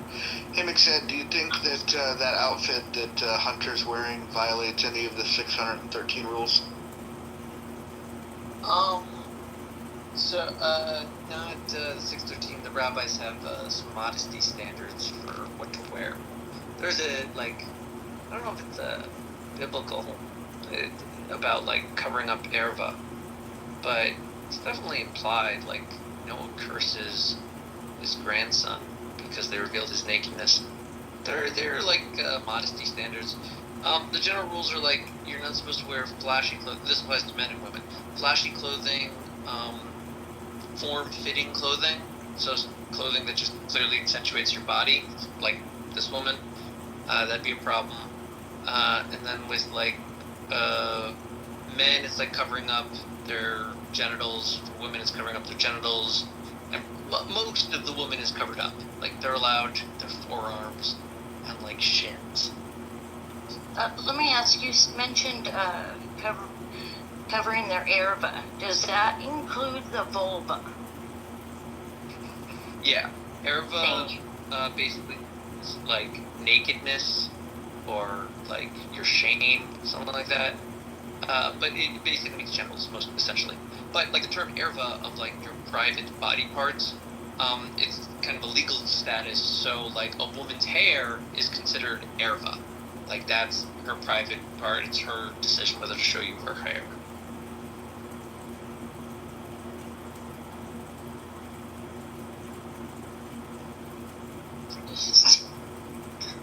I had no idea that Pepe was drawn on there. I thought it was actually.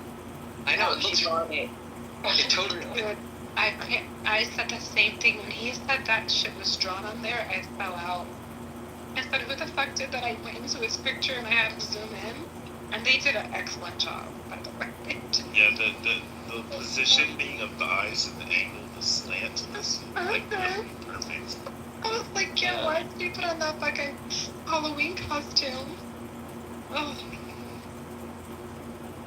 It's perfect for her topic that all white people are racist, and she's wearing a Pepe suit. Yeah.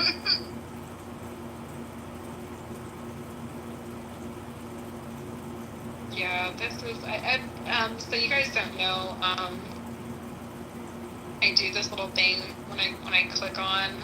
Normally, I kind of like to troll wigs and weaves and things like that. But I've kind of, I've moved on a little bit from there. But now I have this thing where I'm like, who has the best PTR of the week? Just for myself. I look through the crowd and I'm like, that might be a good one for the week or whatever. Some of them are mostly lame. But you win, Roger. You definitely win the best PTR of the week.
Yeah, that is actually really hard. I said that.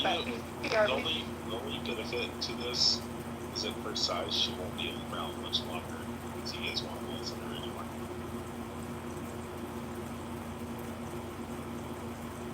Did you guys ever see the Fat Positive video troll that they put together? Where they had all the women that are like plus size model, like or extra plus size models, all this kind of shit. They're going through each individual one, and they're like died on such and such date, and it's like bam, dead. And they're just going through showing each one of them, like all these famous TikTokers and shit like that. They're like, we're big and we're healthy, and it says died 6 weeks later. Hey, Rich. Yeah, what's up? How many drinks would it take for you to fuck her? Oh, there's not enough alcohol in the world. I don't like big girls at all. Like, yeah, I'm like a 160 limit. Over 160. It has to be a tall girl to be like 160. Yeah, I don't like the big girls. Akima would take this down. Oh, I bet he would. Akima would be smashing. Dude. Hey, what happened today that made this Hunter Shackle group person a topic who I never heard of until you titled the room? But like, we were reminiscing about Clubhouse legends, and there's not many bigger legends than she. She is one of a kind. I wouldn't spend any time reminiscing about Clubhouse legends, just because there's more important things going on in the world. Baseball was the legend yesterday. The real Ryan Sandberg. Yeah. Yeah. Her anti-pretty saga was, that was brutal. PTR. For her it was brutal, but PTR. I remember it. Dude, I got a buddy. He's like fucking 5'6", black dude, and kind of yummy black guy. But he loves him like that, dude. I thought he was joking. He was talking about a girl like that he thought was fucking super hot, and we were all giving him shit. We're like, oh, come on. It's like, no, this is really what I like. There's dudes that are into that shit.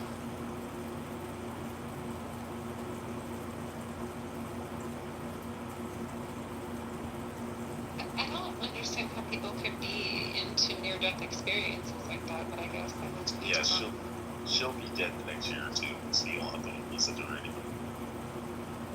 That heart's on its last leg.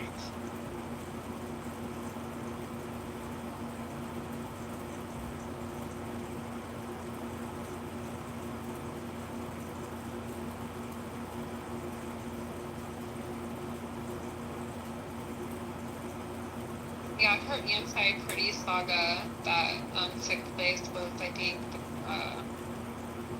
kind of the entry to the meltdown that she had on the phone. PTR.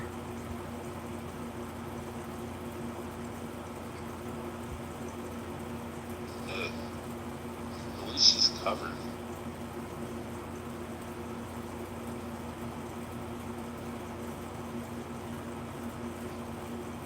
She looks like a stunt double for King Kong. Dude, I was about to say 100 for her.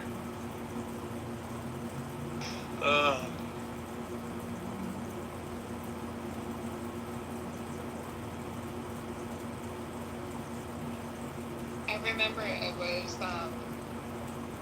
it was women like Hunter who had given makeup their confidence on this application. I remember being there.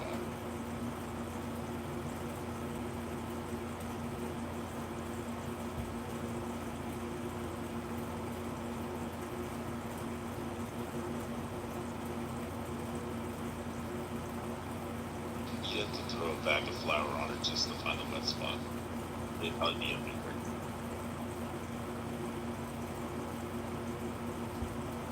I only heard bits of what you said, but it's probably for a good reason. I don't know if I want to ask.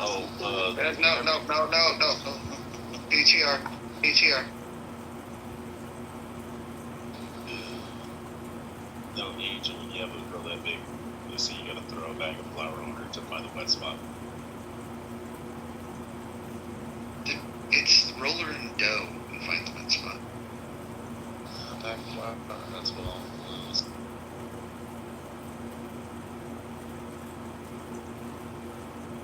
I like that shirt though that she's wearing. She didn't even do the PH one.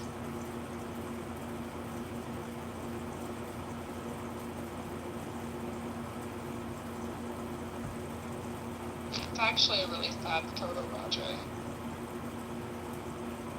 And the shirt is the reason why it is.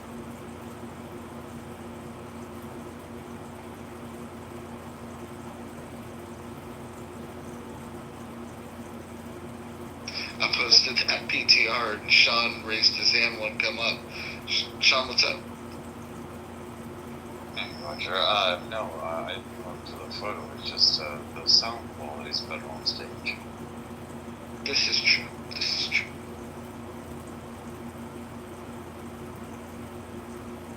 See if I can find any better photos of her. Yeah, like, I don't know, maybe I can, like, understand this photo a little bit better if, maybe it says something like, for all that, or something, but not just that. Roger, this is the worst one right here. That's a terrible picture. Forget it.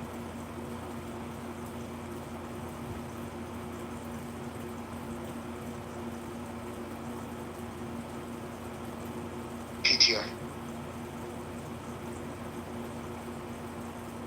Wait, are you guys adding AI to these photos? Is that really her lips? So, oh, you got the same one I just found. Damn it. I just got that one. No, it's on Google Images.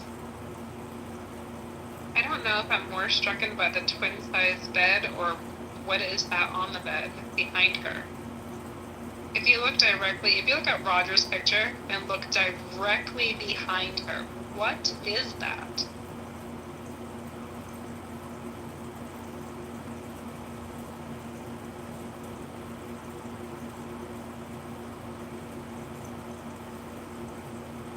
I'd say that's a little bit of dookie.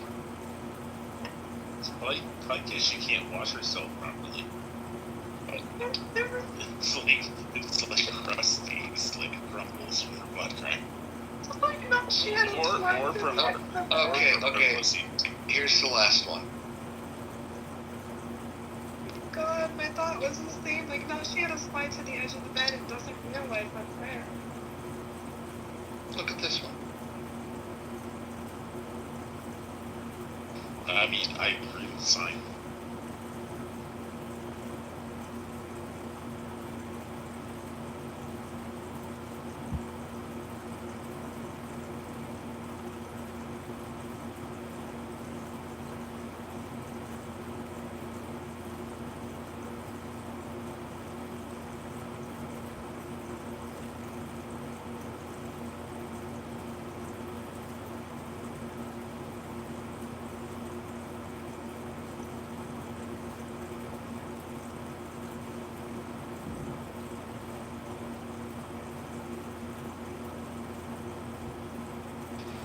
All the people down in the audience sleeping.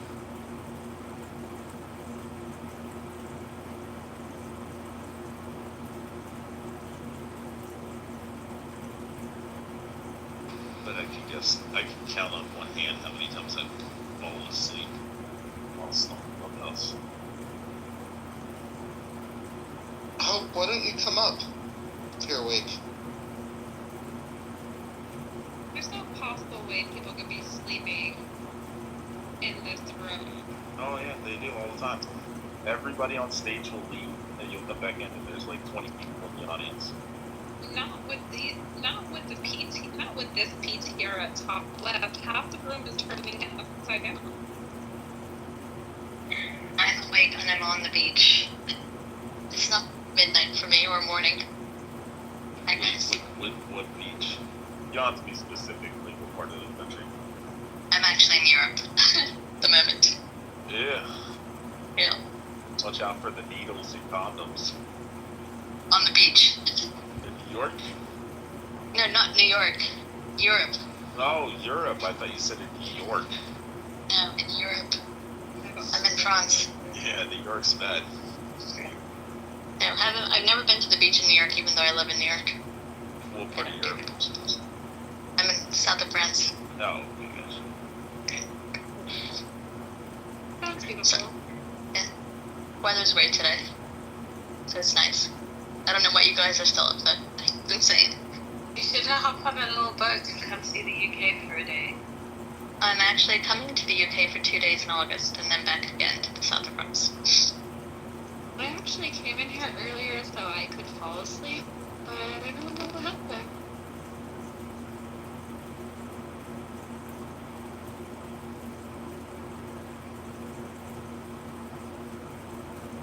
I don't see any of the chat on YouTube. Like, where am I supposed to look to see the chat on YouTube? On his page, the reason that I came up is I didn't see it either. If it was streaming, it would not have come up. Just saying.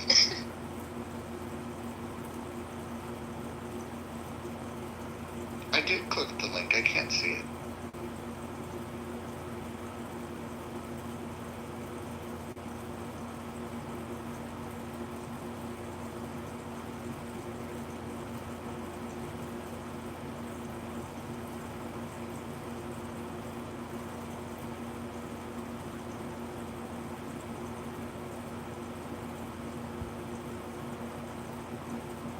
Oh, I heard it now. Let me see if I can actually see it.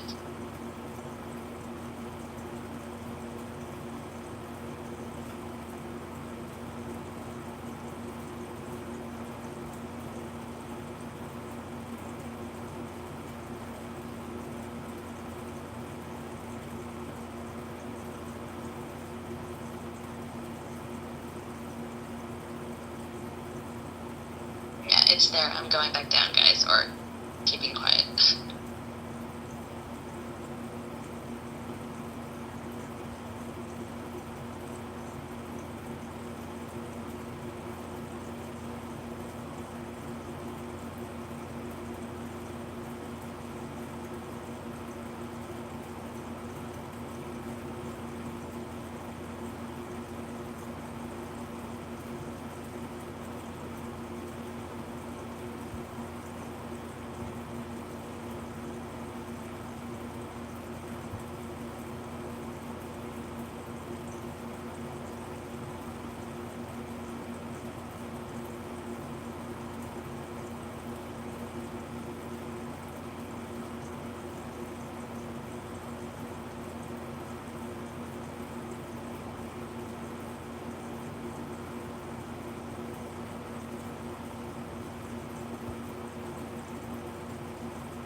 Roger, you still there? Yeah, I'm here. I was looking at YouTube. I still can't see the comments. I don't know what you're talking about. It's just like everything went dead silent. I was like, you're not here anymore, then everything's Mm-hmm.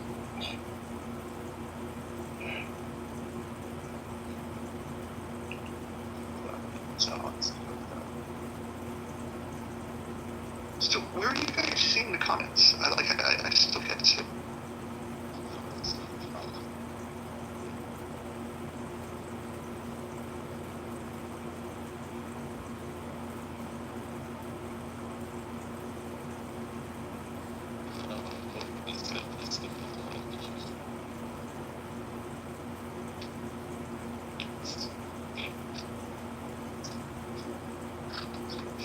he definitely does. Who's this? John Kitover. Yeah, he got a traumatic brain injury. John Kitover, American. What about Alright then.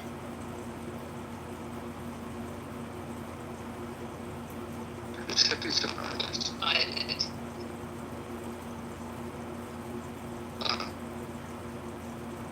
Congressman Kitover. He's running. He's not Congressman. There's no way he ever got elected. He's not a... Why not? Did the same thing about Trump. Why couldn't he win? Because he's insane. Have you gone to his YouTube page and watched all the stuff that he's been posting, even of himself doing weird things while he's watching 24 phones that are being streamed all over the internet? I mean, he's insane. I mean, he's even more insane than Trump. I don't like Trump. Yeah, but you know, we love him. We love them.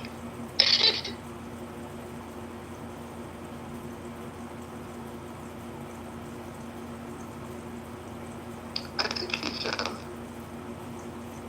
think he's doing some good things though. He might be doing some good things, but then he's putting other people's lives at risk, so that's not right.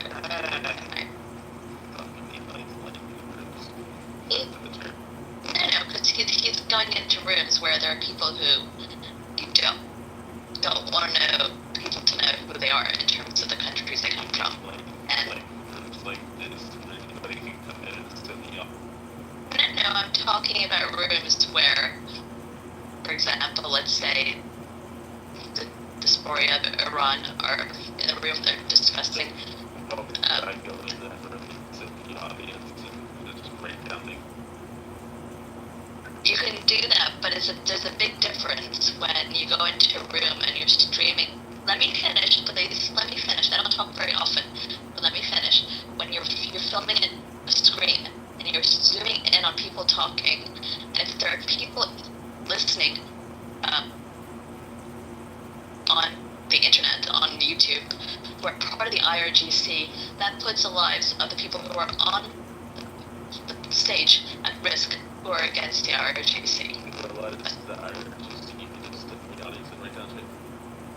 They can, but on the same note, they may not, because there's so many rooms. But they can go back to this YouTube page all the time and see it. Anyway, I don't want to discuss this. I don't want to be online, so I'm not discussing it. We're using it right now, bitch. Yeah, the IRGC, probably each one of those guys probably have 20 votes or 20. You just called me a bitch. Seriously? It's the person that just got removed to the audience. I just don't understand why they did like streaming it. It's just like a private room where nobody could be in there. Somehow he snuck his way in there. It was like disseminating information. I could get that, but IRGC could just make the fucking account, go in and sit in the room and write down shit with a pen and paper. I mean, that's what I would do if I was the IRGC. Oh, really? So if you were in the IRGC, you would go on Clubhouse? Well, no, I wouldn't, but I'm saying in her scenario where she's saying the IRGC is going to be doing that, which I think they're all like crazy thing. Actually, there's one person that I know personally who comes into these rooms, who everyone knows, who was actually threatening her family and her work friends because of it. So don't pro IRGC. No, I don't think he is. I think he's just insane. But when there's stuff on the internet, it's easier for people to find out information, especially when they have your photos. Hence my photos changed. Now it's a photo of a dog. You want to find. You know what you should do? You should probably not come on public rooms and talk about stuff. And as Bojo knows, I don't normally come up. I don't come up anymore. People are scared of that RGC. Rich, why don't you back off? No, it's just frustrating. This is your thing? You want to badger women? No, I just want to badger people that think that there's some secret involved of like IRGC. So there's only one way of thinking about this issue, and it's your way. Okay. I agree. you don't have to surrender your position. You just don't have to badger. I know, but just there's some misogynist on here just listening in the audience that a bunch of people rambling about nothing. I just think it's weird. I mean, look, maybe it's because I'm familiar with her. She's cool. She's polite. She engages in good faith. And most of the time doesn't want to engage at all because of experiences like this. But I don't know. I like her, so let's see.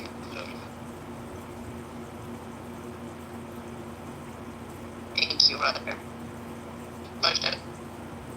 You're very well.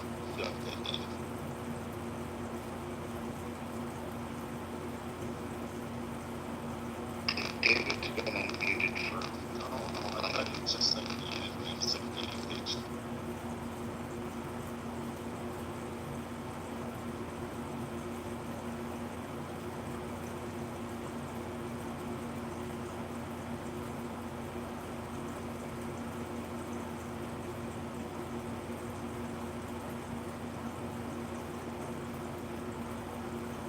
anyways, guys, it's been fun.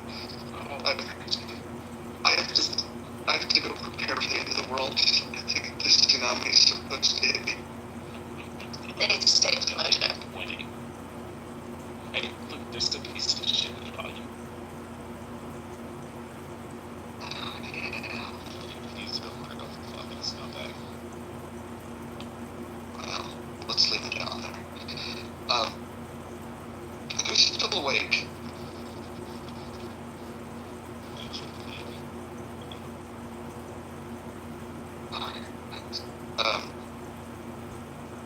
I'm going to bed.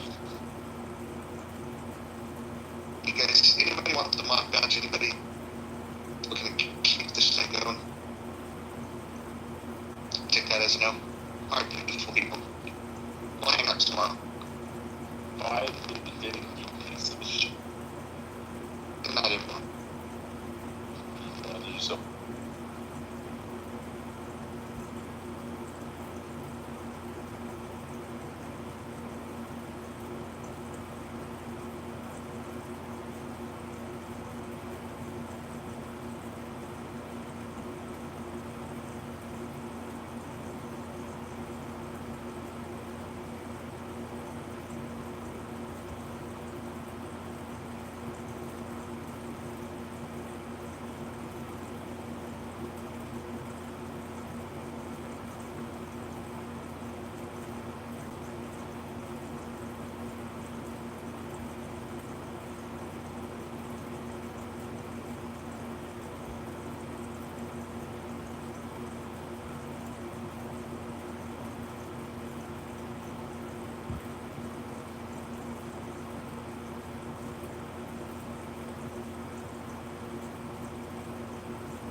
Richard, I know you was trying to unmute your mic, but we couldn't hear you.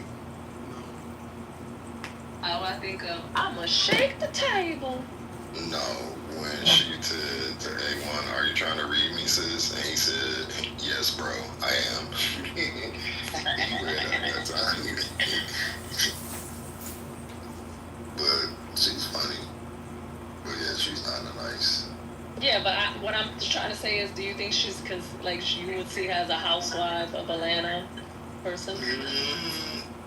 I don't know if she fits, if she may be a little declassé for that crew, but she would be funny.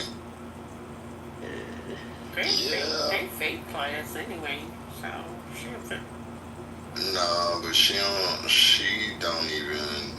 can't, yeah, she's more of a love and hip hop girl. Yeah. She's not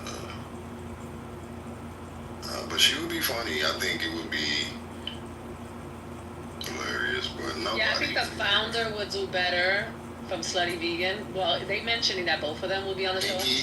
Yeah, she will do better because I just feel like she is Atlanta and she's been in Atlanta a long time and she is a wife. And I think she's from New York though.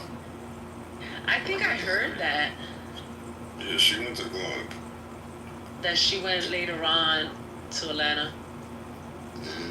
She kind of came down around my time. So she like we're in Atlanta. She went there for high school or for college? College. Yeah, so she was later on.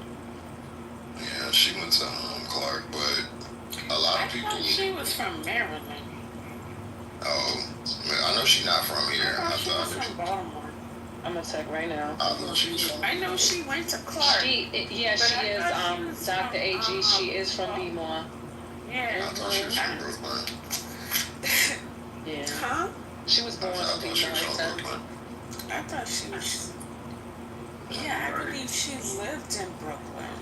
Yeah. I know she got a sluggy vegan there. Cole was born and raised in Baltimore. Her parents are Jamaican immigrants.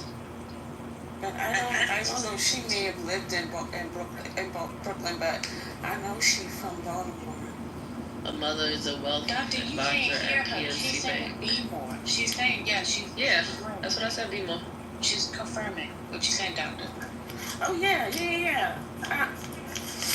No, I was wrong. But I knew she wasn't from here. Oh, wow, her father served prison time. 20 years. And then he was deported to Jamaica.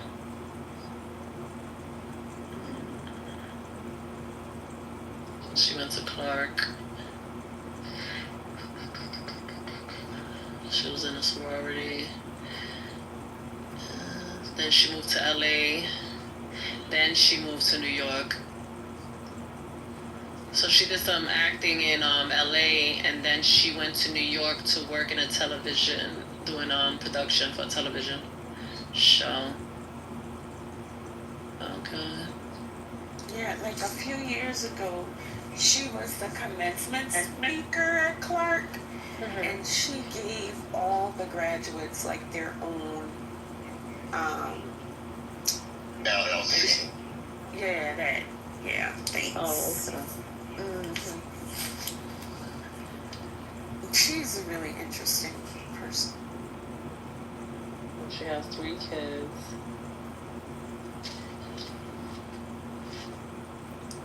She was on Instagram the other day talking about somebody stole her Bentley. If we see somebody riding around Atlanta in a black Bentley, let her know. Like, the black Bentleys are like Twitter Camrys in Atlanta. Like, that's. And if they take off the plates, how you supposed to know whose car it is? Yeah, and she was something like they had the key, and I'm like, I mean, I know they'd be like shit, but she wasn't like the explanation. It just was like, huh? And then she was like, so if you see a black Bentley around Atlanta, she's a little hood too. I don't know. She might be on that fight. Oh, that's not a good look, and she is. Pinky? I mean, she's good. She got like pink locks. I know, but she just got her ownership back, right? she lost the majority of her locations for a second and then got them back. I thought she was this the lady with this red hair. I thought so too.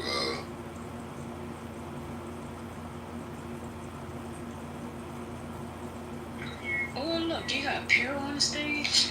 Y'all showing out this week. Y'all been acting really cool. I like it. Oh, God. What else is going on? I'm having brunch. I'm having brunch with Summer Lee tomorrow. Yeah. Really? What y'all gonna talk about? The revolution. Oh, okay. Did y'all hear about? Go ahead. No, go ahead. Did you hear about what? The man who painted a bridge who painted a tunnel under a bridge, and people ran into it. Yeah, did they catch him? No, they still looking for his ass. That shit looks like it's a real entry. Bro, people have told they shit up. It's not funny, but it looks like it's a Bugs Bunny or who It's his Roadrunner, and he painted Road. No, his Roadrunner is literally painted on the side. It's a tunnel, and it has Roadrunner painted on the side. Yeah, on the side, like right on there, like pointing, like going here. That shit looks real. Are these people new to the town, or what's going on? I don't know. That's what I'm trying to figure out. How would they not know? Like, and then you see the Roadrunner on it. I thought that was crazy. I was like, okay, maybe they're visitors. Yeah, this is crazy. I think it was it don't look like it was in America. You heard what happened this week? But it's not, is it recent? I thought this happened a while back. I think it happened this year, but they're still looking for him. That's why I guess they keep running the report, because they still haven't found him. Well, I tell you, this lady just wore the front of her car out. He just said to us. I answered the phone to talk to him. He starts laughing at me. What the hell are you? You heard what happened to Speedy Gonzalez, right? Speaking of Roadrunner.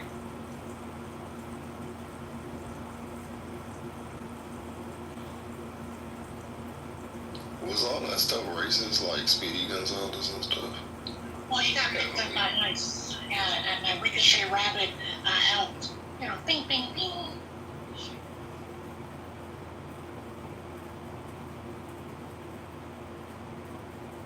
You go back and look at some of those old cartoons.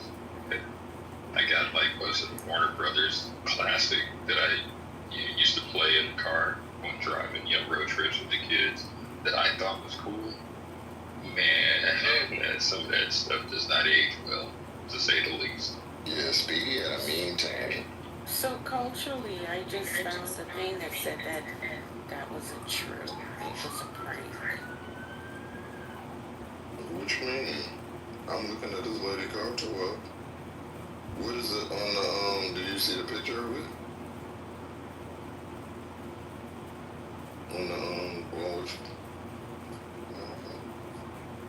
do you see the picture of it?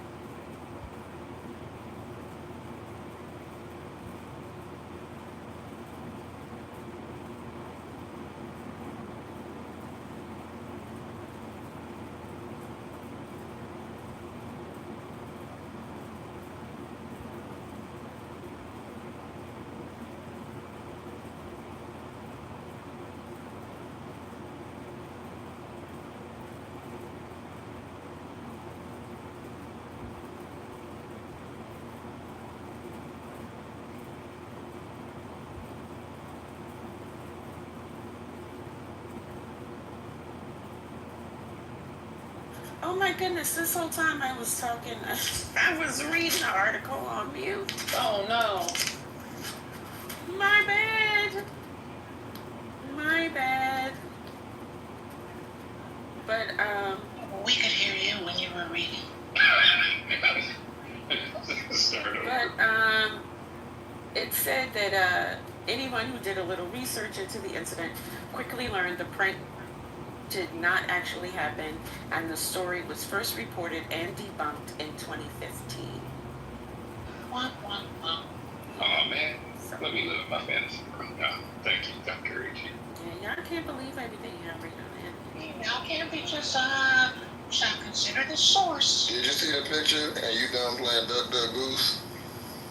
Yeah, I saw it, but the picture, they said that they created that.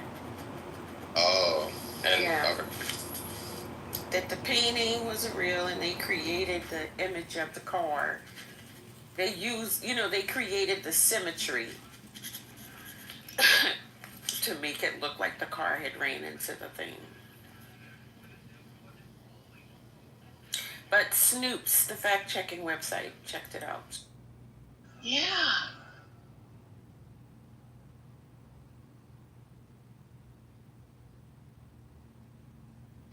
Yeah, good luck with your BMW purchase. It's the ultimate driving machine. It will give you a thrill, especially if you get the manual. Be advised, BMWs are like women. They need a lot of maintenance, and you have to really, treat it real like a woman.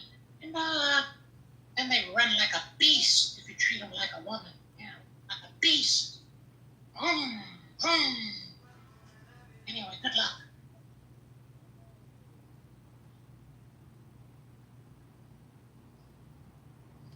Yo, Oklahoma schools to the space. Point, long time. Point. Pardon me. What was that about the Oklahoma schools? Oh, I was trying to let Robert finish. He gave it. Oh, yeah, I was like, move back. Yeah. Piece of the space. I just heard. I heard Point's voice, so that kind of that just my attention went there. But not Point's voice makes you guys excited. That was crazy. I didn't say excited. He was inferred. Doing that. I'm joking. I know. It's the content. He has that same. He has that same effect on me. Point. You have that same effect on me. Don't worry. I want to say It's the content of my character. Let me tell you, Point. Who was it with the Oklahoma schools? Me, I was trying to let Robert land, but Point. But the hello already landed. Now it's going off somewhere else. No, you have. I'm not gonna tell Robert to shut up. I'm like, what do you want me to do? I know. I'm gonna shut up. I'm zone. All right. I'm going on. Okay, thank you. I didn't know what to say. He was still talking. So Oklahoma schools are now teaching that the 2020 election was stolen. Oh, great. The superintendent has added that to the curriculum. That is crazy. Isn't this the same guy that was caught watching porn Shut a couple up. of days ago? Yeah. Oh, so maybe this is a Wasn't it distraction. Oklahoma? The superintendent of Oklahoma. Yeah. Yeah, what's his name? Let me pull it up. I think it's Ryan, though. Like, it was like Ryan something, but let me pull it up. Okay.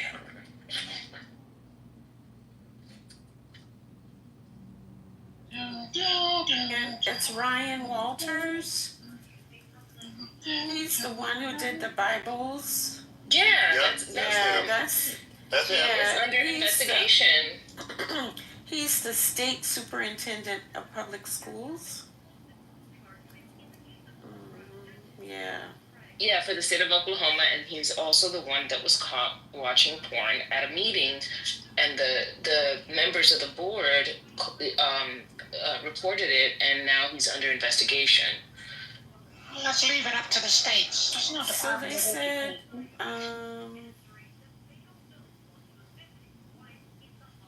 And this man is still allowed. This man is still allowed to make decisions. It's crazy. Welcome to America. Welcome to America.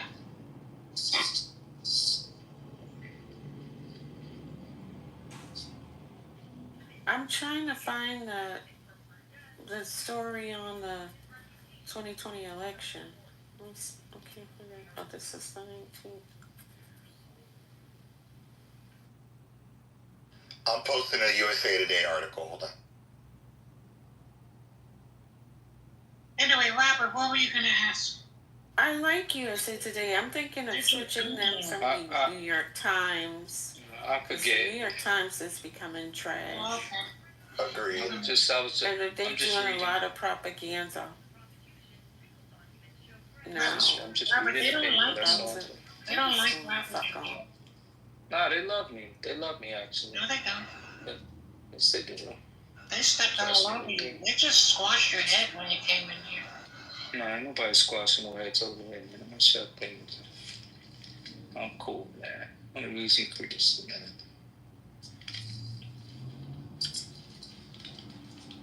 Yep. So what's our topic? What are we talking about? One progressive versus... We're going to talk about the guy I can't find. Whatever. There's this dude, right? And he's an older guy, older cat, like in his 50s, 60s. And 3 of his sons were, one of them retired from the military, and 2 of his other sons are in the military. And ICE bundled him and fucked him up, beat him up. Oh, yeah, old man. Oh, yeah, and the sons are serving this country diligently. It's just a shame. You can Google it, since you have a Google department here on the stage.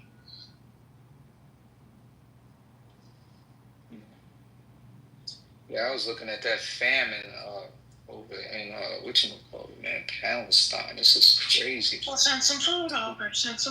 We were told, I'm not sending food over, but, well, if you want to send food over, it would be good when the UN was in place. But what I found out today is that actually it's changed. Ever since Israel and U.S. Took over, that's when the famine began. You can mark that date. That was May 26th of this year. I think I have some audio. Let me see if I can access that audio. This is a good clip. Getting clips and articles and other. That's how we have. That's how we have. Don't you think for yourselves? That's how we have discussions in here. That's how we run. That's how we do it.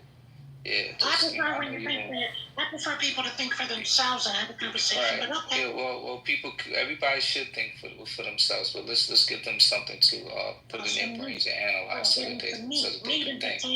Oh, okay. Give them Hypocrisy. Let me see. Here we go. Okay, I'm gonna play the clip. Hold on. Oh my God. The clip I found it.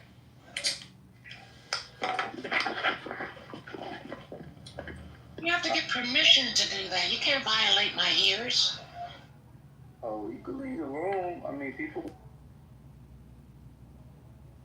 We cool. We got rules, man. We don't play no long ass clips. We don't do none of that. We try to play short clips from good sources. We don't do just the regular. So this is from a great source. I forgot who it was, but I'll see once I click on it. Are you reading it or are you gonna play it? You interrupted me. Why are so many being killed near aid sites in Gaza? By the way, the source of this is The Economist. The source of what we're listening to is a report that was filed by The Economist. Okay. All right, here we go. Gaza is on the verge of famine, according to a group of UN agencies. Hundreds have been killed trying to collect basic food supplies. These are deaths linked to the distribution of aid, according to reports from Gaza's health service. They increased dramatically after May 26th, They have 2023, it stayed below 200 deaths. Are you gonna read? Hold on, because I want you guys to listen. Guys, listen to what I'm saying to you. It goes up to 800 on the graphic. You're in the matrix. What is going on? Oh my God, yo, y'all just relax. So, the death go up to 800 on May 26th. 25. This coincides with the start of aid distribution by the Israeli and American-run Gaza Humanitarian Foundation. GHF was set up by Israel to replace the UN-led system of aid, which it claimed was strengthening Hamas's control over the population. According to a report from the New York Times, Israeli military officials have since admitted they had no evidence Hamas routinely stole UN aid. GHF set up just 4 aid centers in Gaza. They're all inside Israeli-controlled areas, from which civilians had previously been told to evacuate. When a site is opened, a designated queue starts here, 2.7 kilometers away. People then wait for a signal, indicating they can make their way towards the distribution site. Satellite imagery shows this site overwhelmed with hundreds of people. When The Economist's Israel correspondent was allowed to observe a GHF center, he witnessed chaotic scenes. The crowd surged forward and broke into the compound when More than 200 charities and NGOs have called for GHF to be shut down, citing near daily killings at distribution sites. And 31 governments, including Britain and France,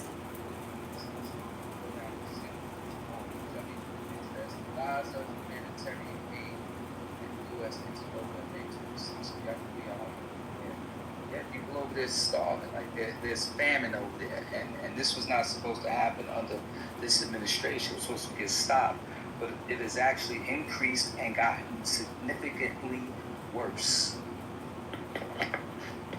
Billions now. We know that already.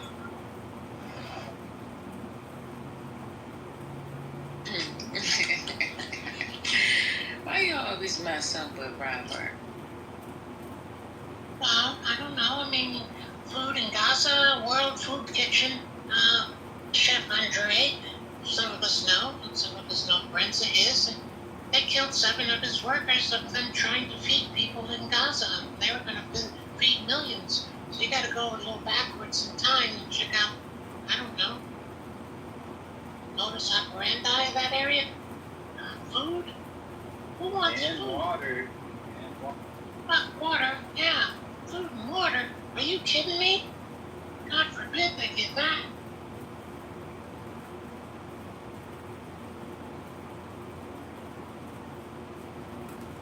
I have no words.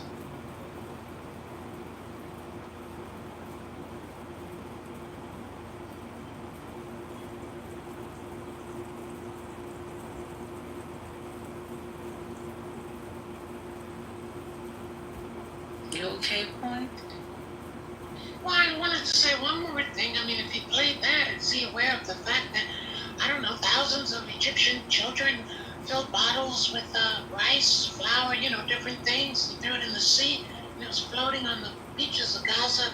And the idea went out in ships and boats and started collecting them so that the people wouldn't even get a bottle. Wow. That's what I'm saying. I mean, if you really want to talk about it, I mean, we can go there. But I don't think you really want to go there. That was AI. What is going on?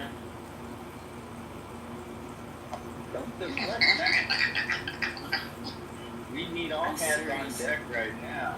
Water? Stop it. It was not real. What is going on? You got blood in the game or something?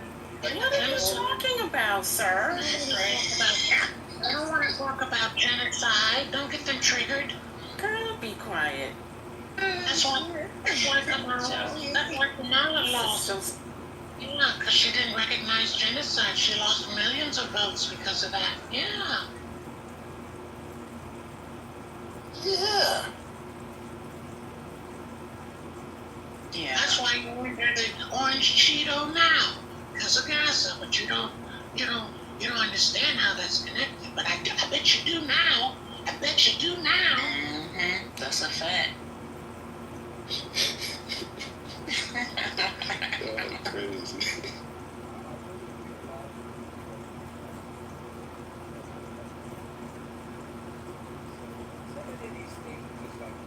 We can't hear you, Robert.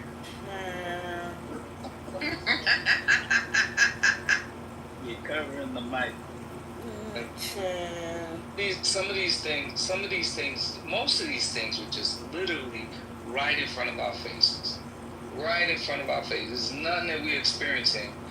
Like, when I heard it the first time years ago, certain positions, I knew right there that this was a problem. And it's really sad that it took people to be in this position that they're in now, and this country being the way it is now, people to go, like, just get the memo now. Like, where y'all been at, man? What are you talking about? For most of the time you were talking, we couldn't hear what you were saying. Oh, so, damn. Yeah, so you're like maybe I'm somewhere else. 3/4 into this conversation. Alright. So what are you talking about? I gotta recalibrate. Nothing, I was just saying, like, you know, the current condition that we see our country in, it's just like this, I mean, this was really, we saw it though. I mean, you know, some of us spoke on it, some of us sought to give, you know, analysis, raise a red flag, so to speak, sound the alarm, whatever you want to call it. But here we are now. And so the good thing is that, you know, you guys can circle the block now. Maybe people will start paying attention to when things are analyzed. It's just like, see how real this shit is. I don't know, nobody want nothing to do with it. Everybody want to be on chill mode. People don't want to be bothered. But in the course of your regular day. I find it very interesting when people make comments like that, because you have no idea what people are doing in their private lives to impact a particular situation. So I think it's important to name the people. If you mean like government officials, then say government officials. Because there are like organizations that are activated and trying to do what they can to affect the situation. Reaching out in regards to okay, doctor. Okay, well, thank you. So let me frame it. I'm just saying to those that just didn't, you know, make an attempt to like just really do something about it. That's what I'm addressing. Whether they be in professional capacities, whether they're in politics, whether in the neighborhoods, wherever. I'm just saying, you know, I'm kind of upset with that cohort. So I'm just a little upset with that cohort. So that's what I'm talking about. What's wrong with hypocrites? Yeah, but Robert, you act like hypocrites don't get a chance to speak. Hypocrites can speak now that they're getting aware. Yeah, allow them. Yeah. Damn, my screen is stuck.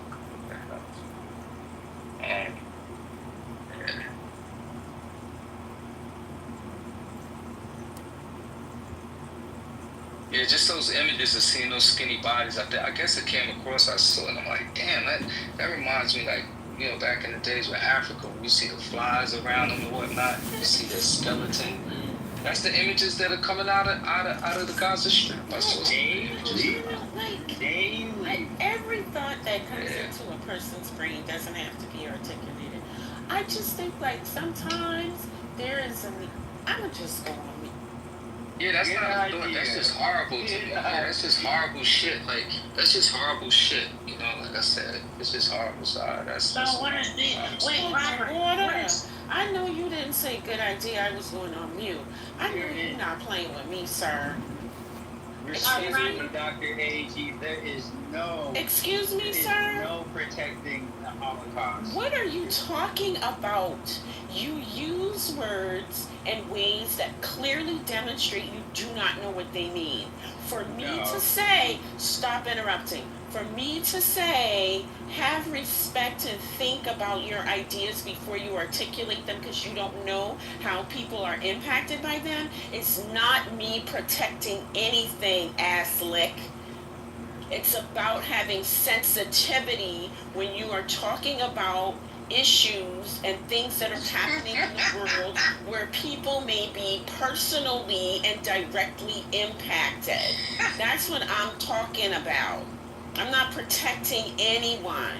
And all of this virtue signaling and outrage that people have on the app, what are you doing in your real life about it?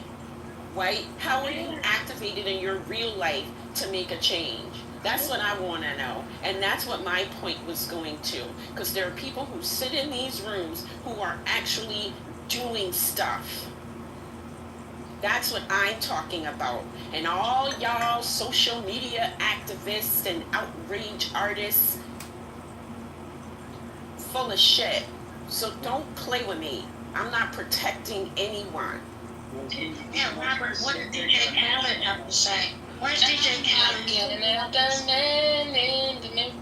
I think we all vote with with her dollar every day. That's the first step. I saw Khalid, not to cut you off. Khalid is on the beach looking like a whale. Y'all saw that recent picture with him? He's sitting on the beach, right?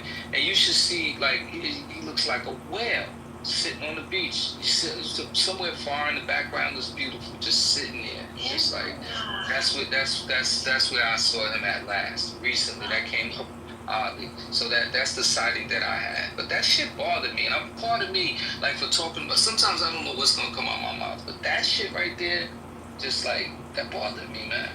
It did. It just bothered me. He's on a whole bunch of problems. Why does it not Khalid. Not that Khalid did. But I'm talking about the images of the starving child. It was an image of a starving child, like the bones. Okay, like, shit we understand. We understand. So anyway, and then to his question, I mean to Point's question, that's where I saw Khalid. Yeah, he was on the beach and he was spread out, literally. His stomach he put on back. That's a recent picture. His stomach is like, that shit look crazy. It's huge. So he didn't It's look like hungry. a bunch of pillows. He didn't look hungry at all. Look like he eating all their food. He look like he eating all their food. And I'm not even, wait till y'all see the picture.